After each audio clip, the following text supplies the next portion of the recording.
Chapter 1460. Congratulations, host. You have completed the time stop technique. Upon using time stop, host will be able to stop the relative time within a radius of over a kilometer. Relative time. The concept of time is based on the target. After the time stop technique ends, the area that has been stopped will reconnect with the absolute time of the great Tao of heaven and earth. Note: if the target is far more powerful than the host or has attained a greater understanding of the Tao of time than the host, they will be resistant to the time stop technique. Currently, the host can only stop time for 1 second. You can only be a real man for 1 second? That's way too short. And Lin faltered momentarily before grumbling. His voice had only just fallen when extremely terrifying spell techniques and true intent began to flow into his mind. This was the first time Lin had obtained such a profound time spell technique, and the enormous amount of information almost burst through his mind. It was no less terrifying than the Heavenly Tao series of techniques. After a long while, he finally mastered the time stop technique. It was also at this moment that he discovered just how powerful this technique was.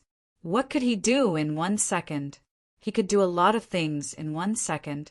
He could swing his sword hundreds, or even thousands of times. In a battle between powerful beings, victory or defeat could often be decided in an instant. Time stop was very similar to spatial seal in that both techniques could stop one's opponent on the spot. However, the difference was that even though the opponent's body would be restricted, they would still be able to think and use their power to resist.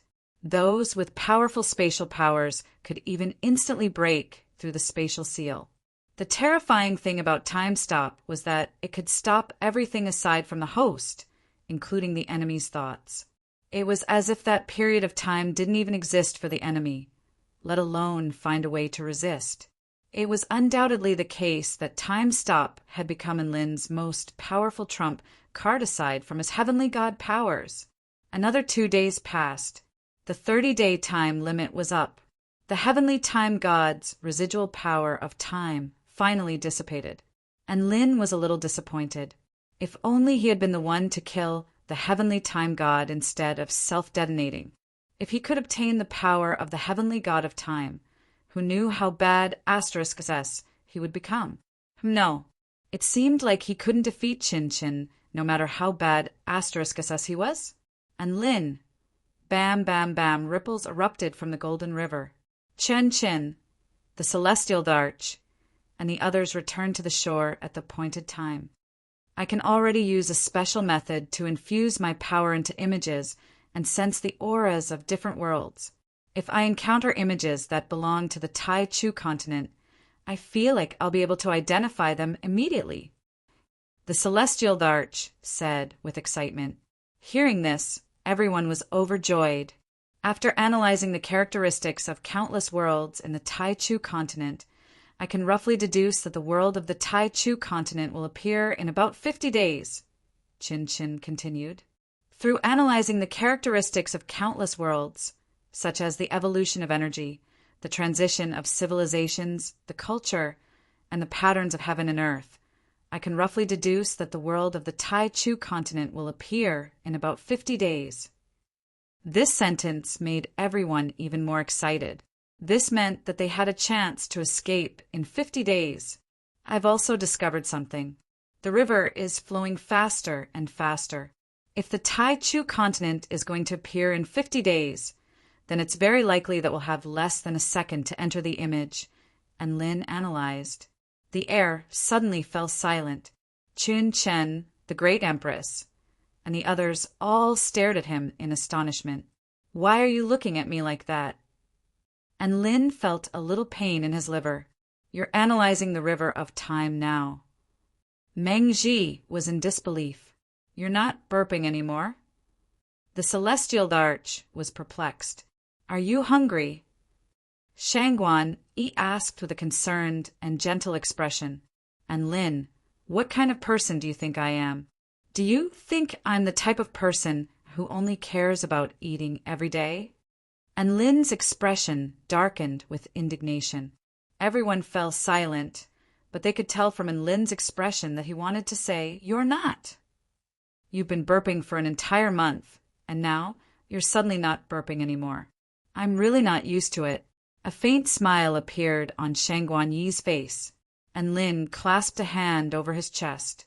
What a heart-wrenching sight! He paused for a moment before replying with a serious expression. "All right, I won't absorb any more energy for all of you. From this day forth, I'll dedicate my youth to returning to the Tai Chu continent." "Great! We've finally gained a new ally." The celestial Darch clapped his hands. Everyone else applauded enthusiastically upon seeing this, and Lin felt as if he had been stabbed by a sword. Another capable member of the team? So they didn't treat him as a teammate. He had actually been absorbing the power of time with all his might in order to awaken his time spell technique as soon as possible.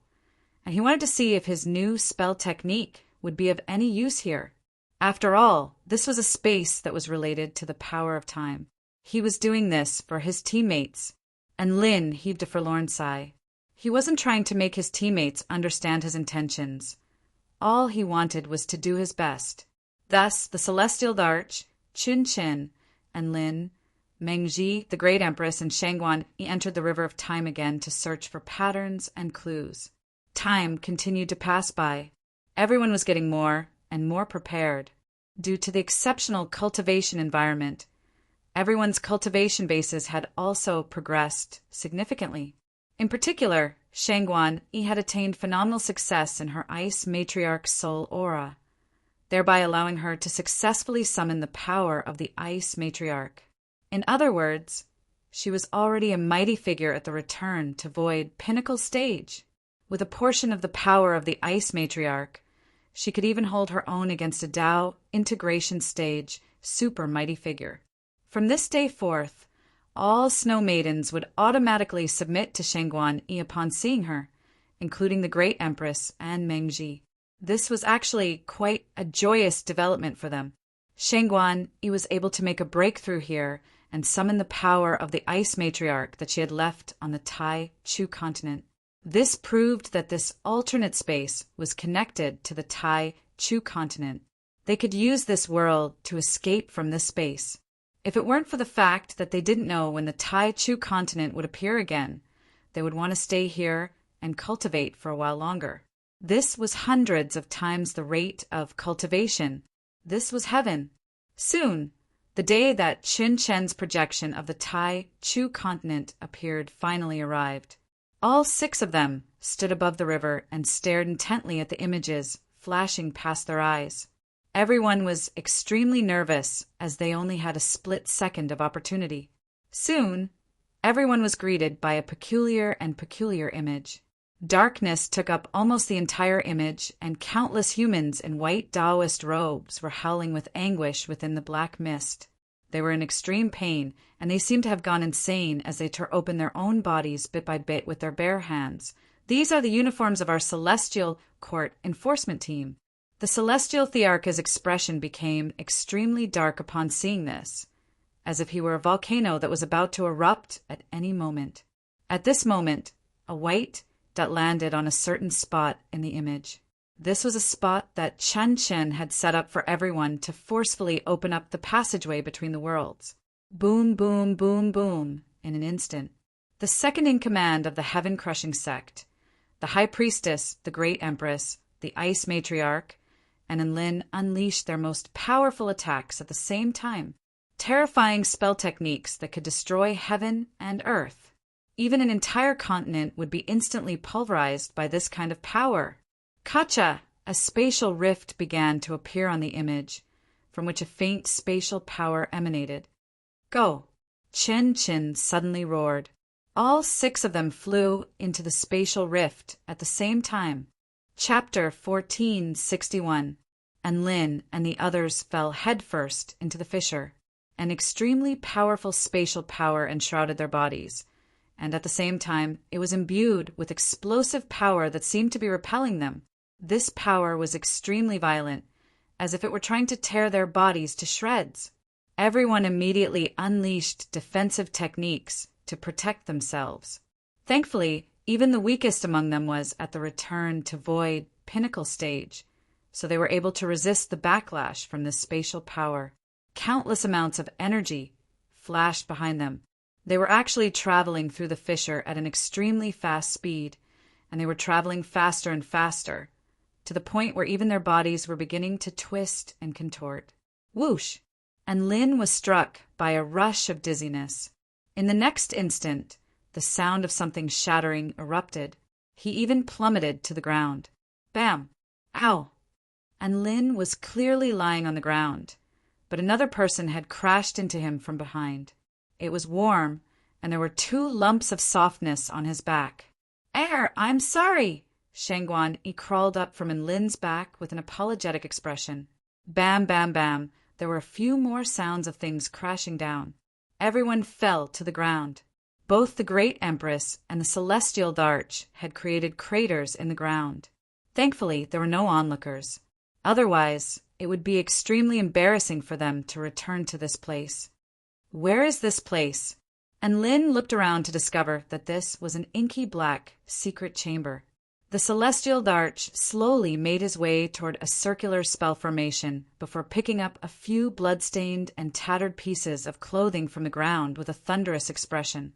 Everyone was reminded of the cultivators who had been tortured to the point where they wished they were dead. They were in so much pain that they went insane. They tore apart their own flesh and blood without even realizing it. And this was just the beginning. Now, even their bones had disappeared, and only some clothes were left. One could imagine how horrifying the torture they were going to face in the future.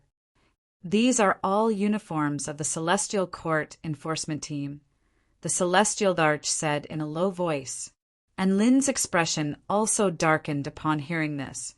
He had a certain level of attachment to the Celestial Court Enforcement Team, and it could be said that they were colleagues. He was extremely enraged at the sight of what had happened to them. The Celestial Darch released his divine sense to scan the surroundings, but he didn't find any other clues, so he said, "Let's go out and have a look." He opened the door to the secret room and found a spiral staircase leading up. Boom! The door was sent flying by Lin's true chi. Heaven and earth finally appeared before everyone's eyes. They discovered that their previous location was actually the basement of an altar. It was now nighttime.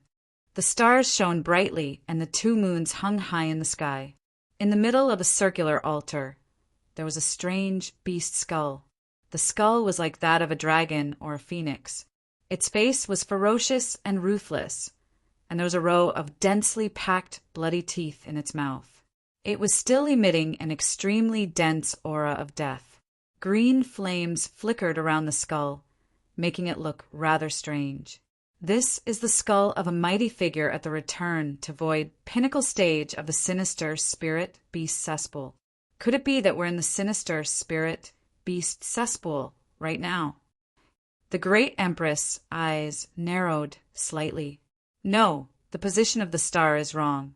Where I am. Chun Chen was confused. Billions of stars appeared in the celestial Thearcha's eyes. It's the kingdom of the 9 states. Everyone's expressions turned cold when they heard this. The sinister spirit beast cesspool had massacred the enforcement team of the Celestial Court in the kingdom of the 9 states, and they had even set up a sacrificial altar. This was completely unheard of. Did those beasts have a death wish? Weren't they afraid that the emperors of the Celestial Court would slaughter all of them? The Celestial Darch suddenly turned toward a certain direction. There's a peculiar divine light in the southeast direction, as well as an extremely unfamiliar energy fluctuation. It doesn't seem to be from any tribe that I know of. The Great Empress also turned toward that direction with a reminiscent expression on her face. That's the strategic location of the Wind Plain State, the Falling Dragon Abyss. The Snow Maidens also fought their way to that place during their most powerful era, only to be crushed by the emperors of the Celestial Court. Chun Chin pulled out a disc with divine symbols inscribed all over it with a grave expression. Heaven and earth have changed, and this is an extremely drastic change. For safety's sake, Let's conceal ourselves and not reveal ourselves. We'll reveal ourselves once we've ascertained the situation." Everyone nodded upon hearing this, and Lin was still a little perplexed. It had only been 100 days, and the beast tribes of the sinister spirit beast cesspool had already become this arrogant? Just what had happened during the 100 days that he had been away, in the wind plain state of the kingdom of the 9 states, within the falling dragon abyss. The mountain range stretched as far as the eye could see as the eyes of a boundless dragon. At the center of the dragon's body, the green lake water was like a dazzling dragon pearl. A massive palace over 10,000 feet tall, exuding a holy white divine light, sat beside the green lake water, emanating a divine light that illuminated a radius of over 100 kilometers. In front of the massive palace, there were over 10,000 buildings of different sizes, all of which formed an extremely grand and spectacular cluster of buildings. If a passerby were to see this, they would think that this was a first-rate immortal holy land inhabited by many mysterious immortals. And Lin, Chen, and the others appeared not far away from the cluster of palaces and surveyed their surroundings. In contrast to the intricate and majestic palaces, there were many ferocious-looking beasts inside. There were minotaurs, horse-headed people, pig-headed people, snake-headed people, lion-headed people. They were most likely extremely massive mutant beasts in the past, but now they had all transformed into beast men and were moving about in humanoid forms. There were close to 100,000 beasts here, and they were all extremely powerful. There are thousands of spirit beasts, dozens of soul formation stage soul beasts, and even 2 immortal beasts. However, what attracted the attention of Enlin and the others were not the beast men. Instead, it was the living beings that the beast men had to bow respectfully to upon encountering them. They had white hair, white skin, and golden eyes. Regardless of whether it was in terms of body shape or appearance, they were quite similar to humans. These living beings wore white robes, and each and every one of their movements was elegant and graceful, as if they were natural-born nobles with a holy and regal aura. They looked at the beast men with no disdain in their eyes, but it was as if they were looking at beings of a lower level. There was only benevolence and majesty in their eyes. There were only a few thousand of these peculiar living beings, and all of them exuded extremely unfamiliar energy fluctuations. What kind of living beings are these? And Lin's eyes narrowed as he asked in a low voice. He had never seen such a race in the Tai Chu Continent Encyclopedia of Species. The Celestial Darch, who had lived on the Tai Chu Continent for countless years, was also perplexed. I'm not sure either. They don't seem to be living beings from the Tai Chu Continent. Right at this moment, a massive white eagle with a wingspan of over 10,000 feet descended from the sky with a golden cage on its back. Master Celestia, I've captured 200 humans from the kingdom of the 9 states United Army. The white eagle landed in front of an extremely massive palace before bowing its head in an extremely respectful manner. And Lin looked into the golden cage to find 200 cultivators from the Celestial Court Enforcement Department. Chapter 1462. And Lin was just about to spring into action to save the 200 members of the Celestial Court Executive Department. However, the Celestial Thearcha's hand suddenly pressed down on his shoulder. Don't interfere with this world for now, the Celestial Darch spoke in an indifferent voice. And Lin was a little perplexed, but the Celestial Darch had already spoken, so he could only give up. He knew that the Celestial Darch of the Celestial Court wouldn't let them suffer. The gate of the palace slowly opened up in front of the white falcon. A living being in a white robe slowly strode out on bare feet. Behind him, there were dozens of solemn-looking creatures following behind him. A rare smile appeared on the man's face as he looked at the cultivators on the white falcon. Foolish and despicable tribe, how long can you struggle for? The cultivators in the golden cage glared at the man before them with rage. Tui, trash. Get the F*CK out of the Tai Chu continent. If you want to kill me, then do it. I'm not a man if I say another word. The man wasn't enraged by the enraged words of the cultivators in the cage. Instead, a smile appeared on his face. "You're still useful, so I won't let you die so easily. Wouldn't it be more fun to kill you in front of everyone on the battlefield against the Kingdom of the 9 States United Army?" His voice was calm and indifferent, as if he were talking about something very common. The 200 cultivators in the cage were enraged beyond belief. "Do you really think you can shake our morale like this? Our brethren from the Kingdom of the 9 States will avenge us sooner or later, and you'll have to come to hell to see us then, ha ha ha. I, Lou DeBeo, have already dragged down a few hundred heavenly human tribe cultivators with me, so I've earned quite a bit." Some cultivators spoke with a fearless expression, as if they were facing death with equanimity in the face, and Lin's heart jolted upon hearing the name Lou DeBeo. He turned toward one of the cultivators on the golden cage to discover a familiar, portly figure and a vicious expression. Wasn't this the F** King Lou DeBeo he knew? But why was this Lou DeBeo here? And his cultivation base had already reached the spirit-nurturing pinnacle stage. And Lin's heart jolted. When Lou DeBeo graduated, he hadn't even reached the 10th stage Tao body, right? Only half a year had passed, and she was already at the spirit-nurturing pinnacle stage? Did this kid secretly cheat? He was even fiercer than Long Awan. When the man outside the cage heard Lou DeBeo's words, his expression finally sank. He flicked his finger at Lou DeBeo, and a white light containing a sharp power instantly pierced through Lou DeBeo's stomach, causing blood to fly everywhere. Lou DeBeo let loose a muffled groan, but a disdainful smile appeared on his face. "You're a soul-piercing stage, heavenly human tribe general. Yet you're attacking a mortal like me whose power has been sealed? If you have the guts, break the seal and let's fight again." And Lin's expression shifted again as he observed from afar. It hadn't even been a year since Lou DeBeo had become so courageous. The heavenly human tribe that Lou DeBeo was referring to must be the living beings that resembled humans.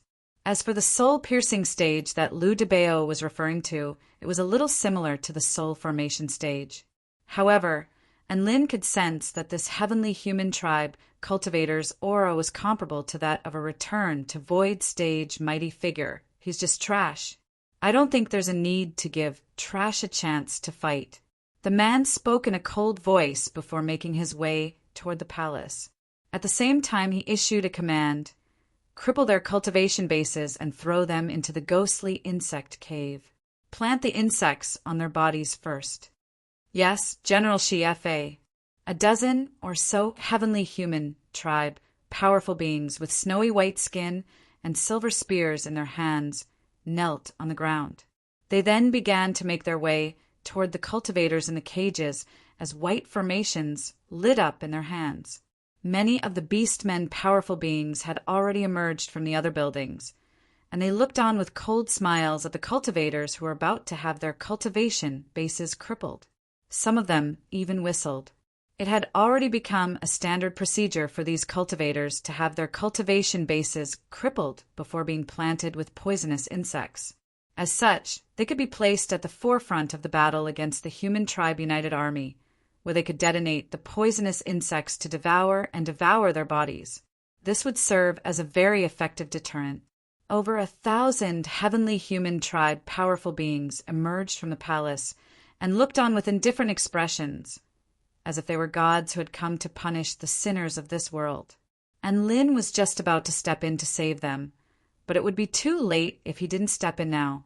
However, he suddenly sensed something, and he turned toward a certain direction. A streak of blue light suddenly flashed past the buildings. Ah! A series of blood-curdling cries suddenly erupted. The streak of blue light seemed to have traveled tens of thousands of meters in the blink of an eye, and it was so fast that it was completely undetectable to the naked eye. Thousands of beastmen's eyes widened as their bodies were slowly sliced in half. Over 100 heavenly human tribe, powerful beings, didn't even have a chance to react before their bodies were sliced in half. from which white blood gushed forth. "Who's there?" General Shi-Fe's expression finally shifted. All of the beast men and heavenly human tribe, powerful beings, emerged from the buildings upon seeing this. At this moment, in the starry night sky, pristine white moonlight suddenly fell from the sky, shining upon a mountain not far away from the palace complex. A lithe and graceful woman in a light blue palatial dress was sitting on a rock beside a cliff on the mountain, swinging her jade-like feet in a lazy manner, as if she didn't take the tens of thousands of soldiers before her seriously at all. Her black hair cascaded down like a waterfall, and her eyebrows were like wisps of smoke. Her skin was as translucent as white jade under the moonlight, and her dreamy blue eyes were mesmerizing. If there was someone more beautiful and dazzling than the moon in the sky, then it had to be the woman on the cliff. She was like a celestial maiden under the moonlight, and her beauty lit up the entire night sky. She was so beautiful that her beauty seemed to transcend all races. Even the tens of thousands of beast men were mesmerized by her beauty. Even the high and mighty heavenly human tribe, who viewed themselves as superior and indifferent to the common people, found it difficult to tear their eyes away. Everyone fell silent, as if everyone had been mesmerized by her beauty. However, this peculiar silence was soon broken by screams of horror. "It's setting moon, celestial immortal! Hurry up and defend!" A cowardly, rat-headed man screamed. His cry brought all of the beast men back to their senses. However, it was also at this moment that the woman on the mountain waved a hand toward General Shi-Fe. All of a sudden, all of the beast men felt as if a moon had appeared in the night sky. It was a blue moon, looking like a full moon, but also like a crescent moon with its head and tail connected. Whoosh, ripples appeared in the air. For some reason, the moon had already appeared before General Shi-Fe. General Shi-Fe's expression shifted drastically, and an extremely dazzling golden light erupted from his fists, as if they were two miniature suns as he roared toward the crescent moon. Whoosh! The moon that contained extreme sharpness collided with General Shi-Fe's fists. There was no terrifying energy shockwave because the moon cut through Shi-Fe's fists and body like butter. There was no obstruction at all. Not only that, but all of the heavenly human tribe powerful beings around him were also sliced in half at the same time. Boom! The gargantuan palace behind him also collapsed violently. This! Countless beast men looked as if they had seen a ghost, and before they had a chance to come to their senses, a tearing sensation spread through their entire bodies. So they had also been hit. Blood-curdling cries reverberated throughout the palace. Thousands of beast men and hundreds of heavenly human tribe powerful beings had been slain in the blink of an eye by celestial immortal Shiu. And Lin's mouth gaped open upon seeing this, and his mind went completely blank. This was all because of celestial immortal Shiu. Wasn't she just Su Qianyin? Chapter 1463. And Lin's entire body was in disarray upon seeing this.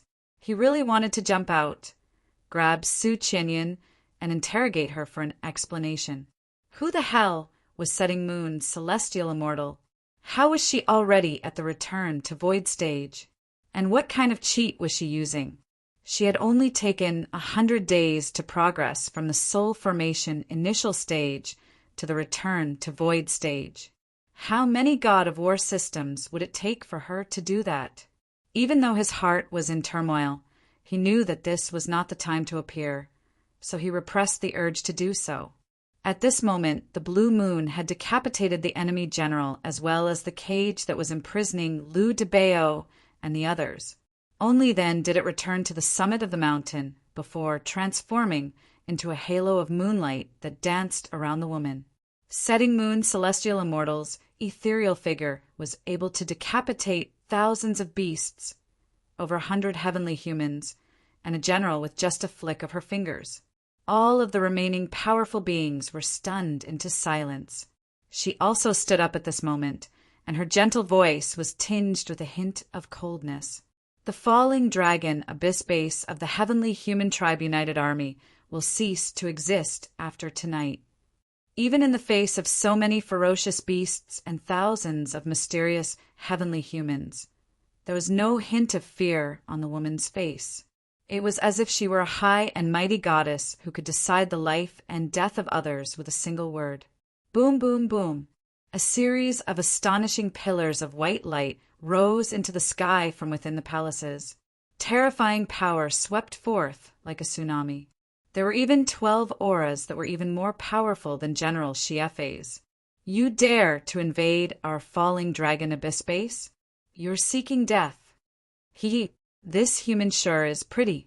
There are very few in our heavenly human tribe who can compare with her.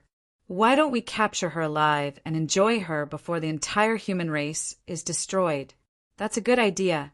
Let's capture her alive. Don't get complacent. She's one of the top killing gods of the human race. Setting moon, celestial immortal. A series of voices sounded from within the palaces as 12 figures with extremely powerful auras emerged from different palaces to form a combined attack formation. The grand formation conformed to the principles of the heavens and the earth, and it was peerlessly profound. It was capable of fusing the energy of 12 living beings together to the greatest extent and bring forth the limit of their strength. The celestial Thearcha's expression had already become extremely grave.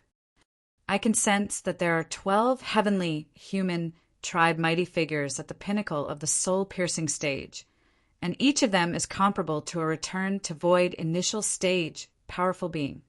The powers of the 12 return to void initial stage powerful beings have perfectly fused together, and in conjunction with this extremely high-level combination formation, they are able to unleash the power of a mighty figure at the return to void pinnacle stage.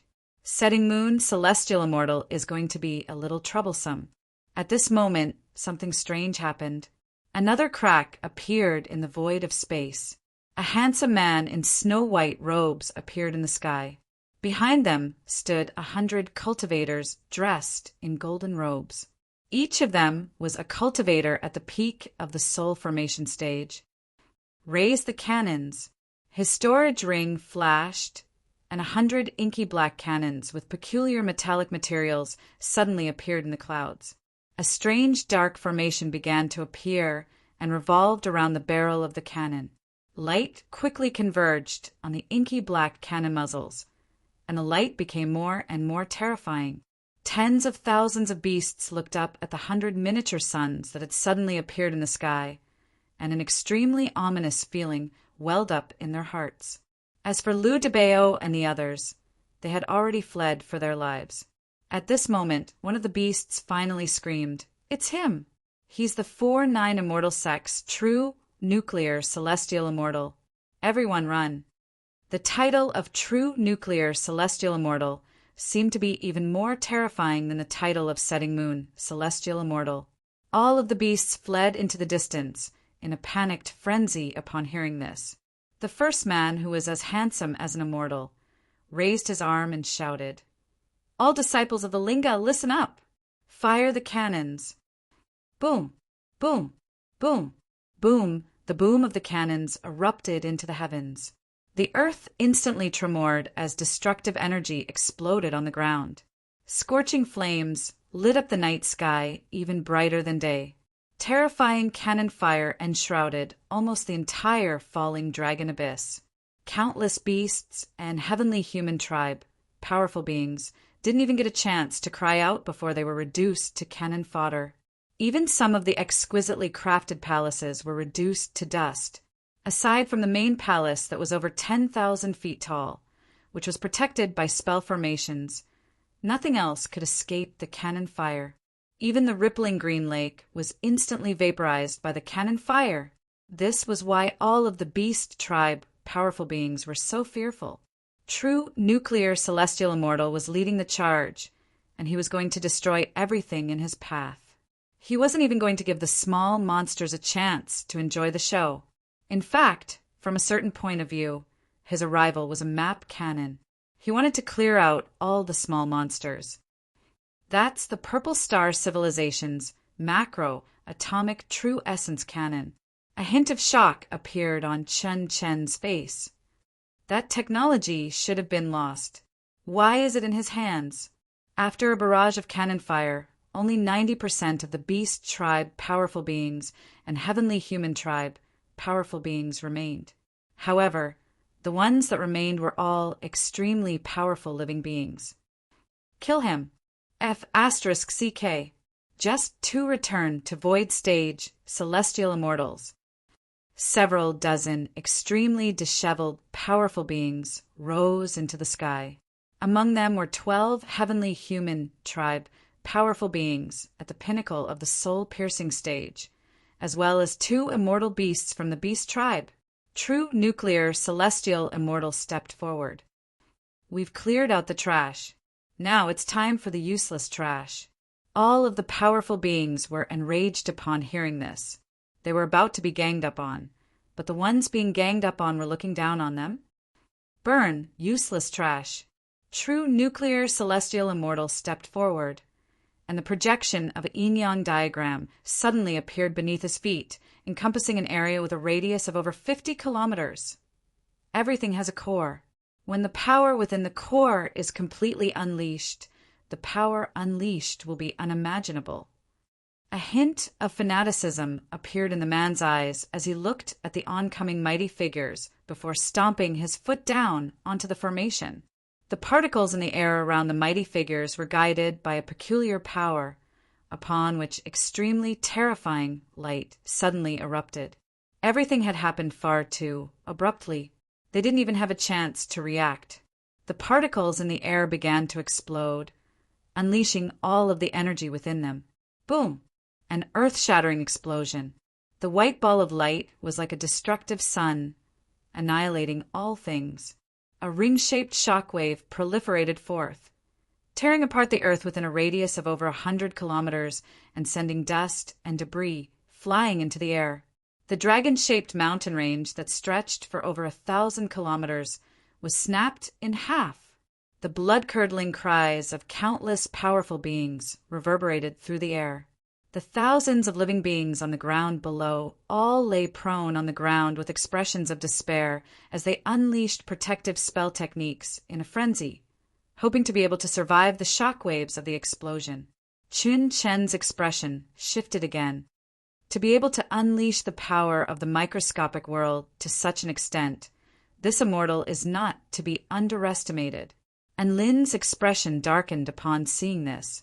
How is this not to be underestimated? This was a complete disaster. Give me back my big brother Cheng.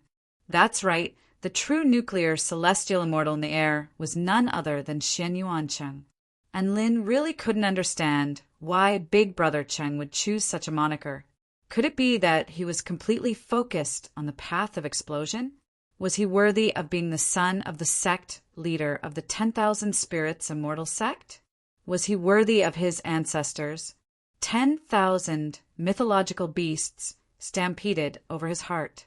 Several dozen powerful beings were killed by the terrifying explosion.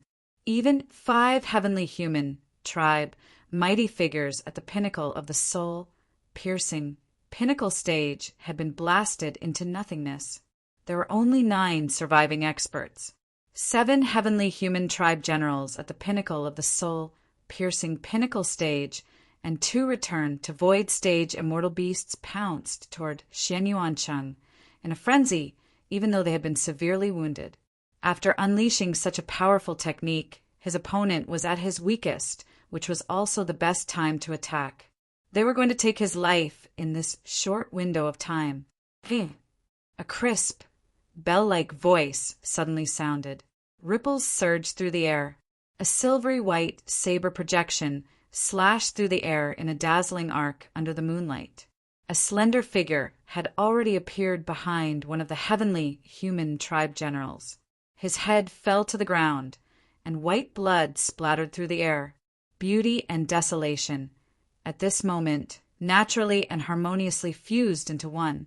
And Lin's pupils contracted drastically upon seeing this figure, and his mouth gaped open in shock once again. Chapter 1464. This was a very unfamiliar woman. She wore a tight-fitting black Taoist robe, which accentuated her tall and slender figure.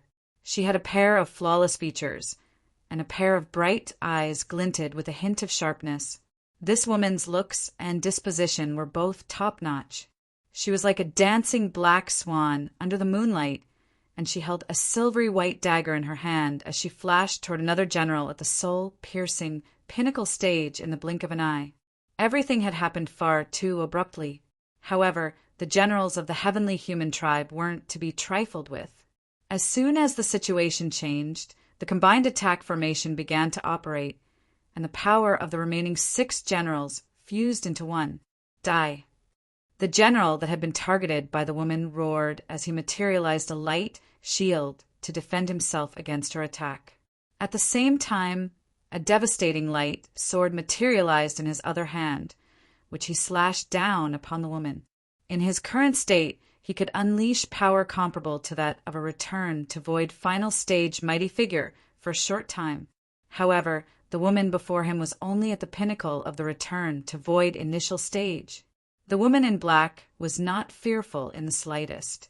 Her lithe body swooped forward with unstoppable force as her silvery white dagger slashed through the night sky in a lethal arc. A cruel smile appeared on the general's face upon seeing this, and the light sword in his hand fell upon the woman at an even faster speed. His light shield was comparable to the power of the divine Tao of a return to void final stage mighty figure. There was no way that the woman's dagger would be able to break through it in a short time. The dagger arrived in the blink of an eye, striking the light shield that had been materialized by the 6 heavenly human tribe generals. A sharp screeching sound erupted. A series of crimson vein patterns began to appear on the surface of the dagger, which resembled a series of blood vessels. At the same time, a dark divine light imbued with the power to engulf all things converged at the tip of the dagger. The heavenly human tribe general was shocked to discover that his light shield had been punctured by the dagger at an extremely fast speed, as if there was nothing that could stand in the way of the dagger's trajectory. How could this be? An expression of incredulity appeared on his face. Immediately afterward, the dagger closed in, plunging him into eternal darkness after a burst of excruciating pain. The dagger in the woman's hand instantly pierced through the general's head. Then she turned around and pounced toward another heavenly human tribe general with a lithe and graceful body. Ah! Screams reverberated in the sky. The black-robed woman transformed into the phantom killing god. With an invincible aura, she shuttled through the air. Every time she attacked, it meant the death of a life. This scene caused all the living beings that were struggling at death's door to tremble in fear. An expert recognized the other party's identity and exclaimed, "It's her!" She was missing and celestial immortal of the 4-9 immortal sect. This is a true god of death. Missing and celestial immortal? And Lin, who was hiding in the dark and observing the black-clothed woman's performance, felt his heart tremble. He muttered this name in a low voice. A reminiscent expression also appeared on the celestial Thearcha's face. The dagger in her hand is a divine tool? Why were these energy fluctuations so familiar? I remember that Zwei accepted your request and specially forged an assassination divine artifact. The energy waves of this divine artifact are somewhat similar, and Lin didn't say anything. Instead, he stared at the black-clothed woman's unfamiliar, yet somewhat familiar features. The 7 heavenly human tribe generals didn't even get a chance to attack Xin Yuancheng before they were all slain by a woman in a black robe. This was an extremely terrifying scene. The 2 returned to void stage immortal beasts were shocked by this sudden turn of events, and their survival instincts welled up in their hearts as they fled into the distance without even looking back. They were only returned to void initial stage immortal beasts. How are they supposed to deal with these gods of death? However, right at this moment, the blue moon descended. A dragon falcon immortal beast was sliced in half by the blue moon. The extremely ferocious demonic hell immortal tiger suddenly exploded in the air as it was fleeing. It was an immortal beast, but it was blasted to death by air.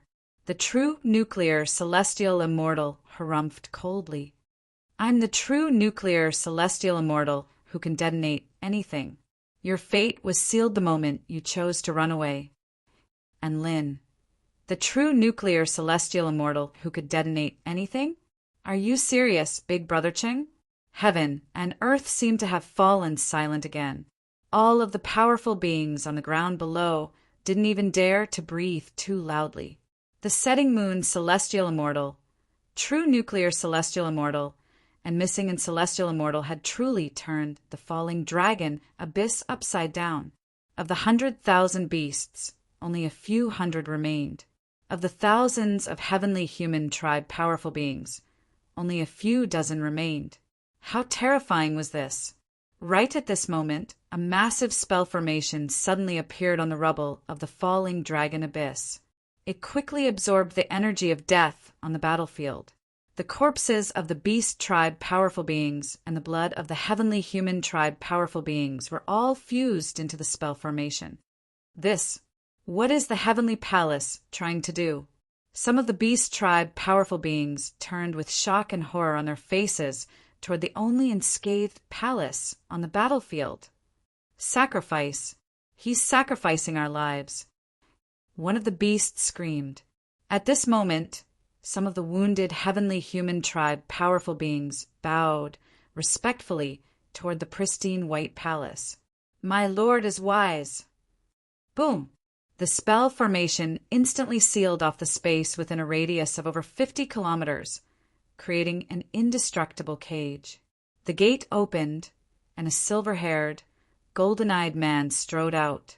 His face was completely expressionless, and there was a sense of nonchalance emanating from his body. His robe was no longer a white robe. Instead, it was a golden robe with countless divine symbols embroidered on it. A heavenly human tribe, great general. My God, there's a heavenly human tribe, great general in our falling dragon abyss. We're saved. All of the golden-robed great generals are heaven pioneer stage powerful beings with combat prowess comparable to Tao integration initial stage mighty figures.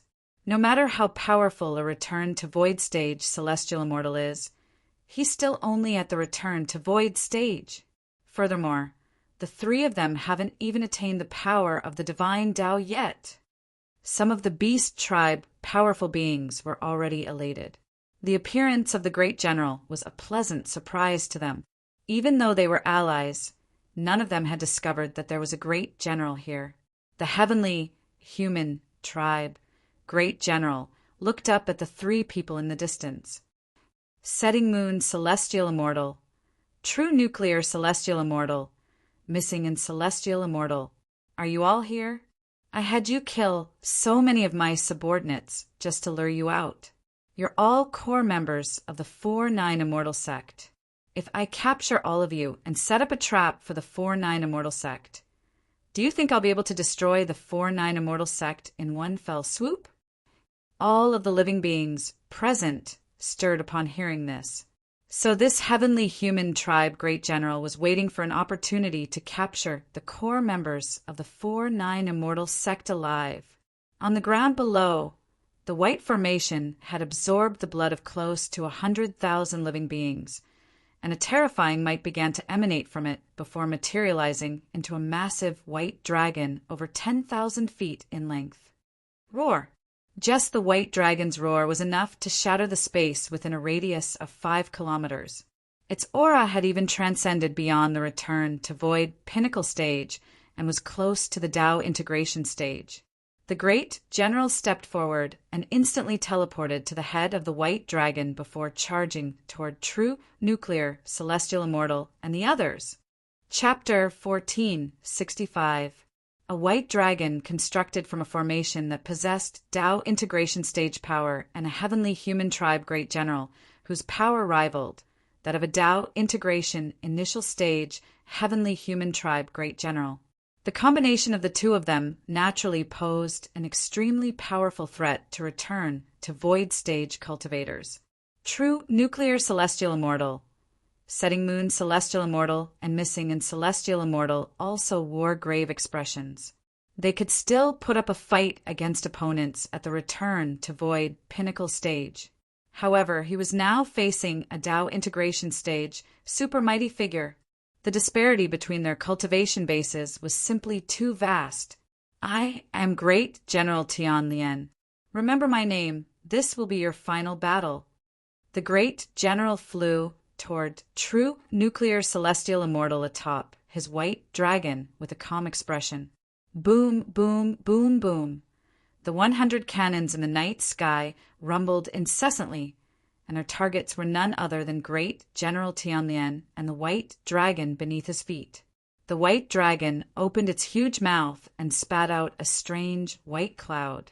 The energy of the cannons bombarded the white clouds, but it was like falling into cotton.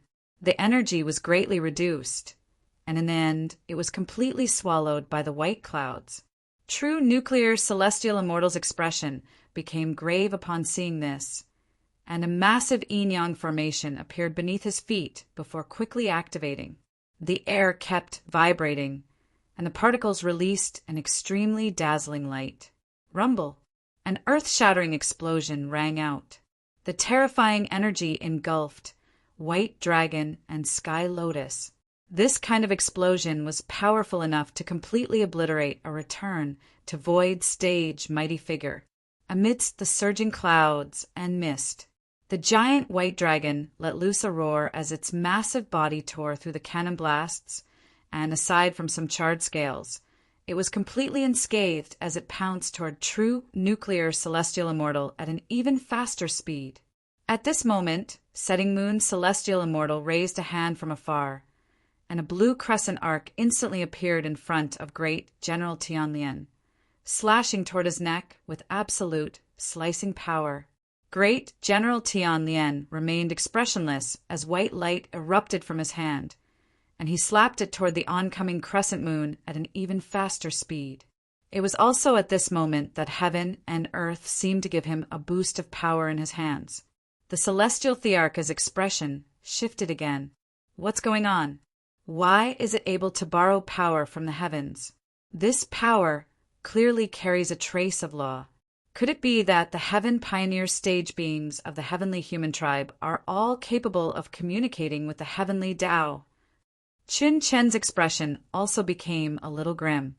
It could be said that the celestial Dharch was the only living being in the kingdom of the 9 states who could borrow the power of the heavens, and this was only because of his unique physique and cultivation method. But now, a heavenly human tribe great general possessed this kind of power. Even though he didn't use the power of the heavens to a very high degree, it was still enough to astonish them. Bang! The blue crescent arc collided with Tianlien's palm, but it was unable to break through his defense and was sent flying by the force. Tianlien's expression remained unchanged as she flew toward True Nuclear Celestial Immortal atop her white dragon. He gripped the air, and a spear made of white light appeared in his hand. At the same time, another wave of power descended from the sky and attached itself to the spear, making its power even more terrifying. Heaven Suppression Spear, Tianlien said as she stabbed her spear toward True Nuclear Celestial Immortal. In the blink of an eye, a black figure suddenly appeared out of thin air with a dagger in its hand, and it instantly appeared before Tianlien, leaving only a series of afterimages in its wake. The divine weapon glowed with a sinister light and was imbued with absolute assassination intent as it slashed toward Tianlien's neck in an attempt to slice his neck open. Tianlien finally slowed down at this moment. One was charging forward while the other was hurtling backward, and the two of them were traveling at breakneck speeds. He was slowing down purely to give himself time to strike. At the same time, it was quite clear that he was wary of missing and Celestial Immortal's attack. Tianlien reacted extremely quickly, and he quickly retreated at the sight of the silvery white blade, which only managed to slice off a few strands of his white hair. At the same time, he bent his arm that was holding the light spear and thrust it at Missing and Celestial Immortal, who was passing by. Missing and Celestial Immortal was unable to evade in time, and her waist was grazed by the spear, leaving behind an extremely deep gash. Missing and Celestial Immortal's attack had failed to land, and she hurtled back in retreat. However, Countless golden divine symbols suddenly appeared around her wound, and a terrifying sealing force swept over her entire body. All those who are struck by my heaven-sealing spear will have their powers severely restricted, so your attempts to escape will be futile. Tianlien looked at missing and celestial immortal, and a scintillating light erupted from his spear as he prepared to completely seal his opponent. Boom! Boom! Boom! All of a sudden, the air around him exploded once more. Run! True nuclear celestial immortal yelled. All of a sudden, a streak of white light tore through the explosion before piercing through space. It was as fast as lightning, and it instantly punctured true nuclear celestial immortal's chest. The terrifying sealing force caused his legs to give out from under him, and he fell to his knees. You're only trying to escape now? Isn't it a little too late? Tianlien walked out from the flames with an indifferent expression. Setting Moon Celestial Immortal pursed her lips as she slowly retreated. Great General Tianlien had forced the two Celestial Immortals into a state of feebleness at an extremely fast speed, so victory was already in his grasp. No matter how much he struggled, he wouldn't be able to change the outcome of this battle. All of the beastmen in the ruins of the falling dragon abyss were already getting excited. Liu Debao and the others were trying to contact the others through voice transmission talismans. However, what they didn't expect was that the formation on the ground had already transformed into the most terrifying cage. Not only had it cut off all of the Celestial Immortals' escape routes, but it had also completely cut off all communication channels. And Lin finally stood up upon seeing this.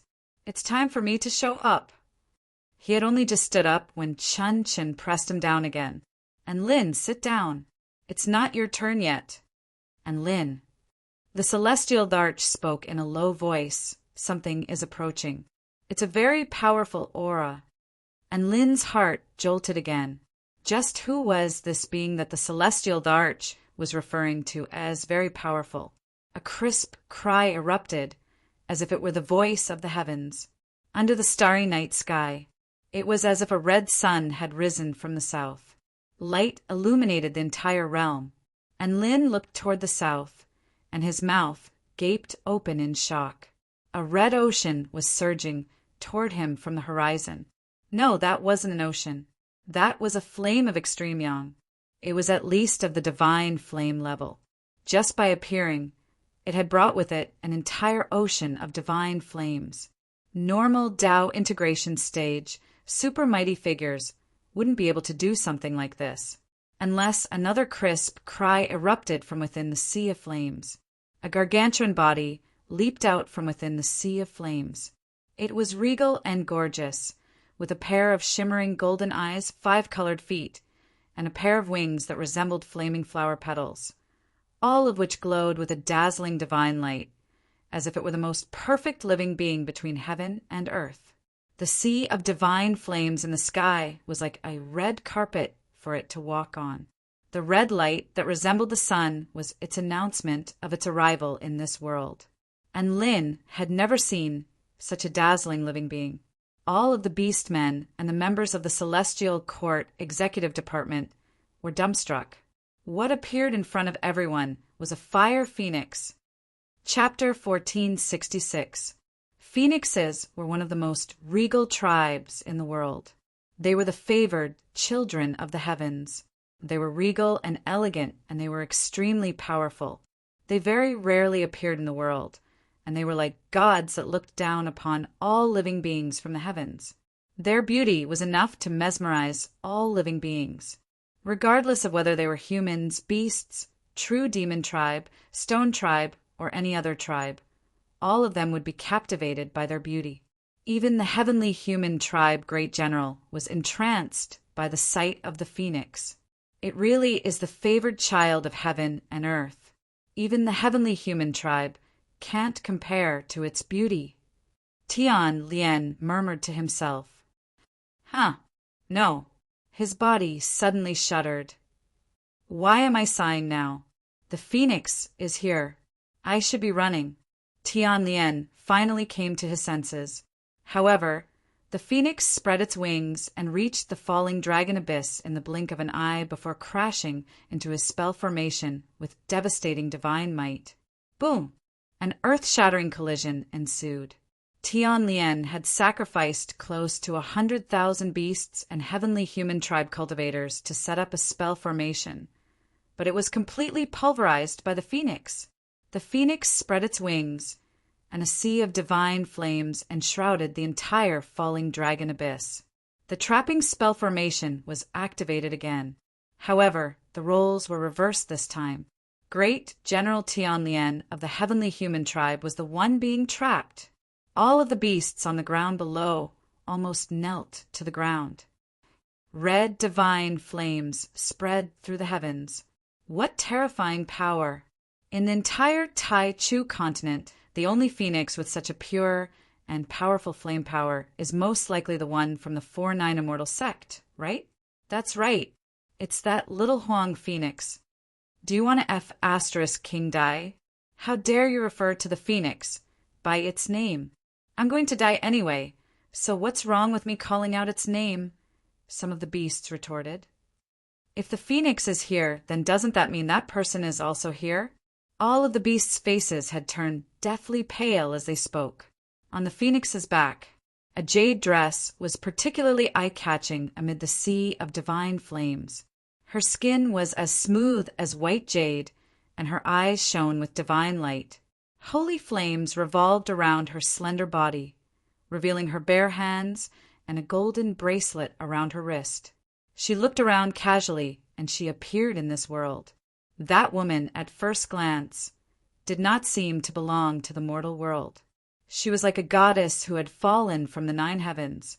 No, even in the 9 heavens, she would definitely be a goddess who could stun all the gods. Such an extraordinary woman, standing on the noble phoenix, was harmonious and natural, as if this was how it should be. That's right. Only a woman like this is worthy of such a phoenix. And Lin stared at that otherworldly and elegant woman, unable to shift his eyes away. Just like that, he stared at her in a daze. It was as if countless years had passed, and she had finally appeared before his eyes again. The woman's entrance was simply too gorgeous. Her style was peerless, and the phoenix beneath her was even more arrogant. In contrast, the white dragon beneath great General Tian Lien's feet suddenly appeared a little comical in comparison, as if it were a white loach that was swimming around. Divine Phoenix Maiden, why are you here? Marshal Tian Lien said this name through gritted teeth. That's impossible. Marshal Qiu Qin has been keeping an eye on your movements. Marshal Qiu Qin? Are you talking about him? The woman spoke in a cold voice. Her storage ring flashed, and a head with a pale face appeared before waving at Great General Tian Lien. Great General Tian Lien, that's all right. You'll be able to accompany him soon. From this day forth, the falling dragon abyss stronghold will cease to exist. Su Xiaolan spoke in a cold voice. True nuclear celestial immortal. Setting Moon celestial immortal and missing in celestial immortal's tense expressions finally eased upon seeing the divine Phoenix Maiden. It was as if the arrival of this divine Phoenix Maiden had stabilized everything. Don't look down on heavenly beings. Great General Tian Lien couldn't stand being looked down upon by despicable humans. He let loose an enraged roar as black vein patterns began to appear on his snowy white skin. Power immediately descended from the sky, and his aura swelled drastically once again. Tian Lien stood atop the roaring white dragon before pouncing toward the phoenix with extremely fearsome power. Heavenly wrath, sealing palm. Countless divine symbols converged on great General Tian Lien's palm as he unleashed the most powerful attack of his life. He struck out with his palm, and the golden palm energy expanded with the wind, growing larger and larger until it was 100 miles wide. A lotus flower appeared at the center of his palm, containing a terrifying sealing power. A lotus appeared in the palm, and the lotus suppressed the heavens. The power of the heavens was imbued into the palm projection, making it even more fearsome. The dragon-shaped mountain range, over 1,000 kilometers in length, was unable to withstand the might of this palm and collapsed. And Lin's heart jolted with shock. This attack was most likely comparable to a full-force attack from Emperor Yideng. The gargantuan palm seemed to be trying to grip the phoenix in the sky tightly in its grasp. The phoenix gently flapped its wings toward the gargantuan golden palm, and boundless divine flames swept forth like a tsunami wave before crashing directly toward the gargantuan golden palm. Boom! The divine flames clashed violently with the gargantuan palm. Terrifying waves of flames surged through the entire sky, transforming the starry night sky into a sea of scorching divine flames. It was as if doomsday had descended upon this world. Veins bulged on great General Tian Lien's forehead, and he injected all of the power within his body into his palm. However, the divine flames of the phoenix were unstoppable as they crashed relentlessly into the gargantuan golden palm. The gargantuan palm became slower and slower, and in the end a series of extremely thick cracks began to appear on its surface. In the end, the divine flames knocked the heavenly wrath sealing palm aside before sweeping toward the white dragon in a frenzy. The white dragon blasted a strange, white mist toward the divine flames in an attempt to absorb the power of the flames. However, the divine flames seemed to be boundless, and no matter how much white mist the white dragon blasted out, the divine flames were unable to absorb all of it. The white dragon's face had turned green, and it was on the brink of death from lack of oxygen. Thus, the white dragon let loose a wail of anguish before being melted by the divine flames. The phoenix had used the simplest, most direct, and most brutal method to crush all of great General Tianlian's power, striking him with an unprecedented sense of powerlessness and despair. Great General Tian Lien stumbled back frantically in the face of the divine flames. His dazzling golden robe was in tatters, and there were many burns all over his body. At this moment, he understood that he couldn't defeat the human expert in front of him. It's time to raise the danger level of the divine phoenix maiden and the phoenix. Great General Tian Lien murmured to himself with a dark expression as he fled into the distance. However, a woman in a jade dress suddenly appeared in front of him. Her white holy flame wings were extremely dazzling under the moonlight, and her dress fluttered in the wind, giving her the appearance of an azure lotus blossoming in the night sky. Great General Tian Lien's pupils contracted, and before he had a chance to react, he saw the dragon sparrow sword fly out of its scabbard, which transformed into a bolt of lightning. Ding! The crisp ringing of the sword erupted.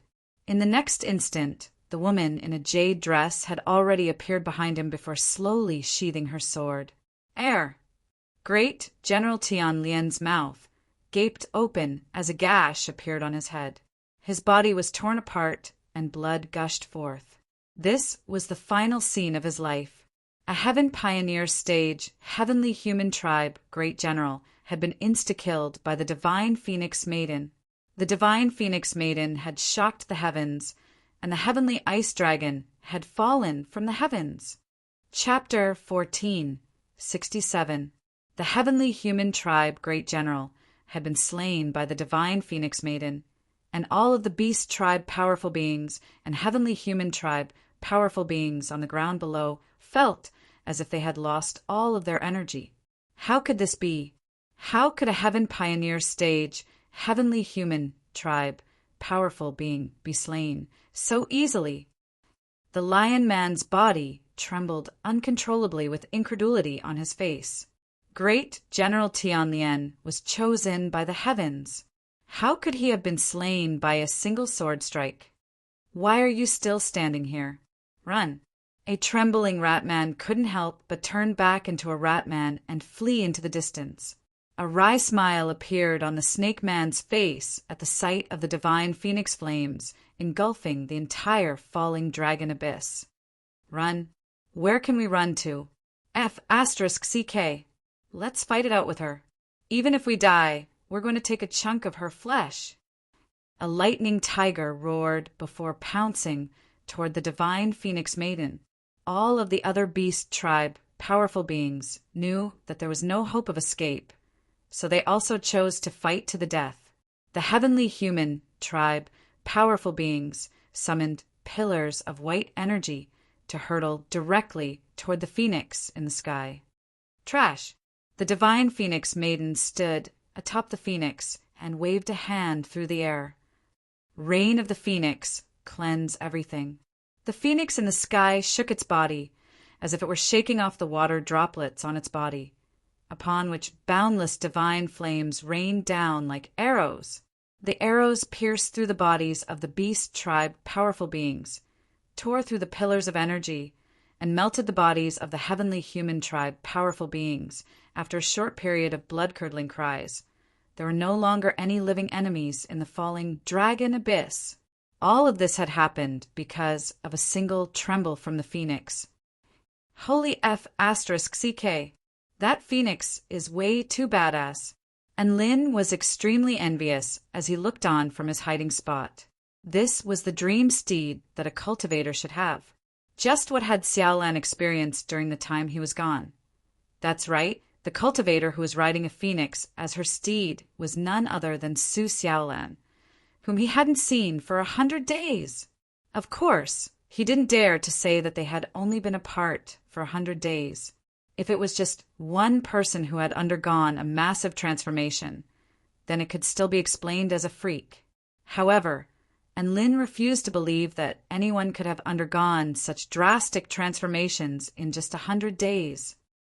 We're in serious trouble now, Shangguan murmured. She was acquainted with Su Xiaolan. Just a few years ago, she was still at the spirit nurturing stage, but now she had suddenly progressed to the Tao integration stage. She suddenly felt like this world was a fantasy. Either there's a problem with this world, or there's a problem with them. The celestial Darch also drew a sharp intake of breath as a look of horror appeared on his face. I've already analyzed and sensed this world. This is indeed the world that we once lived in. However, the changes happened very quickly. It doesn't seem like 100 days have passed, Chin said, and Lin couldn't help but run out to find out what was going on. However, in order to avoid interfering with this world prematurely, he resisted the urge. The divine flames of the falling dragon abyss began to dissipate. This piece of land had already been turned into ruins. Close to 100,000 powerful beings had all died. This was a massive event on the Tai Chu continent. Are you guys okay? The divine Phoenix Maiden leaped down from the vermilion bird before making her way over to True Nuclear Celestial Immortal, who was the most severely wounded. I'm fine. True Nuclear Celestial Immortal smiled before swallowing a spirit pill. Xiaolan, Celestial Immortal Sunset Moon, sat on a crescent moon and flew over with a faint smile on her face as she gently hooked her arm around the green-robed woman's arm. Celestial Immortal Sunset Moon flew over with a faint smile on her face. I encountered a small mishap. The divine Phoenix Maiden wore an apologetic expression. Great General Qiu, Chin wasn't the only one keeping an eye on me. There were 2 other great generals as well. They joined forces to stop me, and it took me some time to defeat them. I killed one of them and chased the other 2 away before I got here. All of the celestial immortals drew another sharp intake of breath. 3 heavenly human tribe great generals had attacked Xiaolan at the same time, but they had still been crushed to this extent? This wasn't a small mishap. This was a massive mishap. Master's wife really is the best. Missing and Celestial Immortal made her way over to the divine Phoenix Maiden with a pure smile on her face before holding onto her little hand. Our mission was a success. Let's go back. In stark contrast to her previous beauty, she was as adorable and sweet as a girl next door as she held onto the divine Phoenix Maiden's hand with a reluctant expression. The divine Phoenix Maiden tapped Missing and Celestial Immortals' nose with a smile. Little Ling, you go back with classmate Shen Yuan and Su Qiu. I still have something to do. And Lin's heart jolted upon hearing this. As expected, the divine Phoenix Maiden was Su Xiaolan, True Nuclear Celestial Immortal was Xianyuan Cheng, and Setting Moon Celestial Immortal was Su Qianyin. This was the official confirmation. As for Missing and Celestial Immortal, Xiaolan referred to her as Little Ling, so she referred to her as Master's wife. Could it be that she was Yiling? And Lin thought back to that adorable and obedient little girl who followed him everywhere he went. And he almost threw up a mouthful of blood as he looked at the god of slaughter, who was now killing return to void stage mighty figures like slaughtering chickens. There had to be something wrong. F***CK. His fourth stage, Tao Body Disciple, was at the pinnacle of the return to void initial stage after 100 days. What a joke! And Lin had been dealt a heavy blow. He had thought that he would be able to find some dignity as a master. At the very least, he would be able to have a little girl as his disciple. But now, the little girl's cultivation base had also surpassed his. Xiao Zhe, Xiao Tu, and Yiling had all reached a higher cultivation base than him. He felt like a fake master. However, as her master, he was quite pleased that she kept referring to him as Master's wife. Do something? Master's wife, what are you going to do? Could it be? Yiling suddenly became a little panicked, and she gripped tightly onto Su Xiaolan's sleeve. It's all right. I'm going to the opposite shore realm and will be back soon. Su Xiaolan offered words of consolation with a smile. No. Xianyuan Cheng's expression was extremely grave. Things are different now. I wouldn't tell you even if you went there every day in the past. But now there are countless, terrifying, powerful beings watching you. If you're not careful, you could very well be doomed. I've made up my mind. Don't worry, with my cultivation base, there aren't many people on the entire Tai Chu continent that can stop me from escaping. Don't come with me, or I'll expose myself. I'll just go by myself, Su Xiaolan insisted. Xiaolan.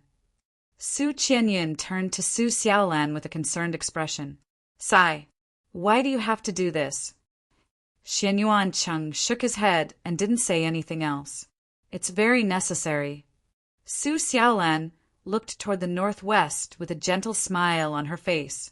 I'm afraid that no one will be there to welcome him when he comes back. I'm afraid that he'll feel uneasy and unfamiliar with this world when he comes back. I'm afraid that he'll forget the way home when he comes back. After all, it's already been 100 years. I hope that when he comes back, he can see the people he's most familiar with and take him home. Chapter 1468. Long time no see, Xiaolan. A warm smile appeared on Lin's face as he carefully brushed the snow off her shoulders and hair. His hands were still trembling, slightly. We should hide the fact that we've returned. None of us are weak, and we might be able to turn the tides of this battle, Chun Qin suggested. However, everything had been covered in snow and ice, and the outline of an extremely massive crater could still be seen. Everything is fine except for you, and Lin replied in a gentle voice. None of them were idiots, and they could tell from the conversation between Su Xiaolan and the others that they were facing. Don't do that again. This room really did feel like home.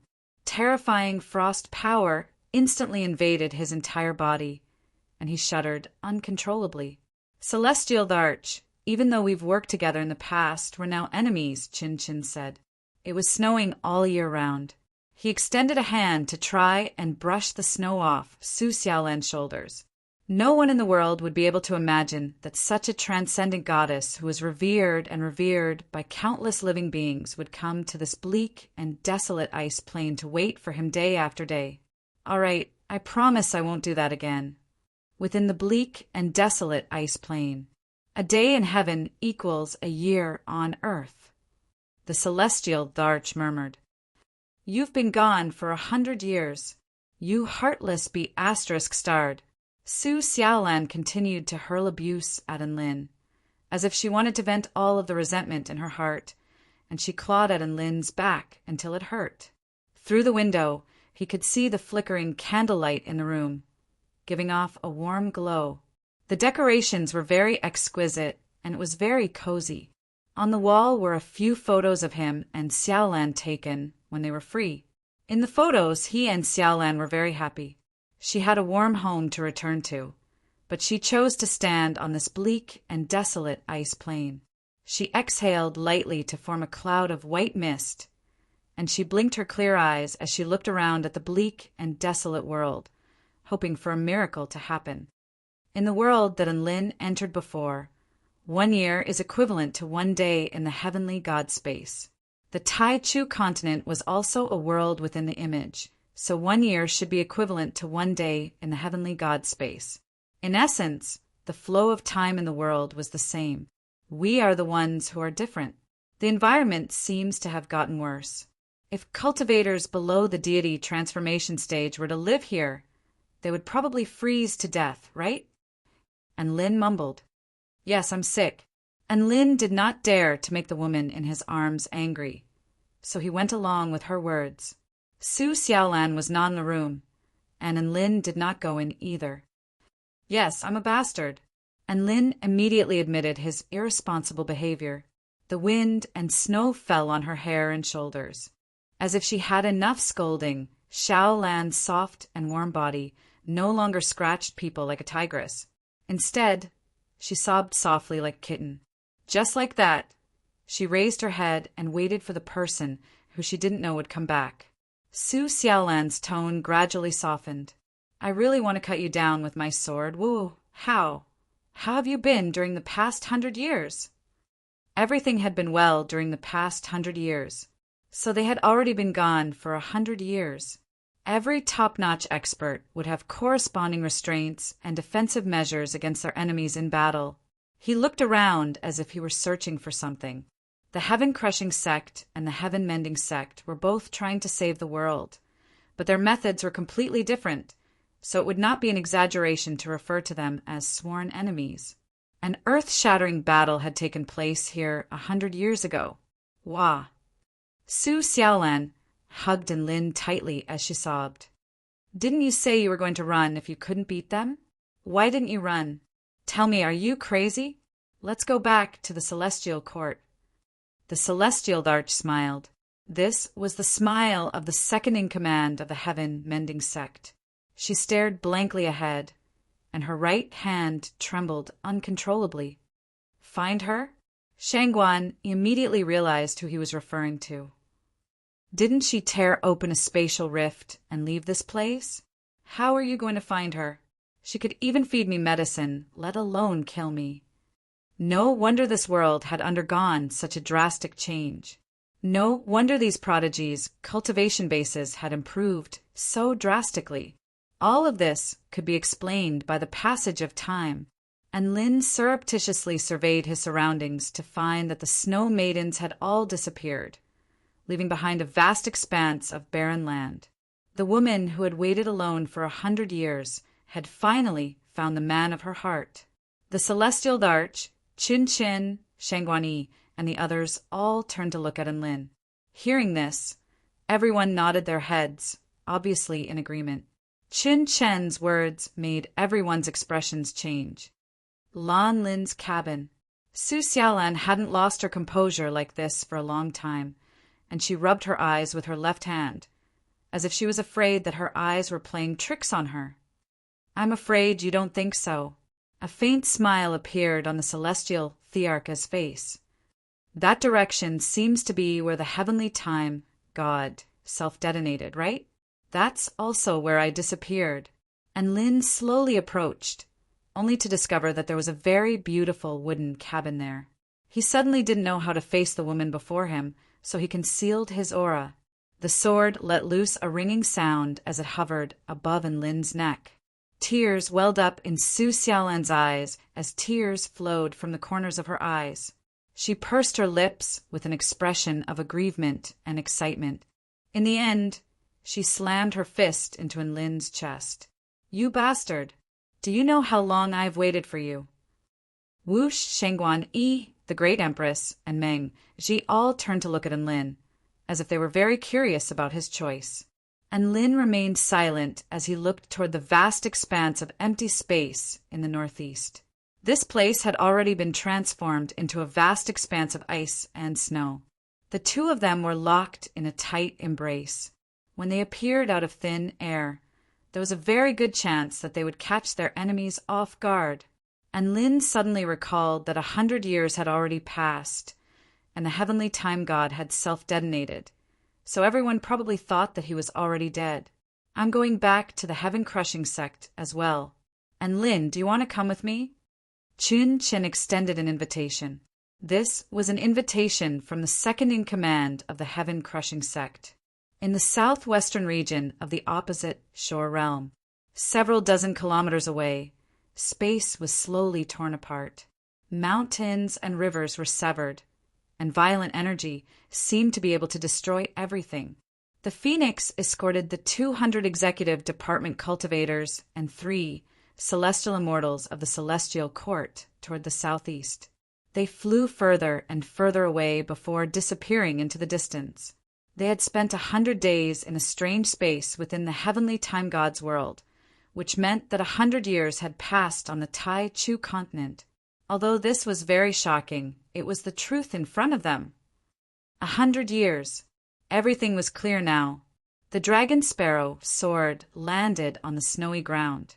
A graceful figure was leaning against a withered tree, quietly looking at the snowy world in the distance, looking at the empty world.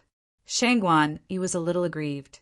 I thought that the cultivation speed in that space was hundreds of times faster than in the Tai Chu continent, so we were the ones who benefited. Now that I think about it, isn't it more or less the same? Didn't we only stay in that strange space for 100 days? Meng Ji was also in a daze, as if she was struggling to accept this outcome.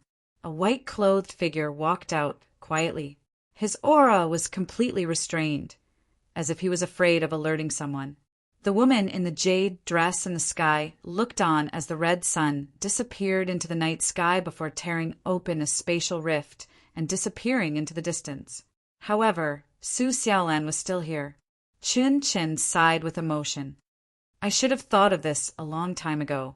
Isn't the heavenly time god's space the true sky?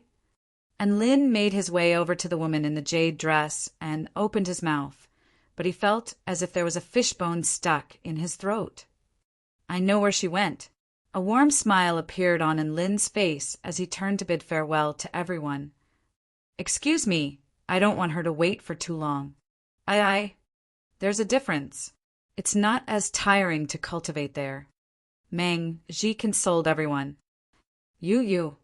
A crisp voice intermingled with incredulity. A surge of warmth welled up in Lin's heart upon seeing this. Su Xiaolan seemed to have sensed something, and she suddenly turned around like a startled cat. Her dragon sparrow sword had already appeared in her hand, and she slashed it behind her with extreme sharpness. Couldn't you have come back earlier? You made me wait for so long.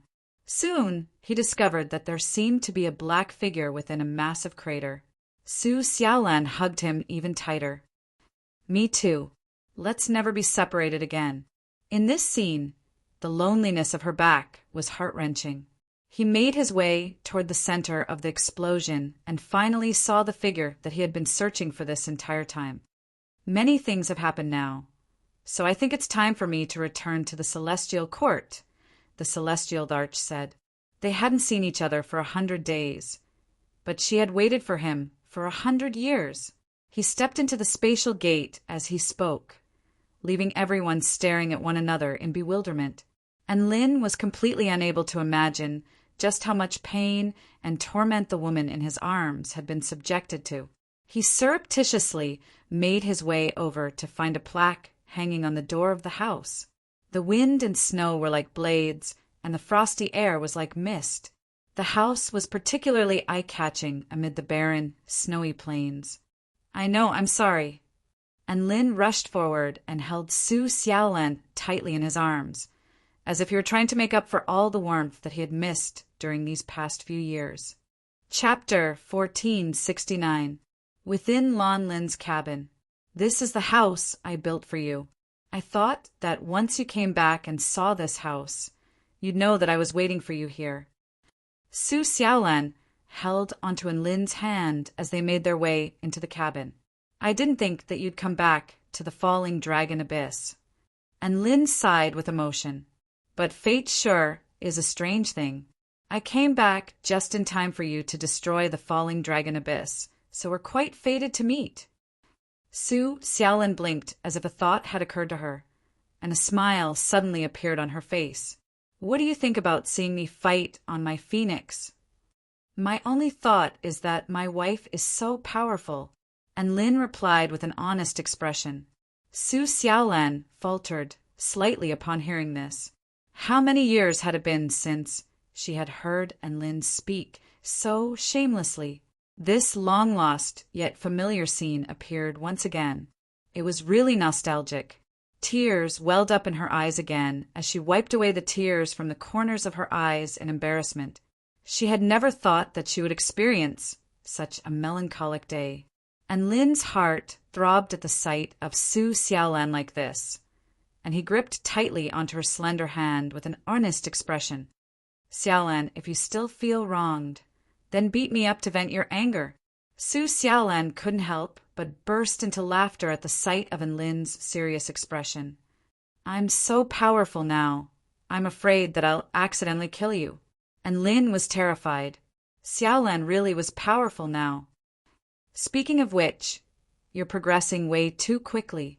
Even though it's been 100 years, progressing from the return to void initial stage to the Dao integration stage within 100 years is still completely unheard of." And Lin was a little curious. The two of them sat down, and Su Xiaolan brewed some tea for them as they chatted.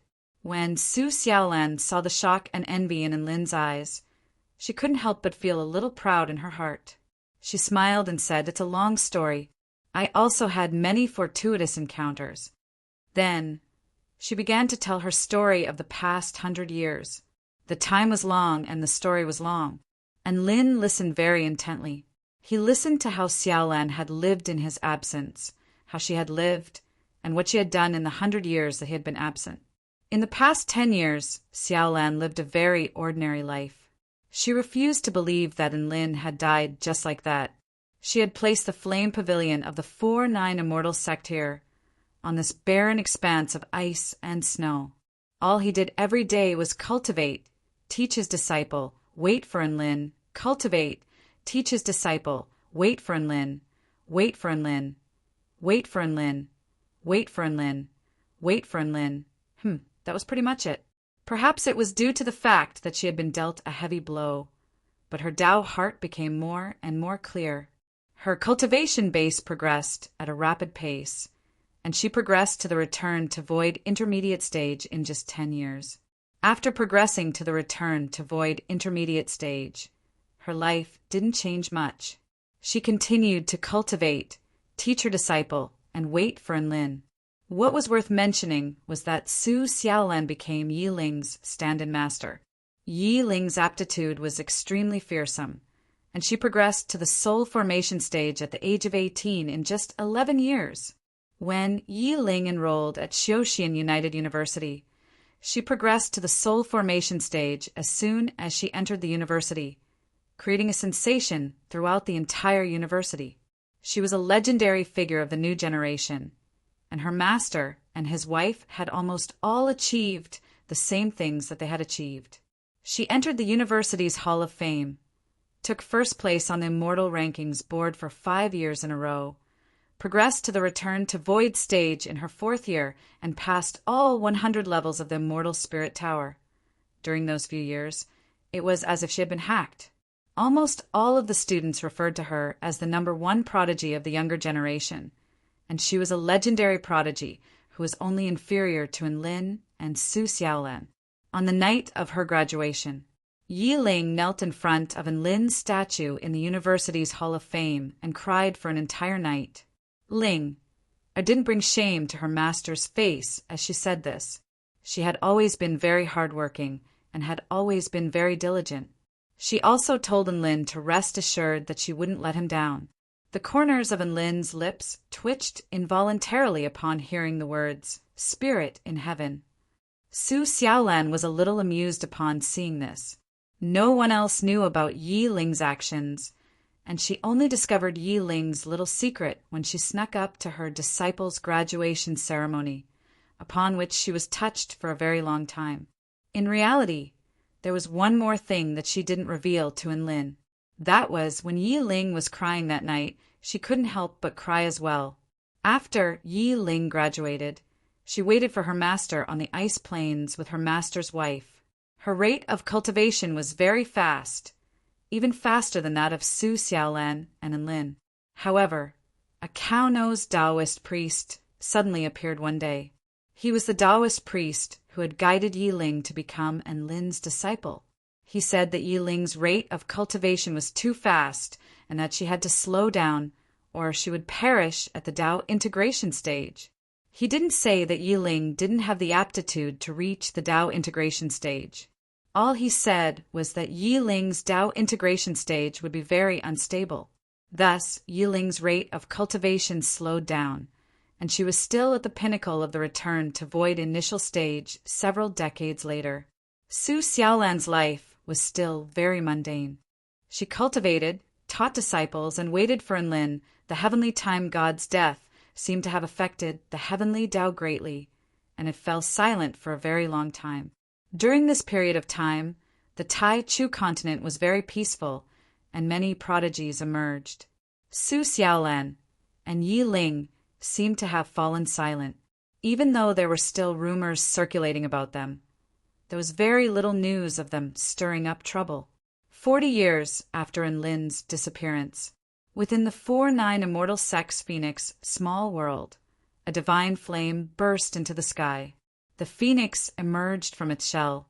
The proud phoenix soared through the sky, refusing to submit to any living being. Su Xiaolan made her way over to the phoenix and told it that she was Enlin's beast pet, Little Huang, and that it had to be obedient and not cause trouble. However, the phoenix faltered slightly upon hearing that its name was Little Huang. It then spat out a mouthful of saliva with disdain, declaring that this name was trash and insulting its esteemed status. It even said that it didn't know who Enlin was. All of this proved that the beast pet contract had no effect on it. It was as if Enlin really had died. The phoenix was like an unruly child, refusing to submit to anyone and wreaking havoc wherever it went. Su Xiaolan was enraged, and she immediately engaged in a battle with the phoenix. The newborn phoenix was only at the return to void stage, and it was quickly beaten to the ground by Su Xiaolan. After that, Su Xiaolan was wounded, and her blood made the little phoenix completely submit to her, and it cried and begged to sign a beast pet contract with Su Xiaolan. Su Xiaolan speculated that it was the essential power of the vermilion bird in her blood that had drawn the phoenix's interest, and she was able to easily tame it. Just like that, the phoenix Goldie inexplicably became her pet beast. The 4-9 immortal sex new phoenix created another massive stir on the Tai Chu continent. Su Xiaolan was quite indifferent to all of this, and she continued to cultivate, teach her disciples, beat up Little Huang, and wait for Enlin. One day, the most terrifying change took place in heaven and earth. Chapter 1470. This was the 50th year of Enlin's disappearance. 5 massive bronze gates suddenly appeared on the Tai Chu continent. They were over 1 million feet tall and were so solid that even Tao integration stage super mighty figures were unable to move them. These 5 bronze gates were located in the East Sea, West Sea, Southern Heavenly Wing Nation, Extreme North Plains, and the White Nectar Sea. The emergence of the bronze gates shook the entire world.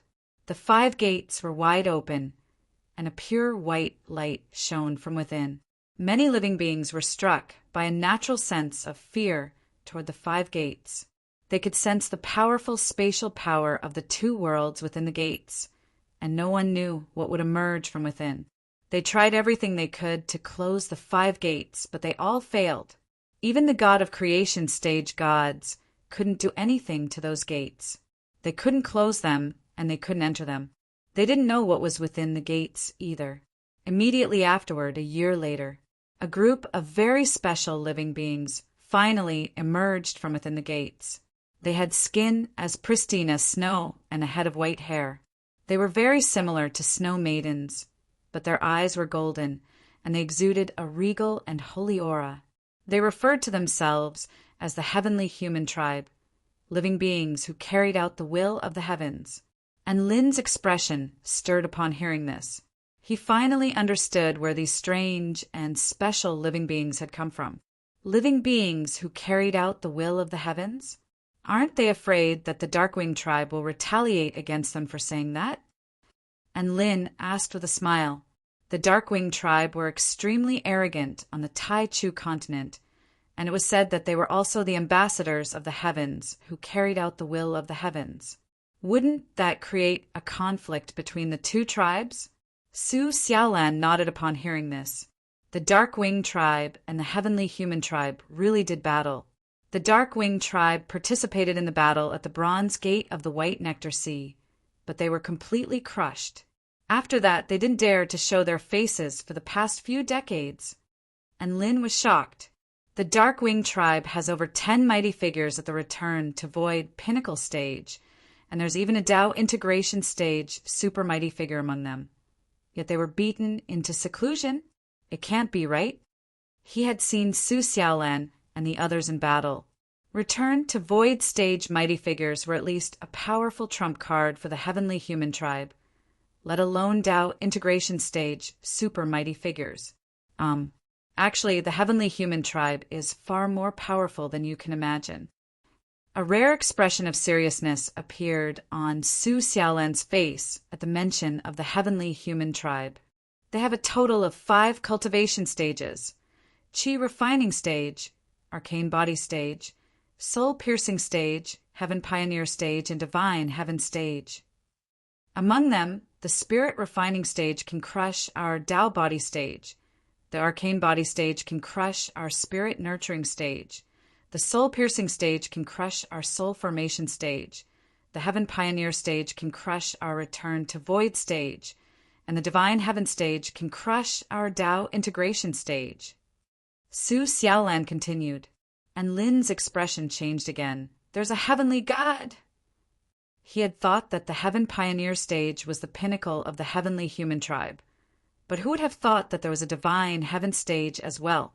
That's right, and every sect has at least one divine heaven stage super mighty figure. Su Xiaolan's brows furrowed slightly as she said in a heavy voice, hence, even the Darkwing tribe, a first-rate power on the Tai-Chu continent, would be forced into seclusion if they fought the heavenly human tribe head-on. It's already a miracle that they didn't get annihilated. This is simply a one-sided massacre. Wait, and Lin's eyes lit up as he said, where are our God of Creation stage super mighty figures? God of Creation stage super mighty figures can crush divine heaven stage super mighty figures, and Tao integration stage super mighty figures can crush heaven pioneer stage super mighty figures. We should be the ones crushing them. Su Xiaolan heaved a forlorn sigh. That's what we thought as well. However, God of Creation stage super mighty figures are immediately subjected to a frenzied backlash from the heavenly Tao.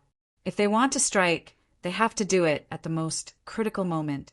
To put it in simpler terms, they're still in a state of concealment. I see. Doesn't that mean the entire Tai-Chu continent is going to be crushed by the heavenly human tribe? And Lin asked with a concerned expression. He knew that even Heaven Pioneer stage great generals possessed relatively weak Tao integration stage combat prowess. As such, he didn't even dare to imagine just how terrifyingly powerful divine heaven stage opponents would be. Not necessarily. Su Xiaolan shook her head as she explained. Apparently, the heavenly human tribe is a perfect race created by a heavenly god. They are living beings forced into the continent by the heavenly Tao, so they are subject to the suppression of the will of the heavens. The more powerful the heavenly human tribe, the more they will be suppressed. In other words, the clan spirit of the heaven deity tier had now encountered a similar awkward situation as the great elites of the Genesis tier. Once it made a move, it would suffer a backlash. However, the degree of the backlash is different, and they seem to be able to strike under certain conditions. And Lin finally understood the predicament the heavenly human tribe was in upon hearing this. The heavenly human tribe was able to borrow the power of the heavens at the soul-piercing stage, but at the same time their power was constantly being suppressed by the heavens, which was very similar to the situation of the heavenly gods. Su Xiaolan continued, "The heavenly human tribe represents the will of the heavens and is led by the great heavenly god of light. They only have one objective, and that is to destroy the human race. The heavenly human tribe is advancing from 5 different directions. They are killing gods and Buddhas in their way. All forces and civilizations that resist have become history." And Lin could imagine just how brutal and merciless the battles were. He couldn't help but sigh with emotion. How cruel! The great heavenly god of light is only capable of slaughter. All of a sudden, a thought seemed to have occurred to him, and his eyes narrowed slightly. Wait, did you just say the great heavenly god of light? Are there different levels of powers of the heavenly gods? I'll have to start from the 2nd year after the heavenly human tribe emerged. At the time, the heavenly speed god was defeated by the 4th heavenly disciple of the heaven-crushing sect, the ancient dragon empress.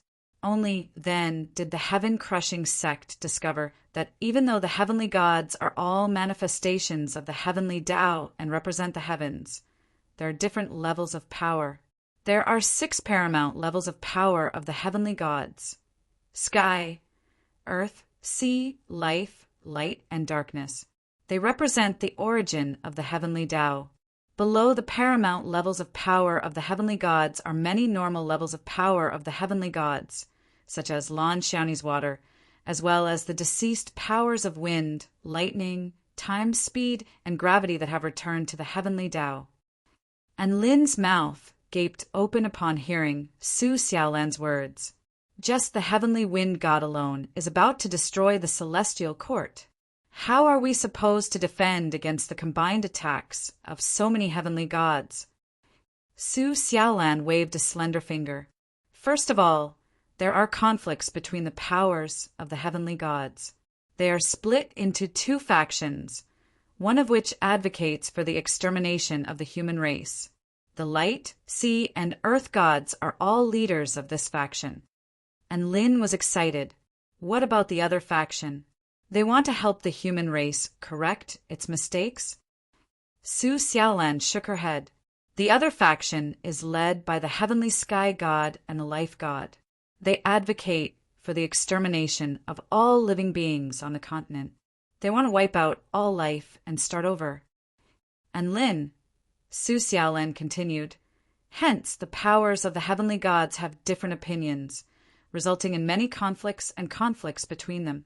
Most importantly, the more powerful a heavenly god is, the easier it is for them to be suppressed. Paramount heavenly gods still don't dare to appear on the Tai Chu continent.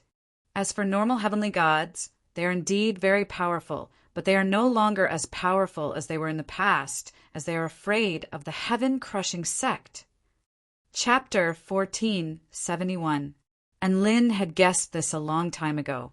Chun Chen killing the heavenly time god and the ancient dragon empress killing the heavenly speed god were the best proof of this.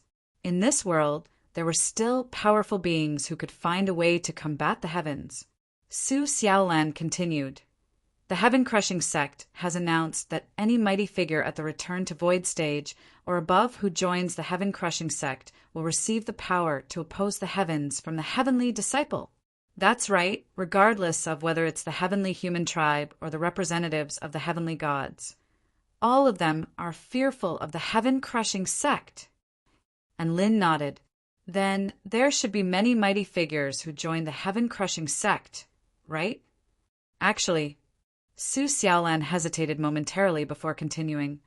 Almost all of the mighty figures in the kingdom of the 9 states have joined the heaven-crushing sect. Except for the 4-9 immortal sect, she added. And Lin's mouth gaped open with a dumbstruck expression. What about the emperors of the celestial court? They're all members of the heaven-crushing sect. Su Xiaolan nodded. And Lin. He wondered what the celestial darch, the second in command of the heaven-mending sect, would feel if all of his subordinates and comrades in the kingdom of the 9 states had become members of an enemy force? Would he feel like he was out of place? So none of you joined the heaven-crushing sect? Why? And Lin asked. Su Xiaolan turned toward Lin with a gentle expression. The sect leader of our 4-9 immortal sect didn't even say anything, so he didn't dare to join the heaven-crushing sect. And Lin's heart jolted upon hearing this. He knew that there was a very good chance that he wouldn't be able to make it back under those circumstances. However, everyone in the 4-9 immortal sect persisted and waited for his return. This kind of unity and conviction was something that Lin had never imagined. He had inadvertently created such an adorable sect. Su Xiaolan continued, we humans have no choice. Regardless of which heavenly god it is, the destruction of the human race is their top priority, so we can only resist. Wait, isn't there still the heaven-mending sect? Did they do anything? For example, recruiting people? And Lin suddenly asked. Su Xiaolan slightly furrowed her brows as she pondered over her distant memories. Then she lightly shook her head and said, the heaven-mending sect disappeared without a trace after you disappeared. They didn't stand on the world stage, and we don't know what they did. After the war broke out, many forces on the continent began to target the human race. They believed that as long as the human race is destroyed, all of this disaster will end. Only by participating in the war against humanity would we be able to tell the authorities who want to destroy all living beings on this continent that they're harmless and stand on the side of the heavens. Hopefully, we can convince the authorities to change their minds and not destroy them. And Lin took a deep breath. Hence, our enemies aren't just the heavenly human tribe and the representatives of the heavenly Tao. There are also other powers on this continent. Su Xiaolan nodded lightly. If it weren't for the fact that the heaven-crushing sect has an ambiguous attitude toward the human race, perhaps the human race would already be gone.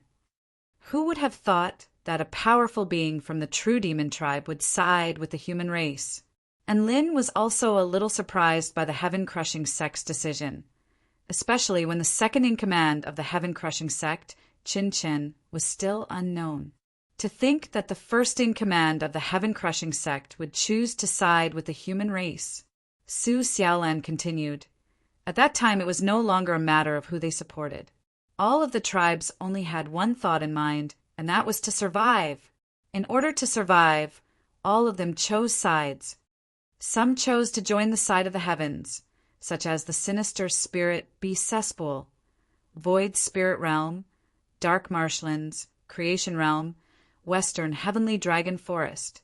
Some chose to join the heaven-crushing sect and stand with the human race, such as the spirit lake realm, holy paradise demon realm, West Sea Alliance. Some chose to hide and observe from the world, such as the North Song Mountain realm, southern heavenly wing nation. All in all, an earth-shattering battle that swept through the entire Tai Chu continent erupted at that time. As one of the most powerful sects in the human race, our 4-9 immortal sect naturally couldn't stay out of this battle either. Almost all of our sect joined the battle and fought alongside the human race. And Lin's heart was stirred again as he spoke. Su Xiaolan tucked a few strands of hair behind her ear, revealing her translucent earlobes. A hint of sorrow appeared in her eyes as she looked at Lin. What followed next was a battle that I couldn't back down from. Something else was added to my life. I went from cultivating, teaching disciples, beating up little Huang, and waiting for Lin to cultivating, teaching disciples, beating up little Huang, participating in the battle, and waiting for Lin. And Lin's lips twitched. You're still going on with the beating up little Huang? Of course. He's very mischievous, so I have to teach him a lesson, Su Xiaolan replied with a matter-of-fact expression. And Lin had nothing to say to that, and he continued to listen to Su Xiaolan's recount of the battle that had lasted for several decades. The heavenly human tribe attacked the kingdom of the 9 states in the east and the heavenly paradise in the west at the same time, sealing off all avenues of retreat in an attempt to wipe out the entire human race. That's right, the monks and Buddhas of the heavenly paradise were actually humans as well. No human could escape from the judgment of the heavens. The West Sea Alliance was the first to bear the brunt of the heavenly human tribe's attack on the Western Front. The West Sea Alliance didn't have much of a relationship with the human race, but they were the first foreign tribe to declare their allegiance to the human race at this critical juncture. They stood up without any hesitation and used the power of their entire alliance to forge the West Sea into an impenetrable fortress. This event created a massive stir across the entire Tai-Chu continent. The battle on the West Sea was the most brutal. Apparently, the blood of the Heavenly Turtle tribe and the Spirit Fish clan had stained the entire Blue Sea red. The blood of the Heavenly Human tribe had also stained the ocean with a layer of white blood. After several decades, the Heavenly Human tribe was still unable to break through the West Sea's defensive line. The Heavenly Human tribe on the southern front was defended by the Snake Spirit clan of the Spirit Lake realm. They had once belonged to Nuwa's forces, but now they had joined the heaven-crushing sect and stood on the same side as the human race. This was quite intriguing. The Heavenly Human tribe on the northern front and the central White Nectar Sea were defended by the Western Paradise and the Holy Paradise. The Kingdom of the Nine States had to face the Heavenly Human tribe on the eastern front. The Dragon Court of the Eastern Seas was completely unable to defend against the Heavenly Human tribe. They rushed toward the Kingdom of the Nine States as soon as they saw the Heavenly Human tribe. This was the 60th year of Enlin's disappearance, the 10th year of the Tai-Chu continent World War. Aside from the Western Front, all of the other battlefronts had been pulled back. The Heavenly Human tribe on the Eastern Front had already invaded the Kingdom of the Nine States. Su Xiaolan made a breakthrough during a desperate battle and attained the dual divine Tao of the Vermilion Bird and True Dragon, thereby slaying 16 soul-piercing stage generals in the ancient Void State. Perhaps it was because of one battle after another, or perhaps it was because she was on the brink of death over and over again. Not only did Su Xiaolan experience this, but all of the other human race powerful beings in the Kingdom of the Nine States, especially the powerful beings of the 4-9 Immortal sect, experienced a surge in their power. Chapter 1472. Dabai Bailian, Sanyulua, Lu Qianhuan, Su Qianyin, Xinyuan Cheng, Xiao Chou by Yao Yamingshi Tang Shimin. All of them progressed to the return to Void Stage. Cassidy, Merlin, Bryce, and Xiaohong all attained the Divine Tao and progressed to the Return to Void Final Stage, thereby becoming one of the most powerful Return to Void Final Stage mighty figures. No one was surprised, but Enlin was a little unsettled upon hearing that Xiaohong had also become a Return to Void Final Stage living being. Xiaohong has only just reached the Return to Void Stage, but she's already attained the power of the Divine Tao. He actually knew Xiaohong very well. She was even more of a salted fish than a plant. Could it be that she encountered some miraculous encounters during her time here? And Lin asked. Su Xiaolan shook her head. No, aside from the occasional battle, all she did was bask in the sun every day. She even attained the Tao realm true, intent of transforming into a golden crow before attaining the divine Tao. Enlin. Su Xiaolan seemed to know what Enlin was thinking, and a smile appeared on her face. Perhaps the purer a living being's mind is, the easier it is for them to see their own Tao. Xiaohong basks in the sun day after day, praising the sun, so she'll eventually attain some enlightenment from it. Her aptitude is also quite terrifying.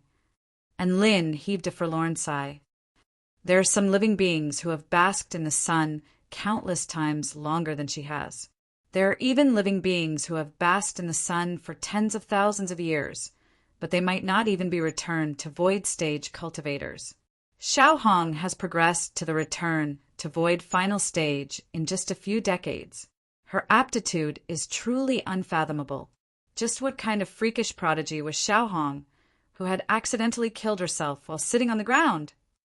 To think that he would encounter such a strange plant. 149 Immortal sect member after another became more and more powerful, and its influence in the Kingdom of the Nine States and even the entire Tai-Chu continent grew more and more pronounced.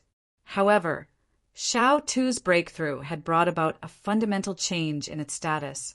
The 65th year after Enlin's disappearance, Xiao Tu successfully progressed to the Tao integration stage in the grassland outside the 4-9 immortal sect, and his eternal and indestructible dragon body soared into the sky. Lightning clouds surged for tens of thousands of kilometers, causing mountains and rivers to tremble and the heavens to tremble. Xiao Tu became the first Tao integration stage super mighty figure of the 4-9 immortal sect, as well as the first Tao integration stage Eastern Dragon on the Tai Chu continent. Even the Dragon Court of the Eastern Seas didn't have any Tao integration stage Eastern Dragons. This event shook the entire Tai Chu continent. The 4-9 immortal sect also officially became one of the 5 super immortal sects of the Kingdom of the Nine States and a first-rate power on the Tai Chu continent. Furthermore, they were unquestionably one of the 5 major sections. Xiao Tu's breakthrough was like the beginning of a domino effect. He had paved the way for the future of the dragon tribe. Ao Xiaowu, who had been hesitating this entire time, suddenly opened her eyes. Heaven and earth within a radius of 5,000 kilometers fell silent for 81 days. When the wind rose and the clouds moved again, a red-clothed woman had already resonated with heaven and earth as she gracefully stood above the 9 heavens.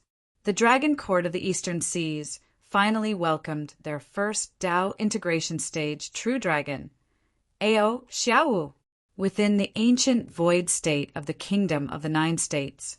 The most intense battle in history erupted between the Kingdom of the Nine States United Army and the Heavenly Human Tribe United Army. 6 heaven opening stage gods, over 100 soul-piercing stage gods, and tens of thousands of Heavenly Human Tribe powerful beings all sprang into action at the same time in an attempt to annihilate the entire human race. Mountains and rivers were shattered during this battle, and the heavens wept tears of blood as destructive power reduced everything within a radius of tens of thousands of kilometers to scorched earth. This was the most intense moment of the battle. A spring breeze suddenly blew over a radius of over 100,000 kilometers. All the members of the Nine States United Army found that they had an extra layer of transparent armor on their bodies that could block all spells. This process lasted for a full 10 seconds. In other words, during the most intense moment of the battle, all of the soldiers on one side suddenly received 10 seconds of invincibility. What kind of experience was that? The Heavenly Human Tribe United Army was in despair. Due to this sudden development, the Kingdom of the Nine States United Army instantly won, and the Heavenly Human Tribe United Army was forced to retreat to over 100,000 kilometers away from the Kingdom of the Nine States. At that time, a handsome young man stood at the forefront of the Kingdom of the Nine States United Army. From that day onward, the name of the second Tao integration stage true dragon of the 4-9 immortal sect reverberated throughout the entire continent. The 4-9 immortal sect's name was once again renowned throughout the world. The Heavenly Human Tribe United Army's first crushing defeat caused their offensive to slow down. Su Xiaolan was quite elated to see the sect flourishing with each passing day, and she often traveled to the border of the opposite shore realm to inform the world of the changes that had taken place in the 4-9 immortal sect. If Enlin could hear what she was saying, he would definitely be very happy. The sect was getting better and better, and it was about time for the sect leader Enlin to come back and visit, right? Su Xiaolan's words were drowned out by the wind and snow. This was a very foolish behavior, but she persisted and firmly believed that one day her words would reach Enlin's ears and he would hear her call. Su Xiaolan's life was still very simple and pure. Cultivating, teaching disciples, fighting little Huang, participating in battles and waiting for Enlin. Day after day, year after year, the 75th year after Enlin's disappearance, a holy flame suddenly engulfed the entire vermilion bird sect atop the Kingdom of the Nine States divine tree. A living being that had transcended the great Tao of heaven and earth broke through the heavens and rested atop the divine tree. All of the Vermilion Bird sect disciples witnessed an unforgettable scene. A true holy beast had appeared before their eyes. This was the true master of the divine tree, the one and only holy beast Vermilion Bird, which had been born from chaos. Thankfully, the Vermilion Bird bore no ill will toward the disciples of the Vermilion Bird sect. It only barged into the mystic realm of the Vermilion Bird trial grounds, and no one knew what it was searching for. The restriction that prevented cultivators above the return to void stage from entering the Vermilion Bird trial grounds was completely useless against this holy beast. Now that the restriction was broken, many disciples and elders curiously followed him in. They seemed to have heard some kind of call. This was the call of the holy vermilion flame within their bodies, calling for them to enter the Vermilion Bird trial grounds. This was a call that they couldn't resist, and they didn't want to resist. That's right, the holy flame on the divine tree was the essential flame of the Vermilion Bird. Strictly speaking, they were the most legitimate inheritors of the holy beast Vermilion Bird. Almost all of the disciples of the Vermilion Bird sect could sense its summoning power. Su Xiaolan, who just so happened to be absorbing the power of the holy flame, immediately extinguished the summoning power of the Vermilion Bird within her body before following along with the Vermilion Bird. She didn't think that she would already be targeted by the Vermilion Bird at that time. A massive battle erupted within the Vermilion Bird trial grounds. Countless ancient, ferocious beasts began to awaken from their slumber as they unleashed boundless, ferocious might. This was the terrifying scene that Lin witnessed in his final moments within the Vermilion Bird trial grounds. The holy beast Vermilion Bird's objective was to raise all of the ancient ferocious beasts to the ground. In this unique space, its power was restricted, but that didn't matter. All of the other members of the Vermilion Bird sect had become even more powerful under the enhancement of its power.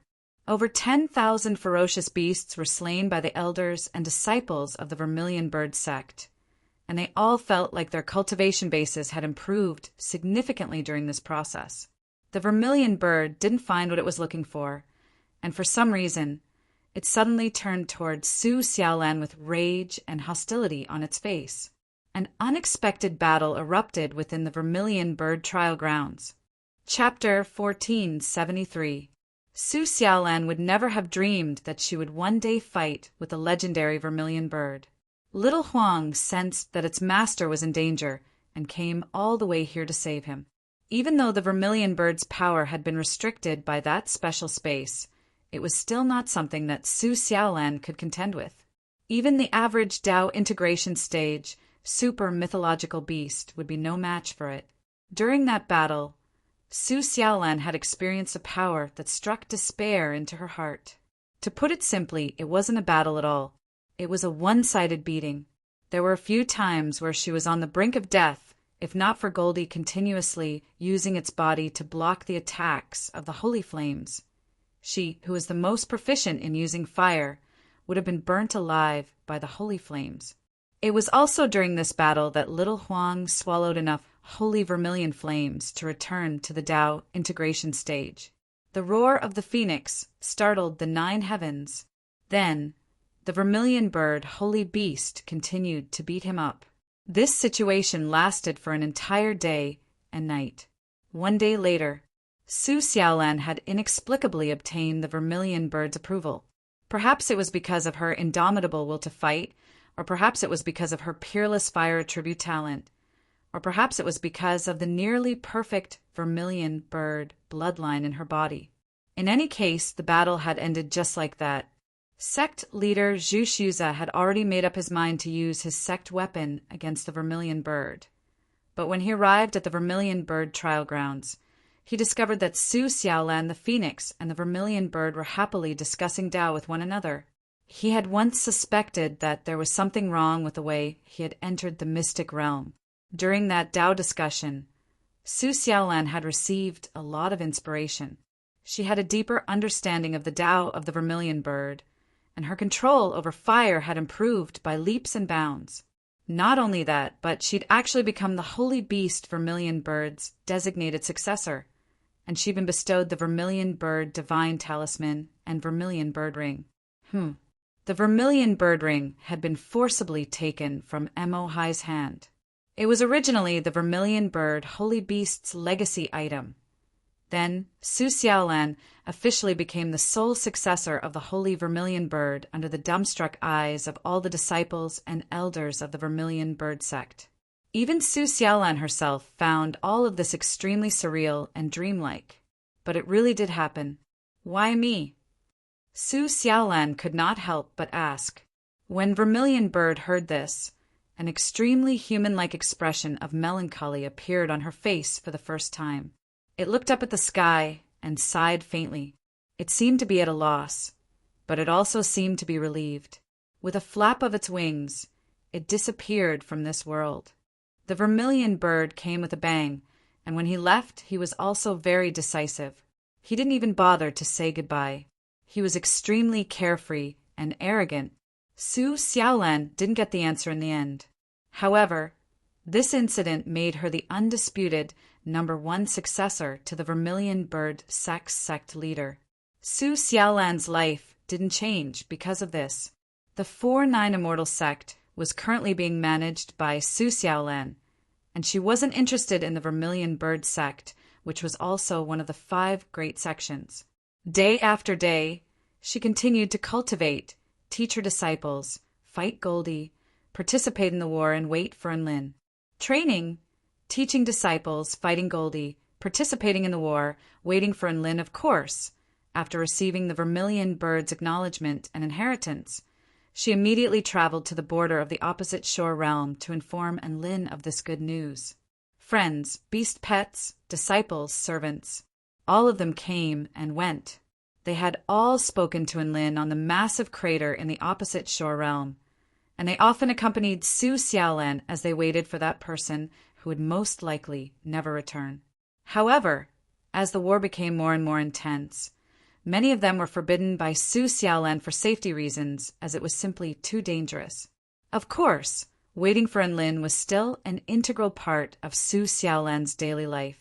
She would sneak over to Enlin and stand beside a withered tree for 2 hours.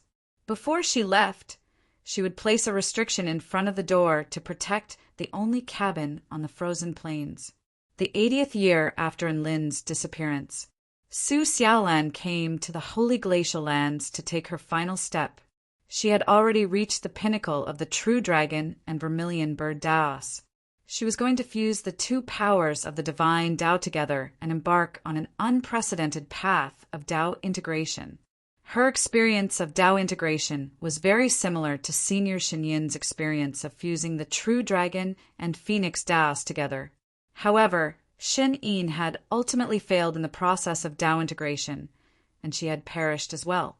Su Xiaolan received Shen Yin's inheritance, and it was as if a reincarnation cycle had reappeared in a different time and space on this path of Tao integration. She had Shen Yin's experience of Tao integration, as well as her own understanding of Tao integration. She wasn't just going to fuse the 2 divine Taos together to create a new Tao.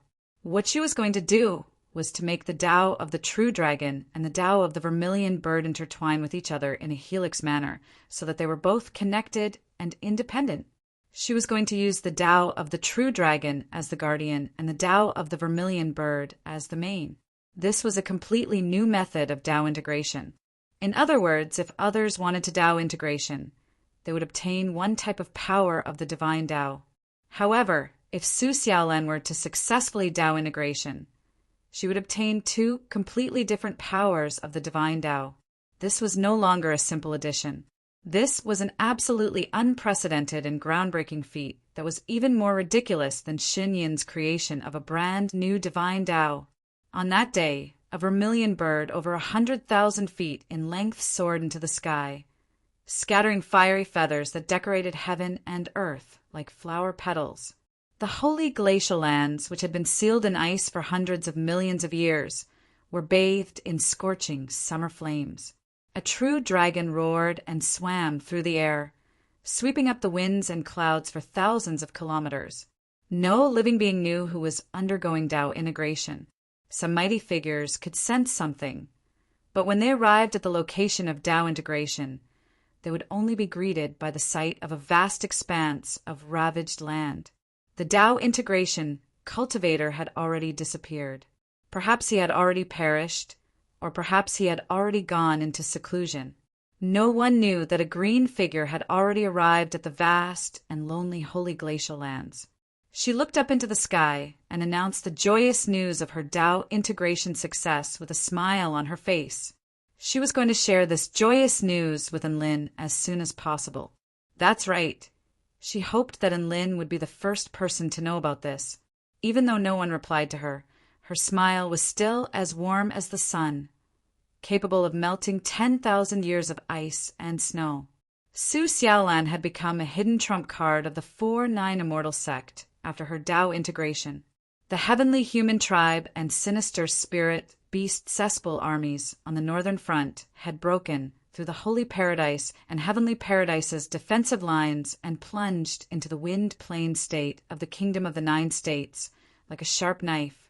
A goddess descended from the sky on a phoenix with more than 10,000 cultivators who had been mobilized in a hurry.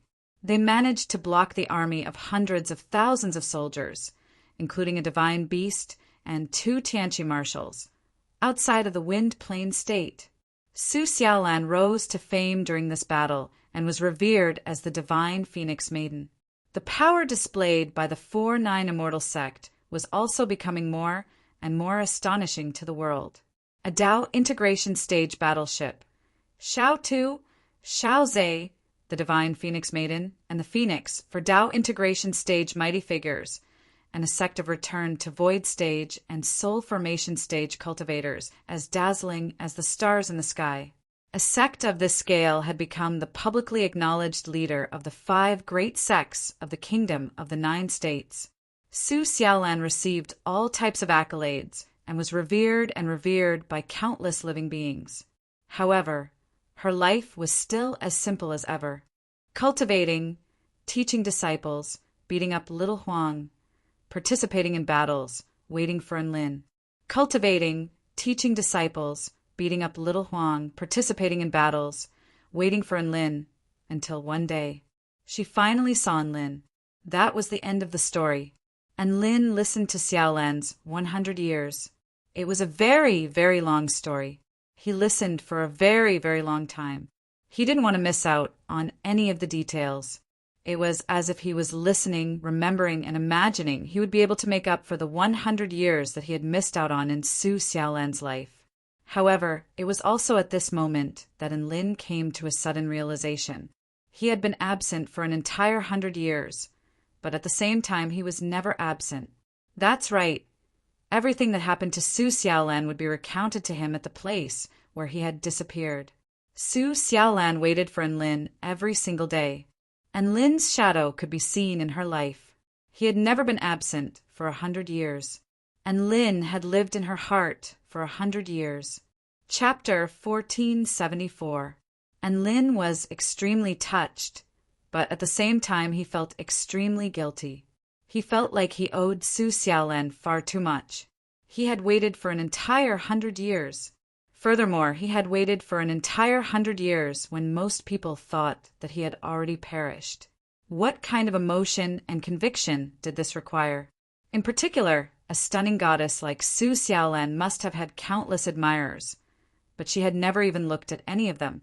Oh, that's right, she didn't like him either. After all, there was no other man as outstanding as him in the kingdom of the 9 states. Water cannot be compared to the ocean. Clouds cannot be compared to Mount Wu. Looking back at the flowers, half fate is to cultivate, half fate is to be a lord.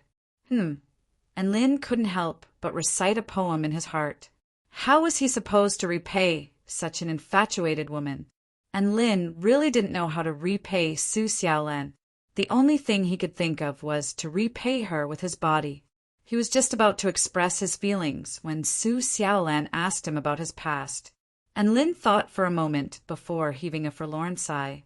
He could only recount his painful past. So on, so forth, so on, so forth. Su Xiaolan listened with rapt attention. She was astonished when she heard that the rate of cultivation in that strange space was several hundred times faster than in the outside world. She was even more astonished when she heard that a day in that space was equivalent to a year in the outside world. When she heard that Lin and Xiao Chao had been tortured, tears began to flow from her eyes, and she couldn't help but hug the man before her tightly. And Lin buried his head in Su Xiaolan's chest and sobbed uncontrollably as he breathed in her fragrance. 4-9 Immortal Sect. This was the most powerful sect in the Kingdom of the 9 States. It was situated on an extremely vast grassland. There was an abundance of spiritual energy here, and all types of exotic flowers and plants grew here. Even extremely rare and precious spirit rank treasures could be found here. However, not a single living being dared to take any spirit rank treasures, even though there were no guards here.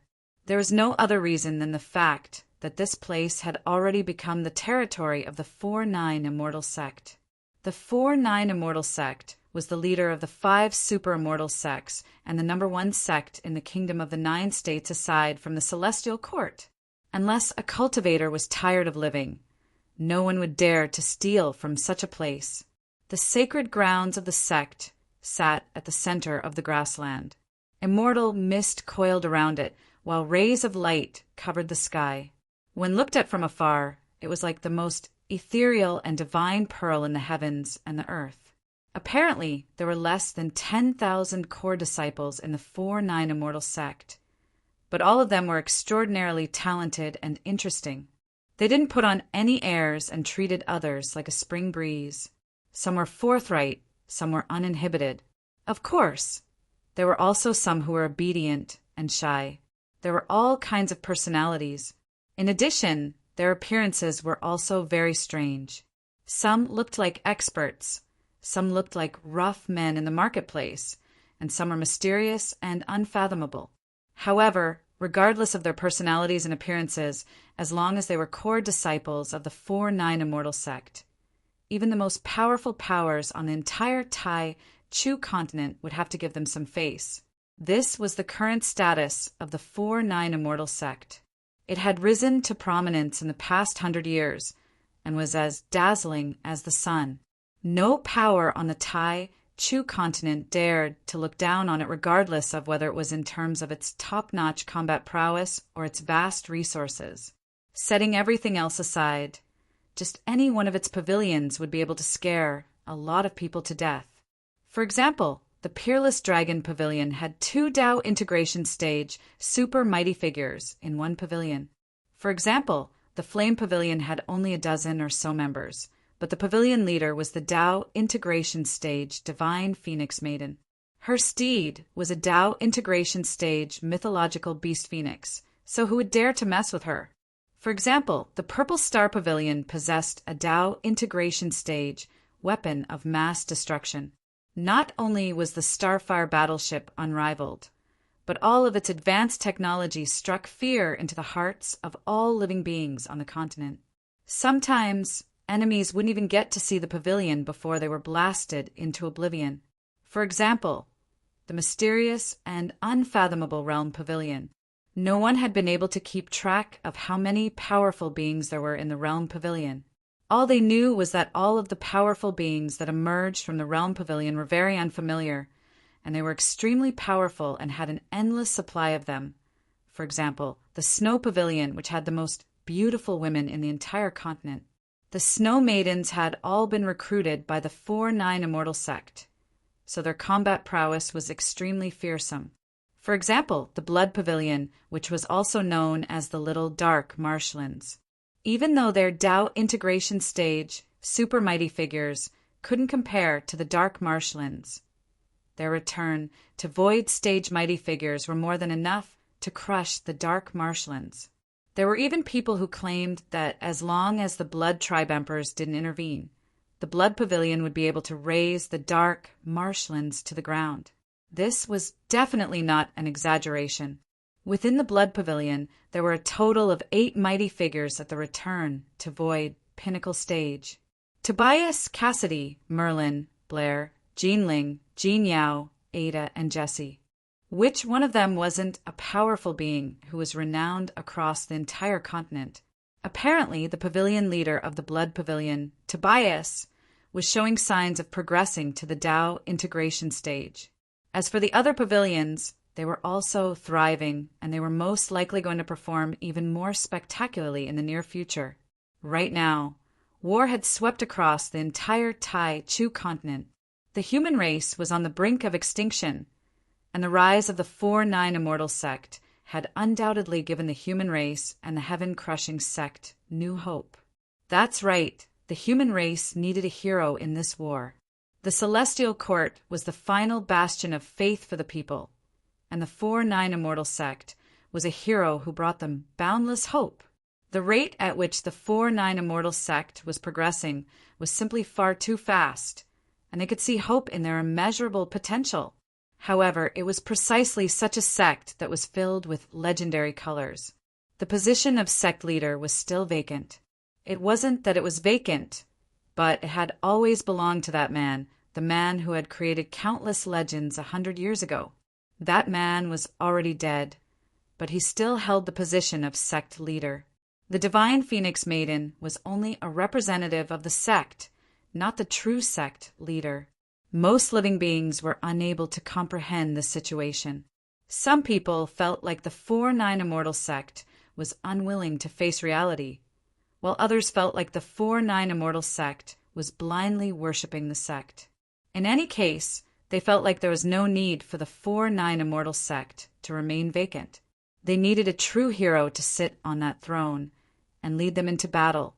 Among the prodigies of the 4-9 Immortal sect, the person who everyone wanted the most to ascend to the position of sect leader was none other than the divine Phoenix Maiden, Su Xiaolan. In terms of aptitude, she had reached the Tao integration stage within 100 years, and no one in the Kingdom of the 9 States could compare to her. In terms of power, she was definitely the #1 female cultivator in the Kingdom of the 9 States. In terms of battle record, she was the #1 goddess of slaughter in the Kingdom of the 9 States. Over the past few decades, she had slain over 1 million powerful beings. Most importantly, after her Tao integration stage appearance, she was riding atop a mythological beast, a phoenix, and everyone was extremely envious of her. It could be said that she was the #1 cultivator in the Kingdom of the 9 States in terms of glamour and image. With so much glory, if Su Xiaolan were to officially become the sect leader of the 4-9 Immortal sect, no one in the Kingdom of the 9 States would object. However, she had vetoed all of this. Right now, Su Xiaolan was holding the hand of the true sect leader of the 4-9 Immortal sect as they hurried toward the sect. Chapter 14, 75. At the 4-9 Immortal sect, a pair of majestic divine pillars stood on either side of the gate. There was a plaque in the air with the words 4-9 engraved upon it. The words were shimmering with light and vibrant colors, and they seemed to be imbued with a transcendent power that could pierce through all things. There seemed to be a new core disciple joining the 4-9 Immortal sect. Sun Yulua was currently leading a dozen or so newbie disciples on a tour of the 4-9 Immortal sect. Sun Yulua was an extremely renowned sword immortal among the younger generation of the Kingdom of the 9 States. He had already reached the return to void stage at such a young age, and he possessed the Blue Dream ancient sword, which had nurtured a spirit. Countless cultivators were envious and revered him both in terms of power and potential. A group of core disciples surrounded Sun Yulua and chattered among themselves. Sun Yulua pointed at the plaque with a smile. The words on this plaque were written by the #1 adorable pet of the 4-9 Immortal sect, Master Shuezhantian, and they are imbued with a lofty, intent realm of defiance against fate. Oh! All of the newbie disciples let loose cries of surprise. So it was written by the adorable and ferocious Shuezhantian? That's awesome. A female disciple stared at the plaque with reverence and anticipation in her eyes. She had only seen Shuezhantian in the newspaper, but she had never seen him in real life. She really wanted to hug that adorable pet soon. However, he was an elder of the sect, while she was only a disciple. The disparity between the two of them struck her with fear. After all, the disparity between their statuses was simply too vast. Wouldn't it be inappropriate for a disciple to hug an elder? This was what the female disciple was thinking, but she had already made a wish in her heart. One day, she had to hug Elder Shui Zhantian. San Yulua led all of the disciples into the sect. Rich, vital energy enshrouded their bodies as soon as they entered the sect, as if it were cleansing every single corner of their bodies. Their blood also reflexively surged, as if their bodies were filled with energy. Every inch of this land was created by the #1 architect of the Tai Chu continent, the Grand Master Construction Cultivator and Holy Lord Tianhua, and they were both serious workers. The sect can gather the power of the veins of the earth and the stars on the ground, and the level of vital energy and spiritual aura is at the pinnacle of the kingdom of the 9 states. The natural scenery is spectacular, and there are countless tall and majestic buildings. The 9 Heavens Trial Holy Land is renowned throughout the entire continent. San Yulua introduced as he walked. All the newbie disciples exclaimed in surprise and excitement. Apart from wow, wow, amazing, and awesome, there were no other words that could describe his current mood. This was the sect of their dreams. Soon, everyone arrived at the drill ground of the 4-9 Immortal sect. There were mountains, rivers, forests, and lakes within a radius of several dozen kilometers around the drill ground, all of which had been reinforced by special spell formations. Even a return to Void Stage Mighty Figure would find it difficult to break through this landscape. The disciples and elders would usually study their moves and spar in the practice field. Protecting the environment is everyone's responsibility. If someone were to practice in other parts of the sect and blow up a building or mountain, they would be locked up in the detention room. Look, it's the little white dragon, Sun Shaodai. She really is, as the rumors say, hard and soft at the same time, beautiful and alluring. Even the dragon horns on her head are so cute. A male disciple said excitedly, "That's by Yao from the Man Pavilion, right? In the Fox clan. She's the most beautiful fox woman I've ever seen. I really can't take my eyes off her. Brother, you really have the guts to say such words. Be careful of Elder Chow's stick. My God, I see Blood Prince Merlin. He's so handsome." A female disciple squealed with admiration at the sight of a man who was instructing a disciple in a high-rank body refinement technique. Merlin was one of the 3 holy disciples of the Blood Tribe. He had curly golden hair, a handsome face, and a pair of dangerous crimson eyes. All of this was enough to create a lethal temptation for some women. Sun Yulua merely gave a knowing smile in response to the female disciple's infatuation. Merlin was very handsome, but there were many handsome men in the sect. Xiao Zhe was youthful handsome. Xian Yuancheng was graceful handsome. Ning Rik was ruffian handsome. Chu Ming was intelligent handsome. He was sure that these infatuated female disciples would soon develop an immunity to all kinds of handsome men. The core disciples of the older generation were the best proof of this. When they walked around the continent, whenever they saw someone trying to act cool, they would sneer at them and silently curse them for being crooked. There was no helping it. There were all kinds of handsome men in the 4-9 Immortal sect, so they had developed an immunity to them. After passing through the drill ground, the newbie disciples saw many renowned figures. They couldn't take their eyes off of them. Sun Yulua led them to the center of the drill ground, where a statue stood. The statue was of a man. He wasn't all that handsome. He held an inky black long sword in one hand, and golden lightning revolved around the tips of his fingers on the other. He didn't look like anything special from the statue.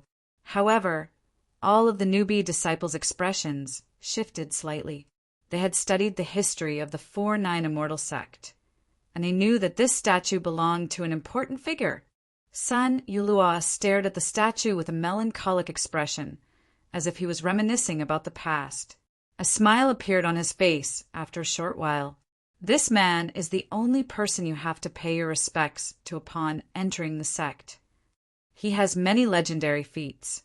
He once wreaked havoc in the Blood Tribe Holy Land, defeated representatives of the heavenly Tao on many occasions, and saved the entire Snow Maiden race.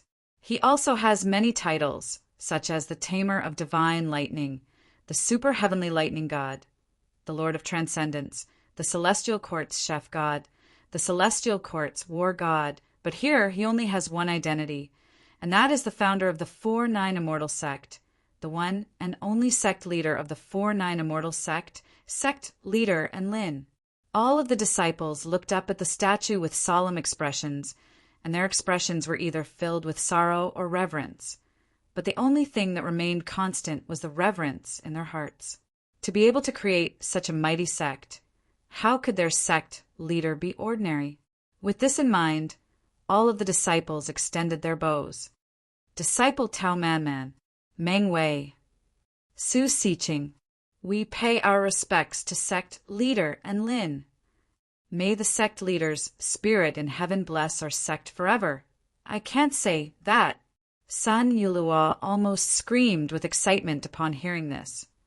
Do you want to be locked up in a small black room by sect leader Xiaolan? Immediately say that he's in a faraway place. The newbie disciples were frightened and immediately changed their words. May the sect master bless our sect in a faraway place, so that our sect will prosper forever. All of them knew that sect leader Enlil had passed away over 100 years ago, and even the Celestial Court had held a funeral for him. This was a fact that the 4-9 Immortal Sect had always denied. Naturally, they wouldn't say much about this kind of thing. It was fine as long as they knew. Right at this moment, a crisp cry erupted throughout the heavens. The scarlet divine flame streaked across the sky like a river of flowing light as it flew into the distance. A gargantuan figure could be seen within the divine flame. The several hundred disciples on the drill ground all looked up into the sky with excitement in their eyes. It's the phoenix. The phoenix from the mystic realm has appeared again. It rarely moves on its own, so the divine phoenix maiden must have returned. All of the disciples discussed with excitement in their hearts. All of the newbie disciples shuddered upon hearing this, and their expressions became even more excited as they looked up into the sky. They were extremely lucky to have the opportunity to witness the legendary mythological beast, the phoenix, as well as the renowned divine phoenix maiden. Was the #1 legendary figure of the 4-9 Immortal Sect finally going to appear? Chapter 1476. All of the disciples and elders on the drill ground stopped what they were doing. They all raised their heads to look up at the sky in the distance. Everyone knew that the divine phoenix maiden had a phoenix as her steed. The phoenix had come out of its own accord to welcome her, which meant that the stand-in sect leader, Su Xiaolan, had returned. Not only were the people on the drill ground extremely excited, even true nuclear celestial immortal, setting moon celestial immortal, and missing in celestial immortal were all looking into the distance with smiles on their faces. Xiaolan is always full of vital energy after speaking to Enlil, Su Qianyun said with a smile. That's right. She has a heavy burden on her shoulders, and only by talking to Enlil will she be able to do so. Even as friends, we can't really relieve her of that burden. Xian Yuancheng heaved a forlorn sigh. Master's wife will be the happiest person in the world when Master returns. Yi Ling's eyes were filled with determination as she looked into the sky in the distance. This day will definitely come. The sky in the distance had already become a vast expanse of fiery red. The scorching temperatures were gradually rising. The phoenix is coming back. All of the disciples looked up into the sky with nervous expressions. A pair of dazzling crimson wings spread open as flaming feathers danced in the air like flower petals. The regal and awe-inspiring phoenix flew over from the distance with an azure figure on its back. In this world, the only person who had the right to stand on the phoenix's back was that legendary woman. Countless disciples and elders were struck by a sense of awe and veneration upon seeing that figure.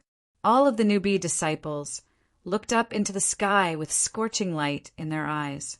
The divine Phoenix Maiden was the stand-in sect leader of the 4-9 Immortal sect. She was the idol of countless female cultivators, and countless male cultivators were infatuated with her, but didn't dare to approach her. She was about to appear before everyone. The Phoenix didn't carry the divine Phoenix Maiden back to the sect leader's pavilion. Instead, it flew toward the drill ground, and it looked like it was going to land on the drill ground. This caused the disciples who were cultivating to be extremely excited, and they immediately took the initiative to vacate a piece of empty space. The flames on the Phoenix's body began to dissipate, revealing a perfectly proportioned body that glowed with divine light. It was majestic and incomparably beautiful. However, at this moment, everyone's gazes turned to its back. After the flames dissipated, the figure began to become clear. Is she the divine Phoenix Maiden? It's so beautiful. Something's not right. Why are there two people? Hiss. It's true. When the disciples looked at their acting sect master with reverence, they suddenly realized that there was also a white figure beside her. Following that, an extremely shocking scene appeared. The divine maiden, who was hailed as the #1 female cultivator in the Kingdom of the 9 States, was currently holding onto a man's arm with a sweet smile on her face. It wasn't just the disciples who had never seen such a scene before. Even the elders present had never seen the goddess in such a state. This, our acting sect master, is actually holding a man's arm. The divine Phoenix Maiden has someone she likes? Impossible. The divine Phoenix Maiden is a supremely talented woman, who in the Kingdom of the 9 States is worthy of her. Everyone stared at the scenes unfolding before their eyes with shock and confusion, as if their eyes were playing tricks on them. The undisputed #1 goddess in the hearts of countless people, the otherworldly goddess, was now holding another man's hand intimately. There was a gentleness on her flawless face that had never appeared before. This scene was simply too shocking. Wait, why does he look so familiar? A newbie disciple rubbed his eyes as he looked at the statue beside him, then at the man standing not far away. Sun Yulua's mouth gaped open, and his mind was in a complete mess as he stuttered. There are a lot of new faces here. The white-robed man leaped down from the Phoenix's back with a warm smile on his face. The divine Phoenix Maiden followed behind him with a dainty smile, and she held onto the man's arm in a very natural manner while pointing at the statue with her other hand. This is the statue I carved for you. What do you think? TSK. Are you ugly? I feel like I should be even more handsome. Su Xiaolan glared at the man with a disdainful expression. Shameless. The two of them continued to flirt with one another. All of the surrounding disciples were completely dumbstruck and deathly silent. Only then did the man realize that something was amiss, and he turned to all of the disciples with a smile. Hello, everyone. I've discovered many new disciples. Allow me to introduce myself. My name is Sword Immortal and Lin. A heart-wrenching roar erupted. Tears flowed from Sun Yulua's eyes as he pounced toward Lin and held him tightly in a bear hug. This real touch, it's real, it's really real. You really are Lin. Wah. Tears flowed from Sun Yulua's eyes as he held onto Lin tightly, as if he was afraid that Lin would ascend to heaven if he were to let go. At this moment, Sun Yulua was completely devoid of the graceful Sword Immortal persona that he had displayed to all of the new disciples. Instead, he was bawling like a child who weighed several 100 kilograms. Su Xiaolan's expression darkened as she stared at the man who was holding onto her Dao partner. She really wanted to burn him to ashes. However, before she had a chance to do anything, Sun Yulua was kicked aside by a black boot. A pleasant voice that was imbued with boundless yearning sounded. Master! And Lin felt the burly man in his arms fly away amid a wail of anguish. Immediately afterward, a fragrant scent wafted toward him, following which a soft and exquisite body crashed into his chest. This was a woman in a tight-fitting black Taoist robe with tears shimmering in her eyes. She had her arms around Lin and she leaned her head against his chest as she burst into tears. "It really is you. You're finally back, little Ling." And Lin's hands were trembling slightly as he gently patted her back. He felt as if he had been transported back to 100 years ago, when he would walk around the sect with this little girl in his arms. Su Qianyin and Xin Yuan Cheng also flew over, and they stared at the scenes unfolding before their eyes with incredulity in their eyes. "Xiaolan, can I hug Enlin?" Su Qianyin asked with a blank expression. "Go ahead." Su Xiaolan smiled. Su Qianyin made her way over to Enlin before giving him a tight hug. "It really is Enlin. This feeling is real. It's not an illusion." Xin Yuan Cheng also made his way over to hug Enlin. He was very healthy and fit. Boom, boom, boom, boom, boom. Beams of light soared into the sky from the 4-9 Immortal Sect. Big Brother in. Woof. Master. Holy Leader. Sect Leader Enlin. One sect mighty figure after another began to appear before flying toward the drill ground in a frenzy. All of the newbie disciples were astonished by this scene. They only wanted to see a statue of their sect leader. Was there really a need to show them a real sect leader? What happened to his spirit in heaven? So, some of the disciples murmured to themselves at the sight of the man surrounded by all of the mighty figures. "Our sect leader is back!"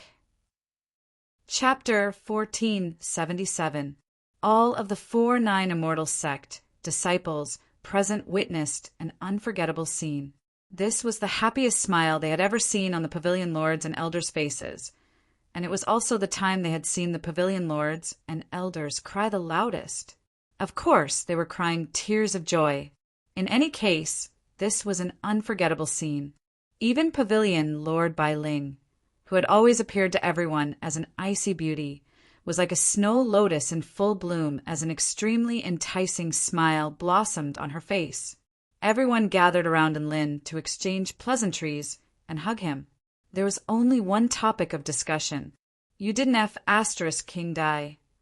That's right, no one wanted Enlin to die, but the celestial court had already held a funeral. So everyone thought that Enlin had been blown to smithereens by the heavenly time god's self-detonation. Even the snow maidens who had witnessed the event had said the same thing. Furthermore, there had been no news of Enlin for the past 100 years, so everyone thought that he was already dead. No one would have thought that. On this day, Su Xiaolan returned with Enlin in her arms, with an elated expression on her face. This was simply a pleasant surprise, as if he had come back from the dead. At this moment, Enlin received the most hugs and the most astonishment.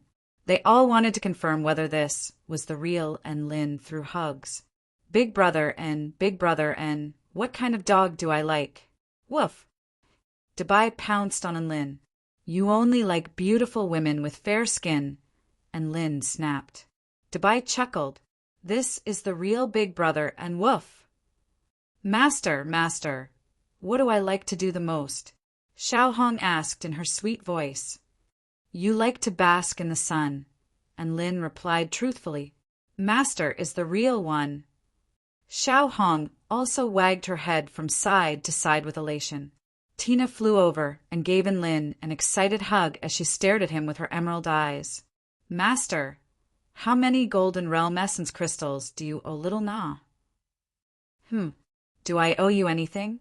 Wah, this master is clearly a fake. Tina had a mental breakdown.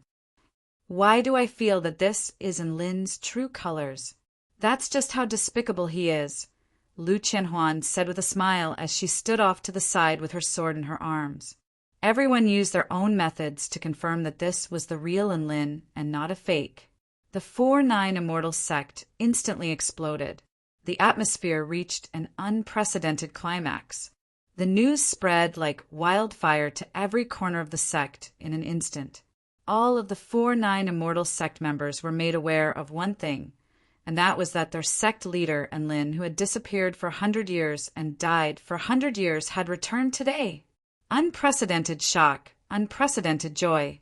If it weren't for the fact that Su Xiaolan had done everything in her power to keep the news of Enlin's return a secret within the 4-9 Immortal sect, it was very likely that this news would have spread throughout the entire Tai Chu continent within a day. The tens of thousands of core disciples in the sect were in a daze. The legend that they once worshipped the most, the spirit in heaven that they once prayed to or prayed to protect in their hearts, the eternal immortality that they once said many times, their most respected and beloved Lord Sovereign. Now he really had come back to life. The sound of firecrackers suddenly erupted within the sect. Fireworks exploded in the sky, creating a dazzling display of colors. Countless beautiful flowers blossomed on the ground, covering every corner of the sect. There was even a red carpet that extended from the drill ground all the way to the main conference chamber. This was a path that had been set up specifically for the Lord Sovereign. The massive sect was transformed into a sea of celebration in a very short time. There was simply too much to say to one another when friends met, and Lin made his way to the main conference chamber, where he planned to recount everything that had happened during this period of time to everyone. Su Xiaolan held onto Enlin's arm with a blissful smile on her face. After 100 years of waiting, the clouds had finally parted. Her heart was filled with a rainbow at this moment. All of the disciples on the drill ground sighed with emotion as they looked at the man who was being escorted into the distance by all of the elders and pavilion lords. They finally understood why Su Xiaolan had always refused to become the sect leader, and why she had persisted for 100 years. In the 4-9 Immortal sect, there was only one person who held the most prestige and was able to garner the respect of all of the pavilion lords, and that was their sect leader, Enlin.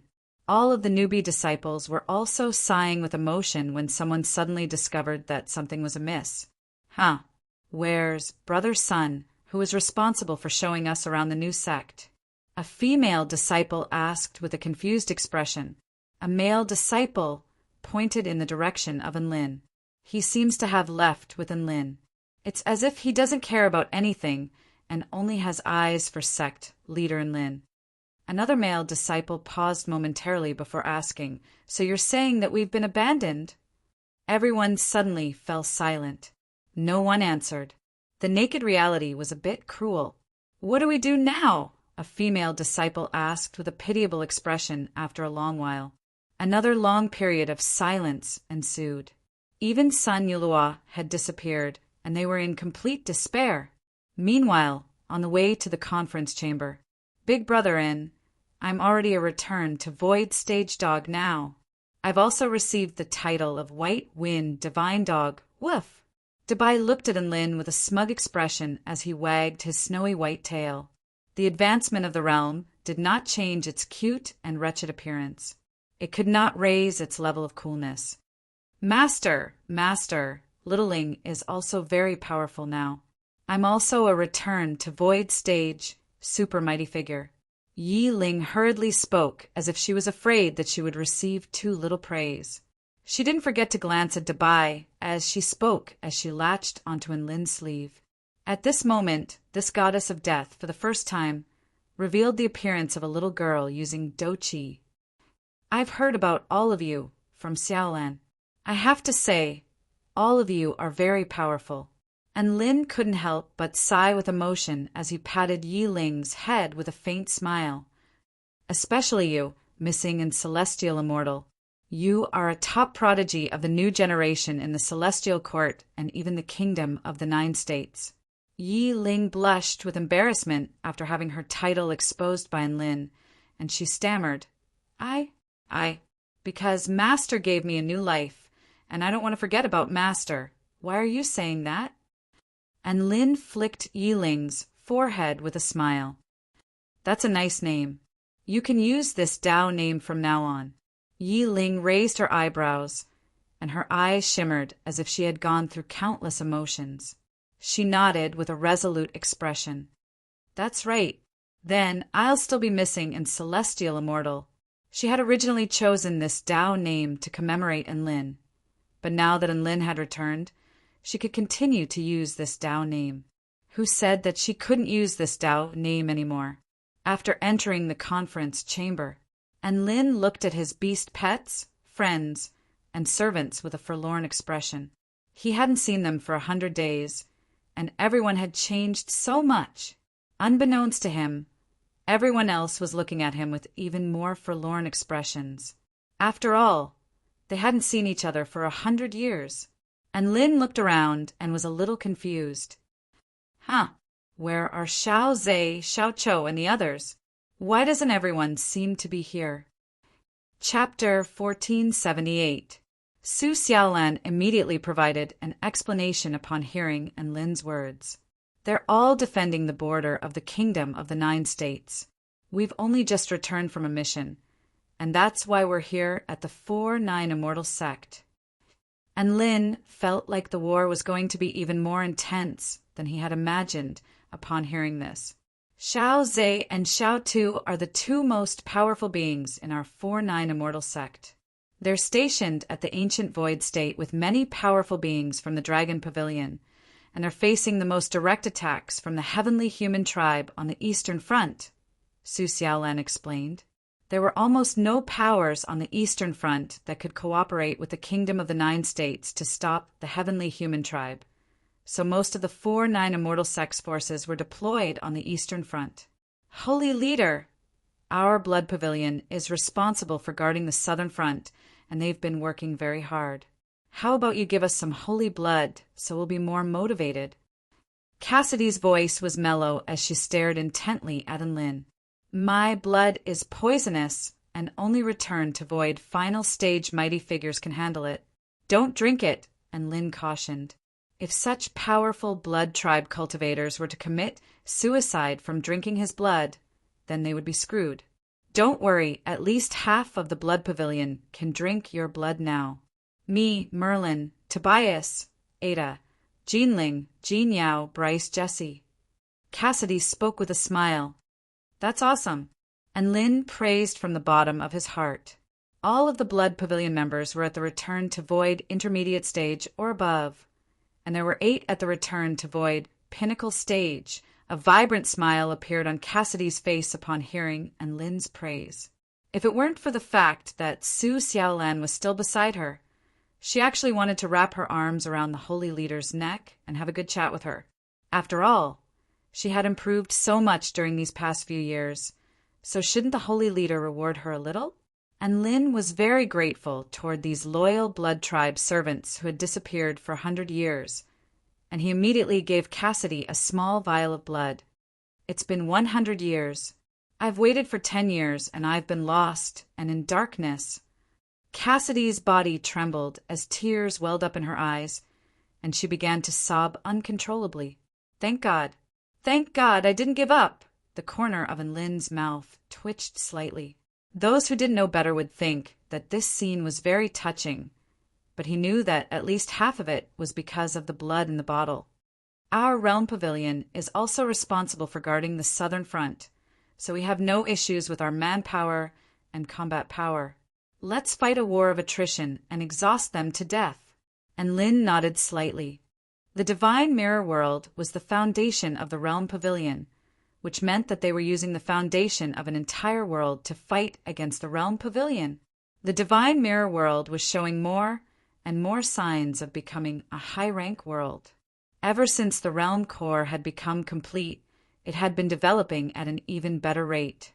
It was like a vibrant young man, and its population and power were both rapidly increasing. 100 years was the time of the Tai Chu continent. Tina could still accelerate time in the Divine Mirror World. Even though the amount of time acceleration she could do so was getting smaller and smaller. Over 1,000 years had already passed in the Divine Mirror World, and there were already top-rate prodigies who had attained the Divine Tao. And Lin speculated that once a living being reached the Tao integration stage, the Divine Mirror World would definitely undergo an earth-shattering transformation. A faint smile appeared on Bai Ling's face as she looked at An Lin. Our Purple Star Pavilion is responsible for guarding the central front line against the Heavenly Human Tribe in the White Nectar Sea. The only things we're lacking are materials and energy resources. As long as we have enough resources, we can raze the heavenly human tribe to the ground. Big Sister Bai's words were very domineering, but no one felt like there was anything wrong with them. At the very least, all enemies below the Tao integration stage and Heaven Pioneer stage were no longer enemies in her eyes. The Flame Pavilion and Spirit Pavilion were responsible for defending the Northern Front against the heavenly human tribe. With Su Xiaolan and the Phoenix present, the heavenly human tribe wouldn't be able to do anything to her unless they deployed a divine heaven stage super mighty figure. Our Moon Pavilion is mainly composed of pill refinement masters from the Moon Palace. They're responsible for concocting medicines and healing wounds. Su Qianyan spoke in a mellow voice, completely devoid of the authority that a pavilion leader should possess. And Lin took a glance at Su Qianyan, but he wasn't fooled by her outward appearance. He knew that this seemingly harmless little girl would transform into the most ruthless and merciless moonlight assassin at night, reaping lives as if they were nothing more than weeds. The Moon Pavilion was responsible for logistics, and there were many beautiful celestial maidens among them. However, the most adorable pavilion leader was a god of slaughter. This was quite an adorable combination. Immediately afterward, Xianyuan Cheng's Spirit Pavilion, Debai's Beast Pavilion, Little Lang's Man Pavilion, and Lu Qianwan's Sword Pavilion also explained their roles. What was worth mentioning was that the Snow Pavilion, which was comprised of the entire Snow Maiden race, had all rushed to the front lines of the Gem State to fight against the Blood Tribe army. They had already confirmed that Enlin was dead. But not only had they fulfilled their promise not to harm the human race, they had even joined the human race without any hesitation. And Lin was very surprised by her actions, but he was also very touched. The Snow Maiden's loyalty and righteousness had also greatly improved the impression the humans of the Kingdom of the Nine States had of them. At the very least, they weren't doing anything to discredit the Snow Maidens. In fact, they were wondering if the Snow Maidens were treating them too well. And Lin could actually understand how the Snow Maidens thought. After interacting with Shangguan Yi, he knew that even though the Snow Maidens were generally cold and aloof, their hearts were as clear as ice, and they were a race that could clearly distinguish between kindness and hatred. And Lin had sacrificed his life in exchange for the survival of their entire race, so they could also use their lives to repay Enlin's debt. The sect leader who had returned after 100 years had finally sorted out the entire sect. Immediately afterward, all of the pavilion leaders and elders looked on with anticipation in their eyes, and Lin recounted his experiences. All of them were astonished when they heard about the heavenly time god self-detonating and entering a strange space. They were even more incredulous when they heard that one day in there was equivalent to 1 year in the outside world. Only Tina had a thoughtful expression on her face. When she heard about Enlin's experiences as a blade of grass, she was on the verge of tears. Tears welled up in Enlin's eyes, and he was struck by the urge to cry every time he recounted this unbearable experience. He was just about to continue sobbing in Xiaolan's arms. A white furry body pulled him into an embrace. "Big brother, and it's all right. You still have me, Woof." Debai hugged Enlin with a sympathetic expression. He recalled the painful experience of being a dog for the rest of his life during Bai Ling's trial. It looked like his experiences were nothing compared to Enlin's experiences as a blade of grass. And Lin had no choice but to lie in Debai's arms and sob. Meanwhile, on the floating continent of the Celestial Court, on the Celestial Dharch Palace, the Celestial Dharch had snuck back. He learned that all of the mighty figures of the Celestial Court, including the 4 emperors, had joined the heaven-crushing sect. As the second-in-command of the heaven-mending sect, he felt like the world had played a huge joke on him. He woke up to find that all of his friends and comrades had joined the enemy's side, leaving him alone. What the hell was going on? The Celestial Dharch was very aggrieved, and he began to sob in a corner.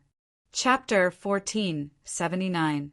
Outside the Kingdom of the Nine States, deep within the Purple Star ruins. This was once the core region of the Purple Star civilization, as well as the most glorious and dazzling place on the entire Tai Chu continent. However, It had now been cursed by heaven and earth, leaving it barren and filled with a deathly aura. No one dared to trespass there. Even if they were a return to void stage mighty figure, their bodies would rot and their Tao foundations would crumble if they weren't careful. However, in this desolate wasteland, there was a land of light that emitted a pure white light without a single speck of dust. Countless statues of ancient beasts stood on both sides of the land of light. At the end of the ferocious beast statues was a white hull. Its entire body was sparkling and translucent, looking holy and flawless. The only thing that was out of place was the countless cracks on its dome, like a piece of glass that could shatter at any time. This was the base of the heaven-crushing sect, the land of eternal light. Many returned to void stage mighty figures had cultivated peculiar spell techniques on the land of light, and all of their attacks were imbued with the power to pierce through the heavens, as if they were sharp sabers that were going to slice through all things. These experts would all be overlords on the continent, but here they were merely ordinary combatants. While training, the combatants would look longingly at a palace on the ground of light from time to time. They knew that the one sitting on the throne in the main hall was the truly terrifying big shot, and to have the opportunity to hold a post in the main hall was a supreme honor. Neza, stop running around. You haven't even finished practicing your heaven piercer yet. His heaven-crushing true intent hasn't even reached the required standard. A middle-aged man carrying a pagoda yelled as he chased after a youth. Rumble. He had no choice but to use the pagoda crushes the heavens to press the youth under the pagoda. Let me go. I've been practicing this every day. I'm going crazy. Neza kept struggling under the tower. Sigh. The uncle sighed helplessly. His son's aptitude was very good, but he couldn't settle down and always wanted to do other things. Look at the golden couple. Look at the 7 fairies. Which one of them isn't more hardworking than you? They were all prodigies of the younger generation, but they had never thought about playing around. All they wanted to do was cultivate heaven-crushing techniques and save the human race. You're the only one who thinks of stirring up trouble every day. What kind of nonsense is that? Heavenly King Li's face was filled with disappointment. He directly told his own child about the difference between him and other children. Neza was still struggling. You're all studying heaven-crushing. Can't you let me take a break? Heavenly King Li ignored him and pointed toward the west. Look at the battling Buddha, who was on par with you in the past. He's already at the Tao integration stage, but you're still at the return to void pinnacle stage.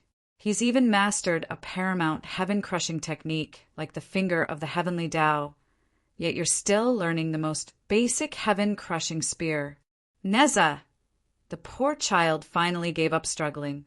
If he continued to struggle, Heavenly King Li would probably use other people's children to torture him. In other novels, only the protagonists wanted to defy the natural order, but here, everyone in the Kingdom of the 9 States wanted to defy the natural order. All return to void stage mighty figures were cultivating heaven-crushing techniques. The heavenly Tao was very flustered.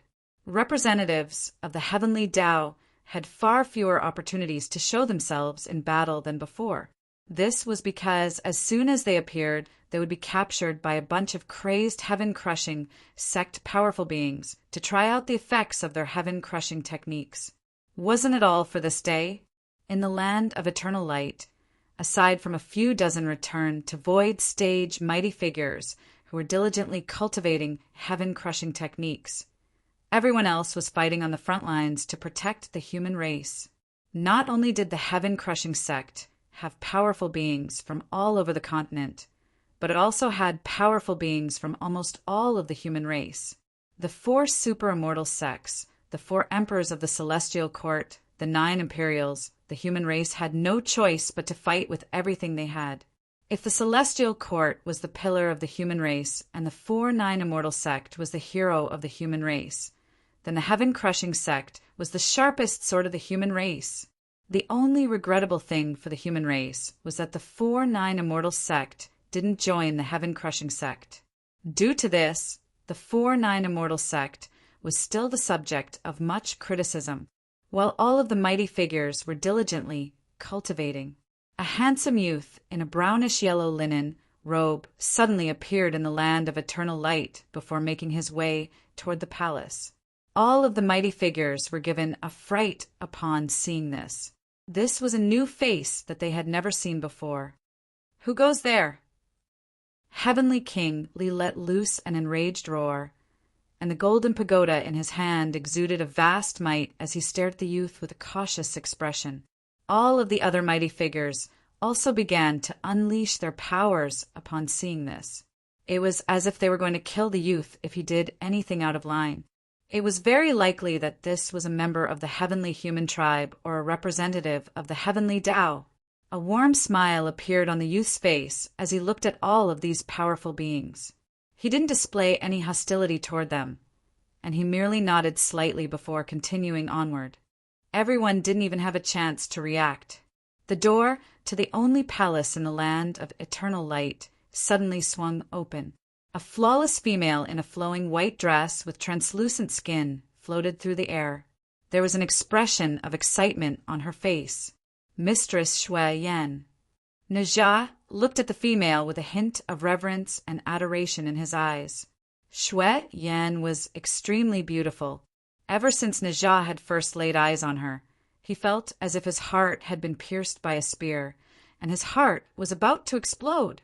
She was ethereal, like a celestial maiden of ice and snow. However, Shui Yan, who had always given Najah this impression, had tears streaming down her face. All of this was because of the man who had just arrived. A sense of foreboding welled up in Najah's heart. All of the powerful beings present were also extremely bewildered. They didn't dare to attack the man who was walking toward them, but they did have some speculations in their minds. Right at this moment, the ancient Dragon Empress, who was wearing a true Dragon Emperor robe, also stood outside the door with a wide smile on her face. She was bowing her head slightly, and it looked like she was going to welcome that man. This time, all of the mighty figures present were astonished. The ancient Dragon Empress was already the second most revered, super mighty figure in the heaven-crushing sect. Who was this man who had the right to make her bow to him like this? A man with a demonic horn on his head, a pair of crimson eyes, and a wine gourd hanging from his waist also walked out. He seemed to be very happy to see the man who had just arrived, and he picked up the wine gourd and gulped down a few mouthfuls of strong liquor, as if he was celebrating this event. Many people in the land of eternal light had seen him before, but they didn't know his exact identity. A heaven-crushing, sect, mighty figure from the older generation had said that he was the heavenly disciple's attendant, and his name was Demon Emperor Siyu. He was once the most powerful being in the true demon tribe, but he had changed his appearance after that. Even his cultivation base fluctuations were only at the soul formation stage, which was extremely strange. Of course, he had never openly admitted to this. Right at this moment, a handsome and graceful man in a red robe walked out. His appearance caused everyone present to fall silent, and some of them even drew a sharp intake of breath. They had only seen this man when they had joined the heaven-crushing sect, but they didn't think that he would personally come out to welcome a single person. This man from the true demon tribe was known to all mighty figures above the return to void stage. He was the most powerful being in the true demon tribe, as well as the #1 heavenly disciple of the heaven-crushing sect, Cyril. Cyril looked at the newcomer with a warm smile. "Welcome back, our second heavenly disciple, Chin Chin." Chapter 1480. Chin Chin? He's the second heavenly disciple of the heaven-crushing sect, Chin Chin. My God, didn't he perish in battle with the heavenly time god? He's not dead. He's not dead. Several dozen mighty figures in the land of eternal light began to yell with excitement. Chin Chin is not dead? If that's the case, then doesn't that mean Daddy? And in Lin, all of the 7 celestial maidens' eyes lit up at the same time, and their hearts began to stir. However, just as they were about to ask Chin Chin about the situation, He had already been led into the palace by the heavenly disciples, upon which the doors were tightly shut. The doors are closed. We can't go in without permission. A remorseful expression appeared on Celestial Maiden Tianxian's face as she cursed herself for not stopping Chin immediately. Don't worry, let's try to contact Daddy through voice transmission talismans. Celestial Maiden Tianyu immediately tried to contact the Celestial Darch. However, all of the Celestial Maidens called several times, but no one picked up, just like in the past 100 years. Could it be that Chin is the only one who managed to escape? Tears welled up in Celestial Maiden Tian Shou's eyes. What she didn't know was that the Celestial Darch was sobbing in a corner of the Celestial Darch Pavilion and was in no mood to pick up her voice transmission talisman. All right, we can try to contact Enlin. He was on a mission with Daddy. If he's still alive, he might be able to find out where Daddy is. Celestial Maiden Tianyu thought of that be asterisk starred. All of the Celestial Maidens immediately began to dial Enlin's voice transmission talisman. They were extremely uneasy, and they could even hear each other's nervous heartbeats. At the same time, Enlin had just concluded a meeting and was in high spirits, preparing to do something big when his voice transmission talisman lit up. It's the piggy bank girl's voice transmission talisman? Enlin was extremely excited, thinking that she was going to give him money. He almost picked up the voice transmission talisman, but his hand faltered. No, I'm still a dead man. I still have to take advantage of the information gap between us and the enemy. How can I expose that I'm still alive? And Lin didn't feel like this was the time to expose himself. Even though he didn't think Lin Junjun was a blabbermouth, it was always better to keep his identity a secret.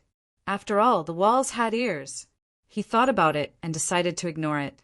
The voice transmission talisman lit up a few times before finally dimming down. In the land of eternal light, the 7 beautiful celestial maidens had tears in their eyes. Their voice transmission talismans were unable to reach them, and they were so sad that they were on the verge of tears. It was a painful feeling of hope being rekindled and then extinguished.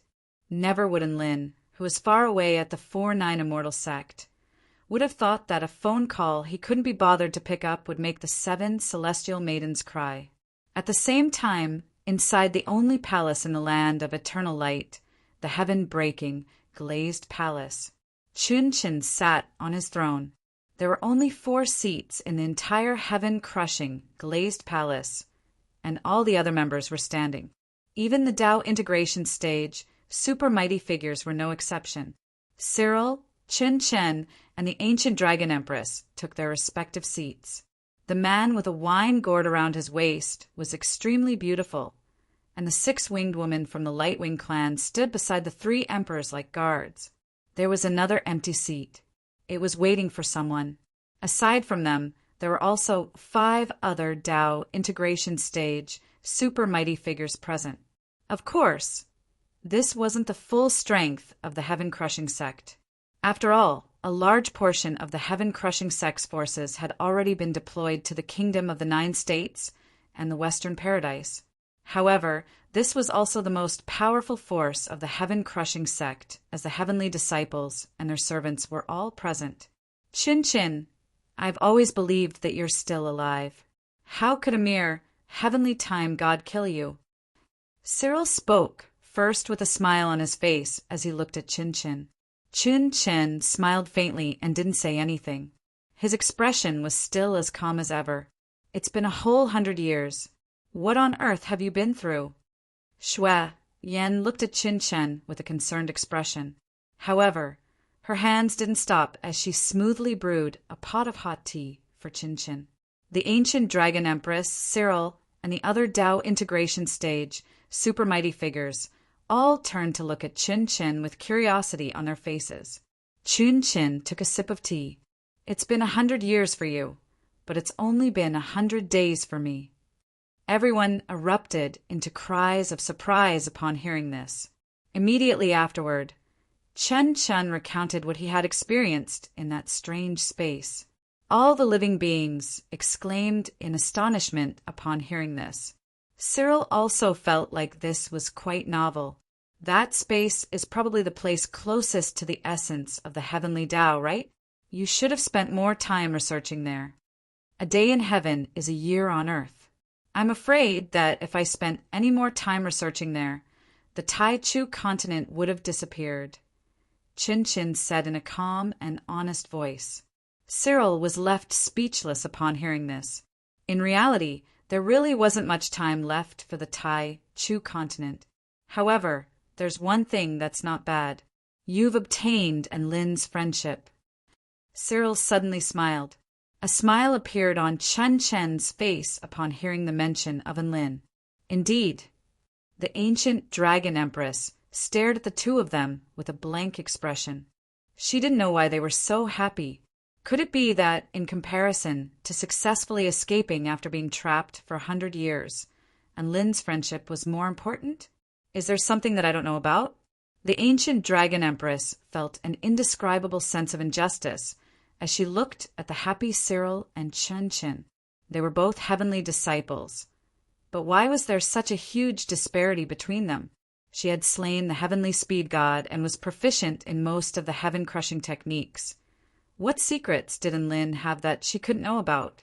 With this in mind, she became more and more interested in Enlin. All of a sudden, Chen Chen's voice transmission talisman lit up. He pulled out his voice transmission talisman from his storage ring, and his eyes lit up as an expression of excitement appeared on his face for the first time. It's Enlin. Enlin has contacted me of his own volition. A warm smile appeared on Cyril's face as he looked at the third empty seat, then at the voice transmission talisman in Chen Chen's hand. Hurry up and answer it. The heavens are not to be trusted. If we want to survive, we can only rely on ourselves. Mr. Enlin, you finally thought things through. The true demon beside Cyril chuckled before taking another swig of wine with elation. Chen Chin picked up the voice transmission talisman with a friendly and benevolent expression. Hello, Mr. Enlin. What can I do for you? Is he going to join the heaven-crushing sect? Hello, senior student Chin Chin.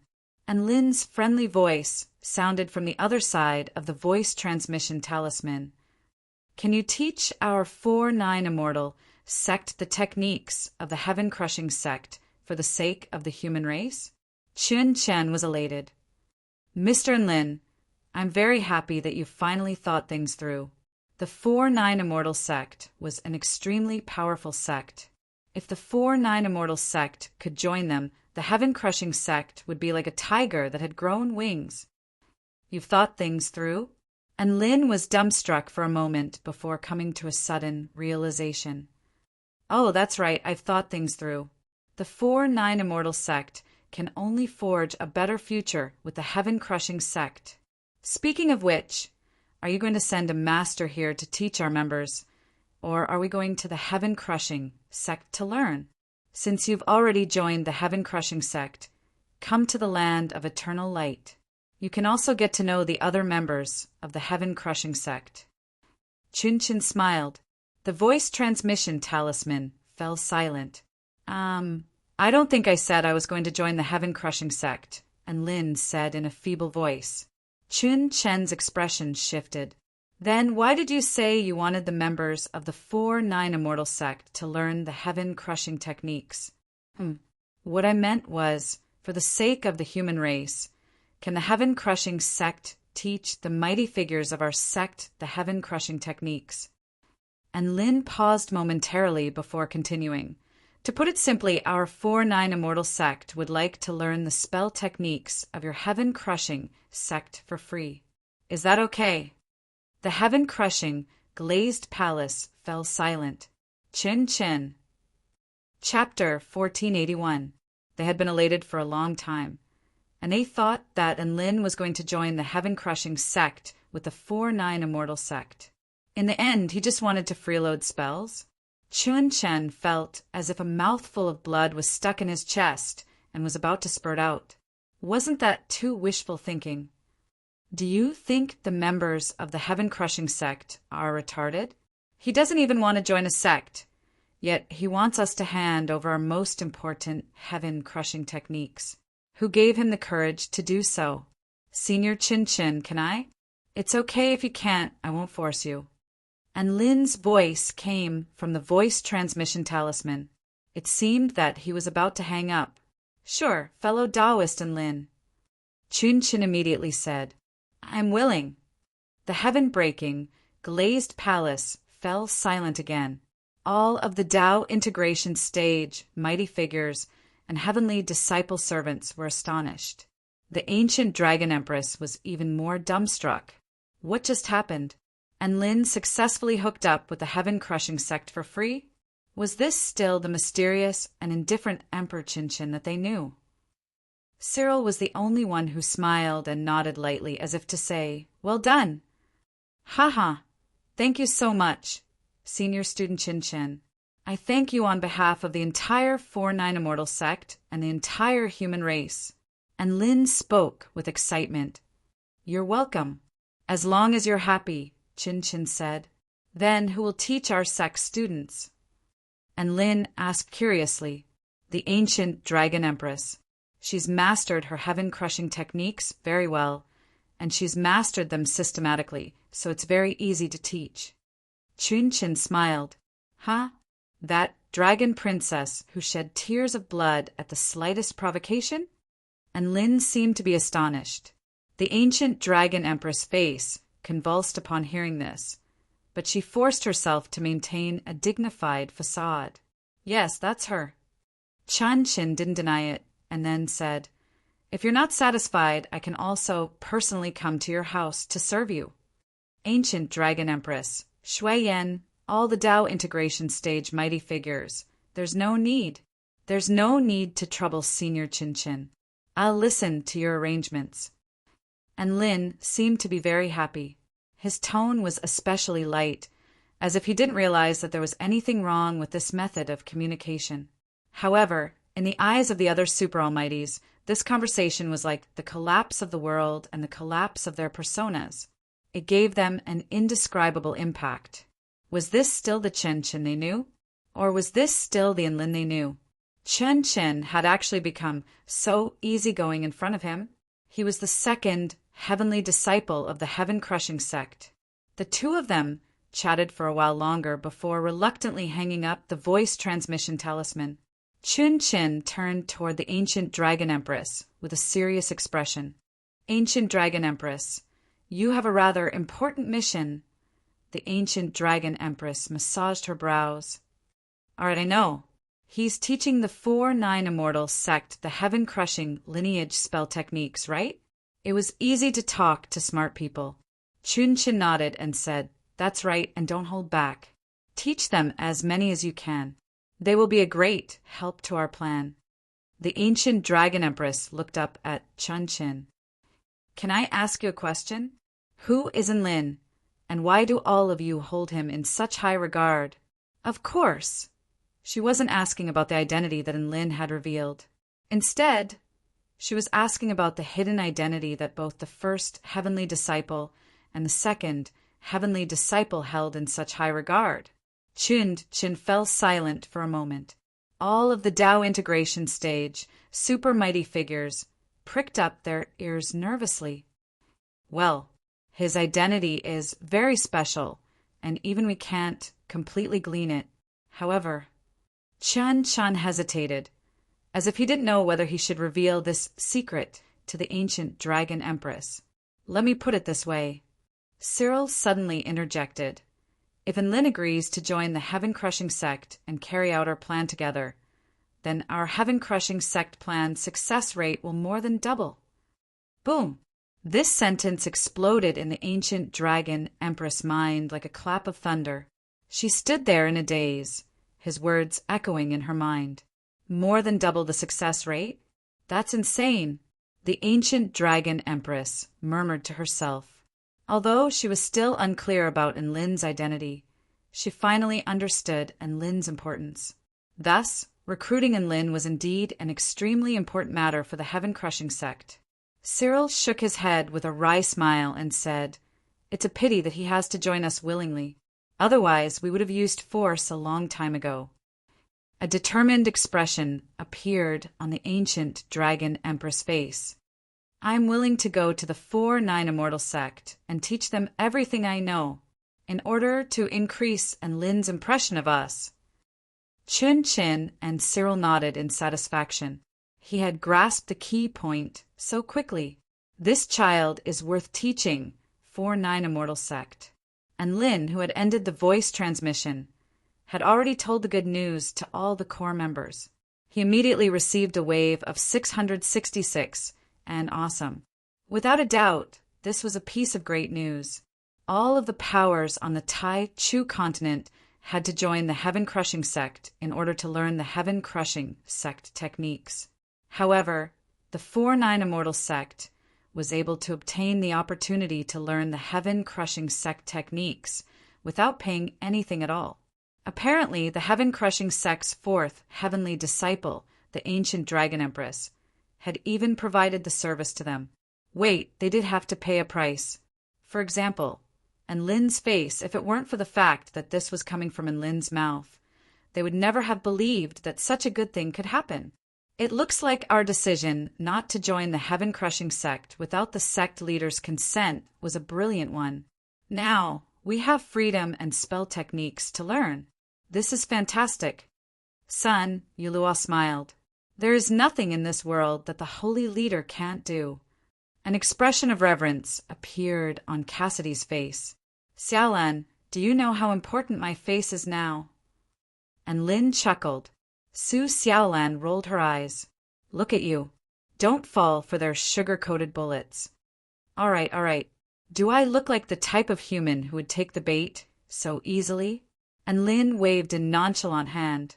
He was in a good mood, and after taking care of this matter, he made his way toward the drill ground. Yi Ling hadn't sparred with her master for a long time, and she was itching to spar with her master. She asked Lin if she could spar with him, and Lin was not going to refuse such an adorable disciple's request, so he immediately agreed. At the same time, he could empathize with Yi Ling's desire to display the results of her cultivation in front of her master after over 100 years of arduous cultivation. At the 4-9 Immortal sect's largest drill ground, there were already over 1,000 people gathered here. All of them were sect disciples who hadn't participated in the battle, and they were all extremely excited. News of Lin and Yi Ling's sparring had already spread throughout the entire sect. Never in a million years would they have thought that after meeting the legendary sect master, they would have the chance to witness the sect master in action. This was a rare opportunity. They could brag about this for 10 years. The dozen or so newbie disciples who had been forgotten by San Yulua were ecstatic. Wow! So the reason why Senior Brother Sun left us here is to let us watch the sect master fight? Thank God we didn't visit the other parts of the sect. We almost missed this opportunity. Senior Brother Sun is far-sighted and has put in a lot of effort. Hurry up, sect leader Lin is here. Hurry up and get a seat. All of the disciples yelled with excitement at the sight of Lin in the distance. Chapter 1482. On the drill ground of the 4-9 Immortal sect. Bai Ling snapped her fingers, and a mechanical voice reverberated throughout the drill ground. Material reinforcement, 10,000%. Chaotic cyclone energy absorption barrier activated. 99 extreme. Heavenly sect protection formation activated. A transparent barrier of light enshrouded the entire drill ground. One buff after another was applied to the drill ground. In order to ensure safety, all of the disciples had retreated from the drill ground to give their sect leader some space to battle. The sun began to set. The light of the setting sun elongated the shadows of the two people on the drill ground. And Lin carried his evil-slaying sword on his back as he looked up at a young woman in a tight-fitting black Taoist robe. Yi Ling's figure was quite thin, but it was extremely well-proportioned. It could be said that every part of her body was perfect, and she was like a scenic sight even as she stood on the spot. She bowed toward Lin with a smile on her face. Missing and celestial immortal of the 4-9 Immortal sect, please enlighten me. And Lin smiled and also extended a salute. 4-9 Immortal Sect and Lin. Please enlighten me. After 100 years, the master and disciple once again stood on the training field, welcoming the long-awaited sparring session. Outside the drill ground, all of the disciples had already begun to discuss among themselves. Hey, Dongzhen, who do you think is going to win between sect leader and Lin and sister Yiling? Cheng Yingxiong asked.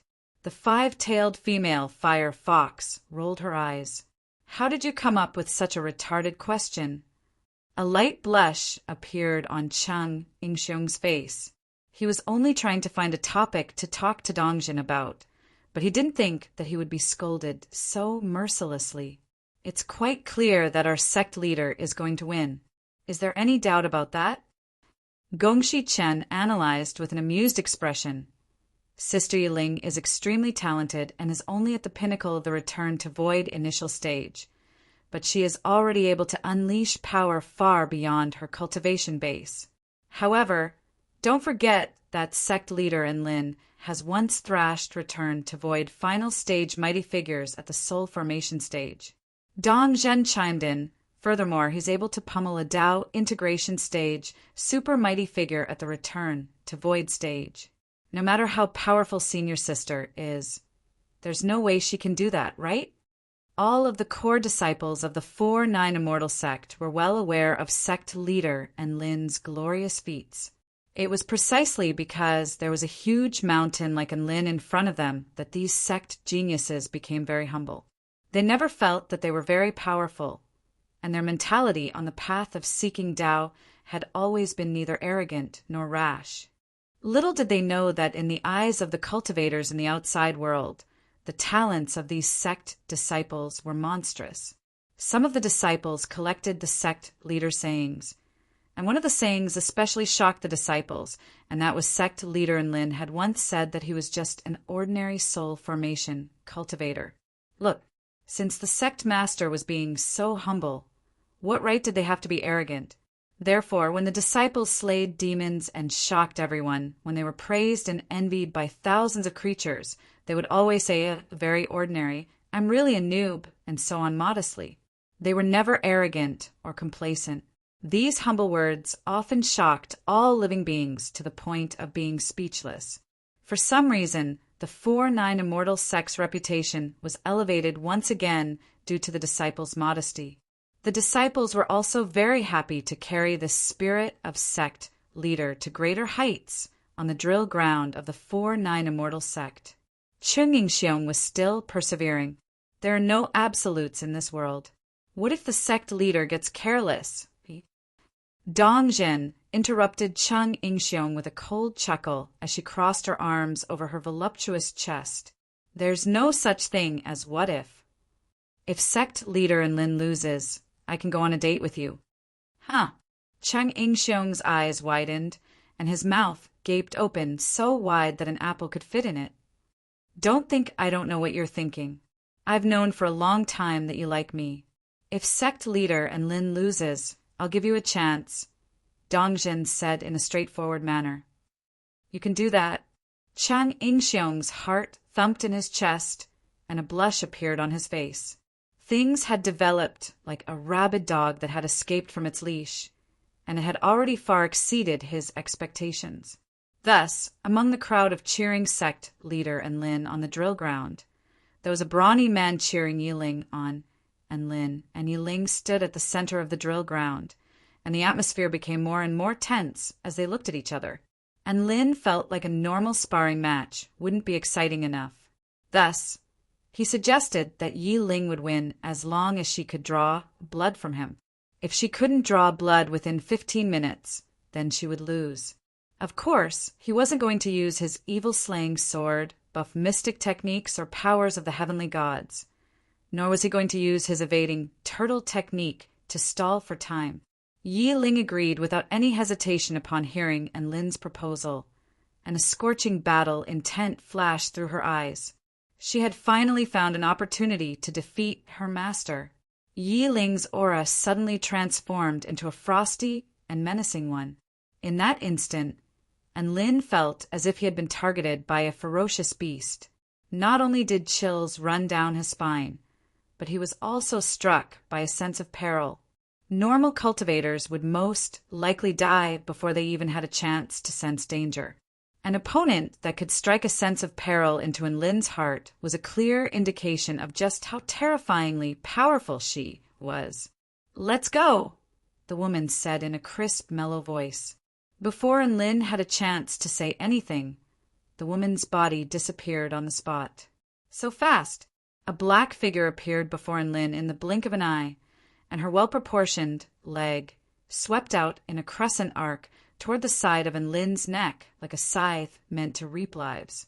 Not only that, but there seemed to be an extremely special power imbued within her leg, making it imbued with immense power and terrifying sharpness. Before the leg had even reached Lin, the space around it had already been distorted by the terrifying sharpness, and Lin's lips twitched, unleashing a killing technique from the get-go. If a normal return to Void Stage Cultivator were to let their guard down, Yiling's kick would be able to decapitate them. But who was Lin? He was no ordinary return to Void Stage Cultivator, and Lin's expression remained calm as he quickly grabbed onto Yiling's leg. Bam! The force of the collision swept up gale force winds in a radius of 5 kilometers. If it weren't for the fact that the ground had been reinforced to the extreme by the spell formation, it would have already been shattered. "You're going to make such a big move right off the bat. Be careful of your lower body." And Lin chuckled. Yiling's figure appeared before him. She was not flustered by the fact that her leg had been grabbed. Instead, a ferocious expression appeared on her face. Shadow manifestation. Her calf suddenly disappeared, as if her body had been cut off. It was just a shadow under the sun, but it became even darker, and Lin faltered slightly upon seeing that his hand had missed. At this moment, Yiling's fist had already pierced through the air, aiming straight for his head like a cannonball, and Lin slapped a palm toward Yiling's wrist, knocking her fist to the side. At the same time, his other hand slashed toward Yiling's waist like a saber. However, before his hand could even make contact with Yiling's slender waist, her waist had already transformed into a black shadow and disappeared, as if her body had been severed into two. What a powerful shadow manifestation technique! I didn't think you'd be able to master the shadow manifestation technique I taught you to this extent. And Lin was astonished. The shadow manifestation technique was a combination of Lin's Shadow Tiger, Mist Immortal technique, and Little Xia's Divine Sword Domain. At the time, he had only taught Yiling the basics. But who would have thought that Yiling would be able to master it to such an extent? His voice had only just fallen. He discovered that Yiling's fist was already upon his face again. This time, there were over 100 inky black fists. Chapter 1483. These punches weren't produced by the speed of the punches. Instead, there were over 100 punches, shadow fists. And Lin's expression shifted as he discovered that the punches before him were formed by the shadows beneath Yiling's feet. Each and every one of them was imbued with the power to shatter mountains and sink seas. The golden lotus insignia on Lin's forehead shimmered, and his hands were imbued with the vast power of the earth, which transformed into a series of golden afterimages that crashed toward the inky black fists. Bam, bam, bam, one black fist after another was shattered by Lin's hands. However, there was still a fish that slipped through the net. A small black fist pierced through his defense and heavily smashed into his chest. A tremendous force came crashing down with earth-shattering force, and Lin was forced back half a step. Yiling was just about to give chase when boundless golden light suddenly erupted up ahead. The terrifying power of the earth crashed toward her like a divine mountain-quaking fist. It was too fast, and it covered too large of an area. There was no way she could evade. She could only unleash a defensive ability as the black crystal encapsulated her entire body like an eggshell. Boom! An earth-shattering boom erupted. The golden fist crashed into the black energy crystal, and the crystal quickly cracked open before shattering. The fist's power didn't dissipate, and it crashed directly into Yi Ling's body. Yi Ling let loose a muffled groan as the sound of bones cracking erupted from her well-proportioned body, and she was blasted back for several hundred meters. Cries of surprise erupted from outside the drill ground. This was the first time they had seen their sect leader unleash a spell technique. It was an extremely simple punch, but it seemed to be imbued with the essence of the great Tao, and it sent their first senior sister flying for no reason. However, their first senior sister was also a vicious character. After she was sent flying, her body disappeared in a wraith-like manner while she was still in midair. In the next instant, Yi Ling appeared in front of Enlin, and lightning revolved around her fingers as she thrust them toward Enlin's face. Flash thrust. Enlin dodged to the side and evaded Yi Ling's lethal attack. However, it was also at this moment that Yi Ling's torrential barrage of attacks finally erupted. Her delicate and exquisite body instantly erupted with an extremely terrifying aura. The ethereal and mysterious shadow flower transformed into a dancing black swan. Every part of her body contained a terrifying killing move. In an instant, Enlin saw countless moves, each of them fatal. Explosive fist, sickle hook, elbow to the heart. Inside Lotus Finger, Enlin instantly activated his Earth Lotus Supreme skill and countered every move that came his way. Their bodies collided, causing the space around them to crumble and shatter. Terrifying shockwaves swept forth like earth-shattering explosions, crashing into the barrier that Bai Ling had set up using the power of Purple Star technology and the sect's protective spell formation. Most of the disciples could no longer keep up with their speed. They could only see two afterimages flashing rapidly in the martial arts arena, erupting into violent collisions again and again. Not to mention the disciples. Even some of the pavilion masters and elders found it hard to keep up. Only Cassidy, Xiaohong, and Su Xiaolan were able to see the battle clearly. The speed and power the Yi Ling was displaying were even more powerful than some return to void stage mighty figures who had attained the power of the divine Tao. And Lin was becoming more and more astonished as the battle progressed. He had fought the most powerful beings in the past, so he could naturally sense the level of power that Yi Ling was currently displaying. Just her body techniques alone were enough to crush Ao Meng and the likes. Each and every one of her movements was imbued with extremely intricate technique, and she was able to unleash her full power to the maximum. Her slender and exquisite body was imbued with extremely terrifying power, and each and every one of her attacks was imbued with explosive power that had transcended the limits of her body techniques and was on the level of the divine Tao. And Lin knew why Yi Ling's body techniques were so powerful. She had already progressed to the return to void stage in her 20s, and it could be said that her aptitude was the highest among all the cultivators he had ever seen. However, she had been stuck at the return to void initial stage for over 80 years. Even Enlin was unable to imagine just how powerful her foundation was. Thousand Frost Lightning. Yi Ling extended a palm, and white lightning surged like countless spirit snakes over her palm before abruptly crashing toward Enlin's fist. Boom! Lightning exploded, wreaking havoc in a radius of close to 10 kilometers. A thick layer of frost and ice appeared on the ground around them, and Lin could also feel the lightning tearing through his body in a frenzy. At the same time, a burst of extreme frost power threatened to freeze his entire body. He didn't use his lightning manipulation technique to retaliate against Yi Ling, but the divine flames within his body surged violently, instantly incinerating the frost power before erupting outward.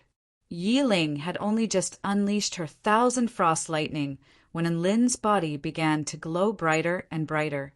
Immediately afterward, scorching energy erupted like a volcanic eruption, instantly engulfing her body. Boom! This was an earth-shattering explosion. 6 divine flames wreaked havoc in a frenzy, incinerating all things. Scorching waves of flames engulfed everything within their field of vision. Even all of the spectating disciples let loose cries of fear. Their instinctive survival instincts forced them to retreat in fear of being caught in the shock waves of the explosion. Thankfully, Bai Ling had set up a Dao integration stage formation in advance, thereby keeping the energy from the explosion at bay. The semi-transparent barrier quickly absorbed the energy from the explosion. The chaotic cyclone energy absorption barrier is so useful. The energy from Enlin and Yi Ling's battle can be used to replenish the Starfire battleship's energy source. A joyful smile appeared on Bai Ling's face. That's right, not only could this formation protect the spectators, but it could also recycle the energy. It was a free and clean energy source. Let's fight. The more intense, the better. An expectant smile appeared on Bai Ling's face. All of the spectating disciples were panting heavily. All of the newbie disciples were a little dumbstruck. They had never seen anything like this before, and they were completely dumbstruck. Divine flames engulfed heaven and earth as they crashed into the barrier in a frenzy. If it weren't for the barrier, the sect leader's attack would most likely raze this entire place to the ground. Is Sister Yi Ling all right? Don't worry, sect leader Enlin is so powerful. He definitely knows what he's doing. Do you see any sense of propriety in this self-destruction? All of the disciples stared at the drill ground with fear and anxiety on their faces. Chung Ingxiong's legs had already turned to jelly from all the yelling. This King Master was not giving his disciple a chance at all. His date with Dongzhen was about to be ruined. A little phoenix over a meter in length revolved around Su Xiaolan while letting loose incessant cries and flapping its wings excitedly, as if it was cheering for Yi Ling. Perhaps it was because it was in the same boat as Yi Ling, and they were both fighting to resist violence and oppression, which was why it was so emotionally invested. After all, cultivating, teaching disciples, fighting little Huang, participating in battles, and waiting for Enlin was no laughing matter. It was a person who had been wronged for several decades. The flames on the drill ground finally dissipated. Enlin was still standing at the center of the drill ground in his flowing white robe. His back was straight, and his expression was calm. The 7 divine flames revolved around him like dragons, making him appear as if he was the war god of fire. In front of him, Yi Ling half knelt on the ground. A few holes had been burned into her black bodysuit, revealing her fair and slightly red skin. Even her long hair had been curled up, and there was a charred aroma wafting from her body. Little Ling, you're only protecting your hair when you're fighting me? Are you looking down on your master? And Lin harumphed coldly. No. Yi Ling pursed her lips with an aggrieved expression. It's just that if I don't protect my hair, it's going to be burned to ashes by your divine flames. She didn't say this out loud, but she did it in her heart. Yi Ling didn't want her master to look down on her, and she certainly didn't want her master to see her bald head. That's right, this beautiful young woman had chosen her appearance without any hesitation when it came to power and image in the eyes of her master. And Lin didn't know what Yi Ling was thinking, and he charged toward Yi Ling. He had decided to teach his disciple a lesson. Chapter 1484. Don't treat your hair as more important than your life in battle. And Lin let loose an enraged roar as his body instantly tore through space, and it was as if a massive bird were flying through the sky behind him. Kuin Peng travel. His body tore through space and appeared before Yi Ling at an extremely fast speed. Yi Ling flipped a hand over, and an azure immortal sword flashed out from her storage ring. Her aura transformed again, and she had transformed into a sword immortal. And Lin's fist was imbued with surging divine flames as it crashed down upon Yi Ling, flattening the space around it and even twisting and crumbling it. Yi Ling held her sword horizontally in front of her, and her feet dug into the ground as a golden sword intent soared into the heavens, as if it were a divine mountain. Determined mountain. Bam! And Lin's fist fell upon the blade of the sword, and it was as if it had struck an eternal divine mountain as the fist projection faltered. The ground that had been reinforced to the extreme began to crack open, but Yi Ling remained completely unmoved. A reminiscent expression appeared on Lin's face. He was very familiar with this sword technique. All of the spectators outside the drill ground were already letting loose cries of surprise upon seeing this. That's the 4-9 sword technique. That's right. Sister Yi Ling is using the 15th stage of the 4-9 sword technique, Determined Mountain. Who would have thought that our 4-9 sword techniques would be so powerful? Just sensing its power strikes one with a sense of despair, as if it would never be broken. Sister Yi Ling has already reached the pinnacle of mastery in the 4-9 sword techniques. All of the disciples discussed among themselves with excitement. The 4-9 sword techniques were the core sword techniques of the 4-9 immortal sect, and almost all of the core disciples could cultivate them. As such, all of them were able to identify the sword technique that Yi Ling was using. However, being able to identify the sword technique was one thing, and being able to use it was another. There were 18 stages to the 4-9 sword technique, and it was easy to learn. However, the difficulty increased exponentially with each subsequent stage. In the entire 4-9 immortal sect, there were less than 10 people who were proficient in the 15th stage, Determined Mountain. The dozen or so newbie disciples were all dumbstruck upon seeing Yi Ling block and Lin's terrifying punch. They couldn't help but pull out a small yellow booklet from their storage rings. The words 4-9 sword techniques were written on the booklet, and it was a gift upon initiation.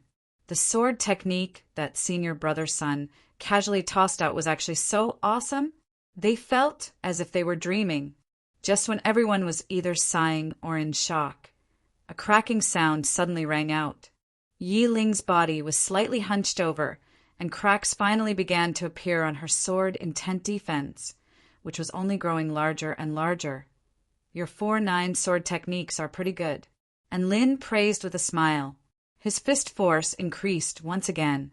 Yi Ling's expression changed drastically. Her empty Dingjun was still unable to block Lin's fist. The azure glaze immortal sword suddenly emitted bursts of white mist, and Lin only felt that his fist was empty, as if the sword in front of him had suddenly disappeared. His fist continued to punch forward, but a premonition of danger enveloped his entire body in an instant. He could sense that he had lost track of Yi Ling. The green cloud fell from the 9 heavens, splitting the fog and white clouds. 16th blade, falling cloud cut. A clear roar sounded from high above. Too slow, and Lin raised his eyebrows slightly, but his body remained completely still as he flicked a finger through the air.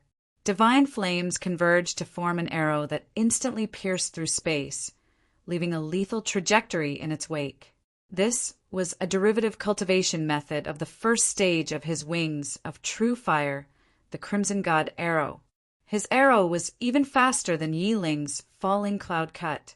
A muffled groan erupted as blood splattered through the air, and Lin's body shifted to the side at the same time, and the falling cloud cut struck the ground beside him, slicing a ghastly trench into the ground.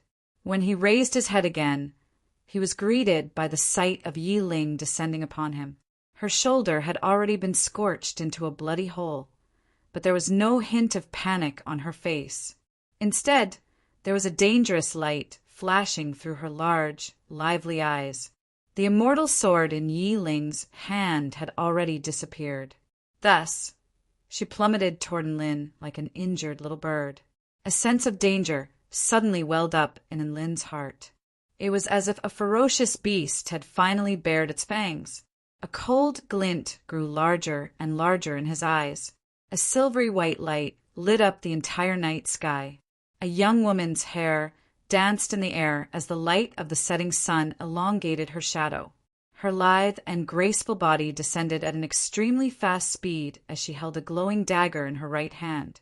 In that instant, Lin thought back to that night when Yi Ling had chopped up a bunch of return to void stage mighty figures in the falling dragon abyss. And this was the weapon she had used. This was a sure-kill divine tool. Yi Ling was a natural-born assassin, and this divine tool was able to unleash unimaginable power in her hands. Little Ling is finally going to dance. Su Xiaolan looked on with excitement on her face. She was the person who knew Yi Ling the best. It could be said that Yi Ling had been raised by her for the past few decades. She had witnessed Yi Ling's growth with her own eyes, so she knew just how terrifying Yi Ling was with a divine tool in her hands. The silvery white light was extremely intimidating, and Lin's eyes turned snowy white as he activated his divine inspection technique for the first time. The sense of danger that Yi Ling was giving him was far too strong, and he had to unleash his full power. Under the effects of his divine inspection technique, and Lin felt as if everything in the world had slowed down. He evaded to the side, and Yi Ling's dagger only managed to slice open a corner of his shirt. Right at this moment, a bolt of golden void lightning tore through the air like a roaring dragon. Boom! Yi Ling's chest was punctured, and Lin didn't even have a chance to react before Yi Ling's body suddenly became insubstantial. An afterimage?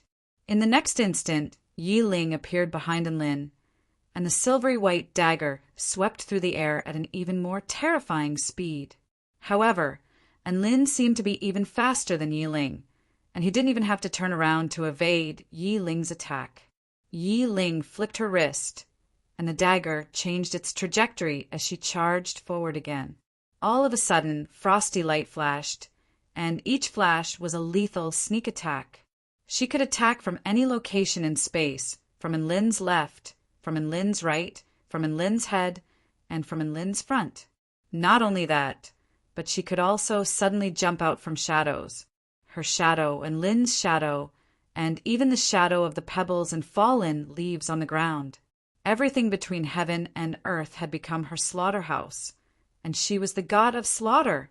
Yi Ling's attacks were extremely unpredictable, and each of them was lethal. And Lin had clearly already activated his divine inspection technique, which allowed him to see through Yi Ling's attacks. But it was still very difficult for him to keep up with Yi Ling's speed. All of the disciples could only see a series of afterimages flashing through the air as well as a frosty white blade. There was a formation that isolated the battlefield, but they could still sense the killing intent and bone-chilling intent emanating from it. That's way too terrifying. Is this the most powerful attack Senior Sister can unleash when she uses the sword of sending you safely on your way? Do you see the cracks on the barrier? Those are all caused by her sword intent. Even a Dao integration stage formation can't defend against Senior Sister's attack? How bad *SS? Shouldn't sect leader and Lin be the bad *S here? Even though he hasn't unleashed any attacks, Senior Sister is still unable to inflict even a single wound on his body. All of the disciples were discussing spiritedly among themselves. They didn't know what the two of them were fighting, but they were all very excited, and Lin's lips twitched involuntarily as he dodged and dodged. The sword that will send you on your way? Yi Ling, who was in the middle of attacking, blushed with embarrassment and humiliation, and Lin seemed to have understood something. Missing and celestial immortal, sort of sending you safely on your way. Could it be that you named it to commemorate my safe journey?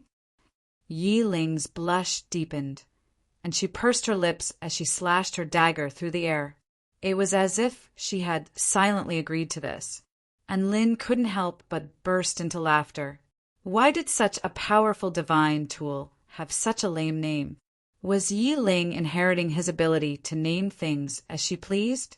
Yi Ling seemed to have been exposed, and her attacks became even more ferocious, as if she wanted Lin to shut up, and Lin was ecstatic upon seeing this. Yi Ling had clearly been disrupted by his verbal evasion technique. There was a flaw. Chapter 1485. Yi Ling had chosen a good angle for this attack, but she had been too impatient and miscalculated the distance between Lin's other palm, and Lin's footsteps faltered, and he advanced instead of retreating. Yi Ling could see the smile on his face. Only now did she detect that a palm enshrouded in golden light was hurtling toward her lower abdomen. Bam! Golden light surged, and the power of the earth surged forth. Yi Ling's body was bent into the shape of a bow, and she threw up a mouthful of blood as her body flew back for several kilometers before crashing into the transparent barrier at the edge of the drill ground. Senior disciple Sister Yi Ling. All of the disciples present let loose cries of surprise upon seeing this. Cheung Ingxiong drew a sharp intake of breath. This is a sparring match, right? Dong Zhen nodded with a blank expression. I think so. Even though this was a sparring match, why did it feel so horrifying? The older disciples were given a fright, and the newer core disciples were trembling uncontrollably. They looked at their legendary sect leader with awe and veneration in their eyes. He looked so harmless, but why was he beating his disciples so viciously? It's a huge taboo to be distracted by your enemy's words during a battle. I'm so disappointed that you fell into a daze with just a few words. And Lin spoke with a serious expression. His voice had only just fallen when a massive dragon constructed from great holy flames leaped out of his body before pouncing toward Yi Ling. Blood trickled down the corners of Yi Ling's lips, and she stomped down onto the barrier before landing on the ground like a bolt of lightning. She then quickly shifted to evade the divine flame dragon. However, another massive purple dragon constructed from the demonic star flame suddenly pounced toward her. Yi Ling didn't even have time to unleash her shadow manifestation technique, so she could only evade with her movement techniques. Everything can be used as a medium for your assassination and the number 1 killer move. This is because you're able to combine shadow manifestation and spatial skipping perfectly. And Lin spoke in an indifferent voice as a blue flaming dragon and a spatial, twisting, heavenly void dragon appeared behind him. However, your spell techniques are still flawed. The flaming dragons constructed from the setting moon flame and heavenly void flame roared as they pounced toward Yi Ling. The 4 fire dragons pounced and bit continuously, tearing open horrifying fissures in the ground and burning out pitch-black trails. Their combined attacks gradually forced Yi Ling into a corner again. See, you've used shadow transformation and spatial jump consecutively. You're running out of energy, aren't you? And Lin chuckled. The Blood Phoenix, Divine Fire Dragon, and Golden Dragon, Divine Flames appeared behind him. The power in your body can only support you for a short period of time. Also, every spatial leap and shadow transformation requires your consciousness to predict in advance. You'll have to spend all your attention just to dodge the continuous attacks of 4 fire dragons like me. How can you predict in advance? As soon as he finished speaking, another 2 fire dragons roared and pounced toward Yi Ling. 6 flaming dragons roared as they closed in on Yi Ling, sealing off all of her escape routes. Yi Ling let loose a clear cry, and a frosty killing intent instantly froze the area within a radius of over 100 meters around her. All of the 6 fire dragons began to slow down and shrink as soon as they approached her, and Lin's lips twitched upon seeing this. What powerful killing intent! Are you trying to force your way through my fire dragons? Just what had this once adorable little girl gone through to cultivate such a crooked Tao? She had embarked on a path of killing intent that was even more exaggerated than Su Qianyun's as her master, and Lin was suddenly struck by a sense of melancholy. Right at this moment, Yi Ling made her final stand like a cornered beast, and she really did manage to slice through one of the fire dragons and successfully escape from the encirclement. The power of a divine tool was nothing to scoff at. Even an assassin-type divine tool could tear apart a fire dragon over 10,000 feet in an extremely domineering manner. Just as Yi Ling was about to unleash her shadow transformation and close in on Enlin, Enlin suddenly stomped a foot into the ground, and a black circle suddenly appeared beneath Yi Ling's feet, as if it were a gargantuan mouth that was going to devour everything. Boom! The terrifying gravitational force made Yi Ling's body falter. This was the core spell technique of the heaven-punishing war god, abyssal gravity. The indescribable gravitational force threatened to crush her body into mincemeat, and even the indestructible earth began to cave in. Yi Ling's body faltered slightly, and she was just about to unleash her spatial skipping technique to escape from the spell technique's area of effect. However, sometimes a split second of stagnation was enough to determine the outcome of a battle. For example, the space around her had been instantly sealed, or Lin had already used Kuin Peng travel to appear before her, or Lin's little fists were hurtling toward her chest again before she even had a chance to do anything. The golden light was as dazzling as the sun. The space within a radius of over a kilometer was twisted and shattered by his fists. Yi Ling felt as if her body were about to be torn apart, and she threw up another mouthful of blood, which landed directly on Lin's face. The woman was sent flying before crashing heavily into the transparent energy barrier. Her whole body went limp, and her body slowly slid towards the protective wall. A trail of blood appeared along the trail. Under the light of the setting sun, half of the woman's face was obscured by her long, disheveled hair, giving her an extremely tragic appearance. And Lin wiped the blood from his face, but he showed no intention of stopping as he continued to make his way toward Yi Ling. The spectating disciples couldn't bear to watch this any longer. This was simply too tragic, and some of them were even begging Lin to let Yi Ling off the hook. This wasn't a sparring match. He was beating her to death. Yi Ling panted heavily as her chest rose and fell incessantly. Thank God she hadn't been struck on both sides. She looked at the man who was enshrouded in divine flames as he made his way toward her, and she silently tightened her grip on the divine weapon that she had been holding this entire time. The 4-9 sword techniques are split up into 18 stages, and progressing to the next stage is as difficult as ascending to the heavens. No one in the entire sect has been able to master the 18th stage. However, I know that there are only 17 stages, and the mantras for the 18th stage are all nonsense. And Lin's footsteps faltered slightly as he looked at the woman in the distance, with a hint of surprise in his eyes. Yi Ling raised her head, and there was no hint of dejection in her eyes. There's no such thing as the 18th stage. If there were, then the 18th stage would be a new sword technique that we've attained after we've reached the pinnacle of our swordsmanship. After all, only a sword technique that we've created is the most suitable for us, and it's the most powerful one. And Lin's heart jolted again upon hearing Yi Ling's words. Master, did you know that I cried like an idiot when I received your inheritance from Emperor Ziwei? Tears welled up in Yi Ling's eyes as she gripped tightly onto her dagger. The divine weapon doesn't belong to me, but I view it as a precious treasure. We're master and disciple, and we're somehow connected. I've always wanted to use my blood as a medium to find you. Yi Ling released the dagger in her hand, and blood flowed down the corners of her lips as a relieved smile appeared on her face. It's been a long time since I've experienced the happiness you've brought me. Master, this is the 18th stage of the 4-9 sword technique, seeking peace.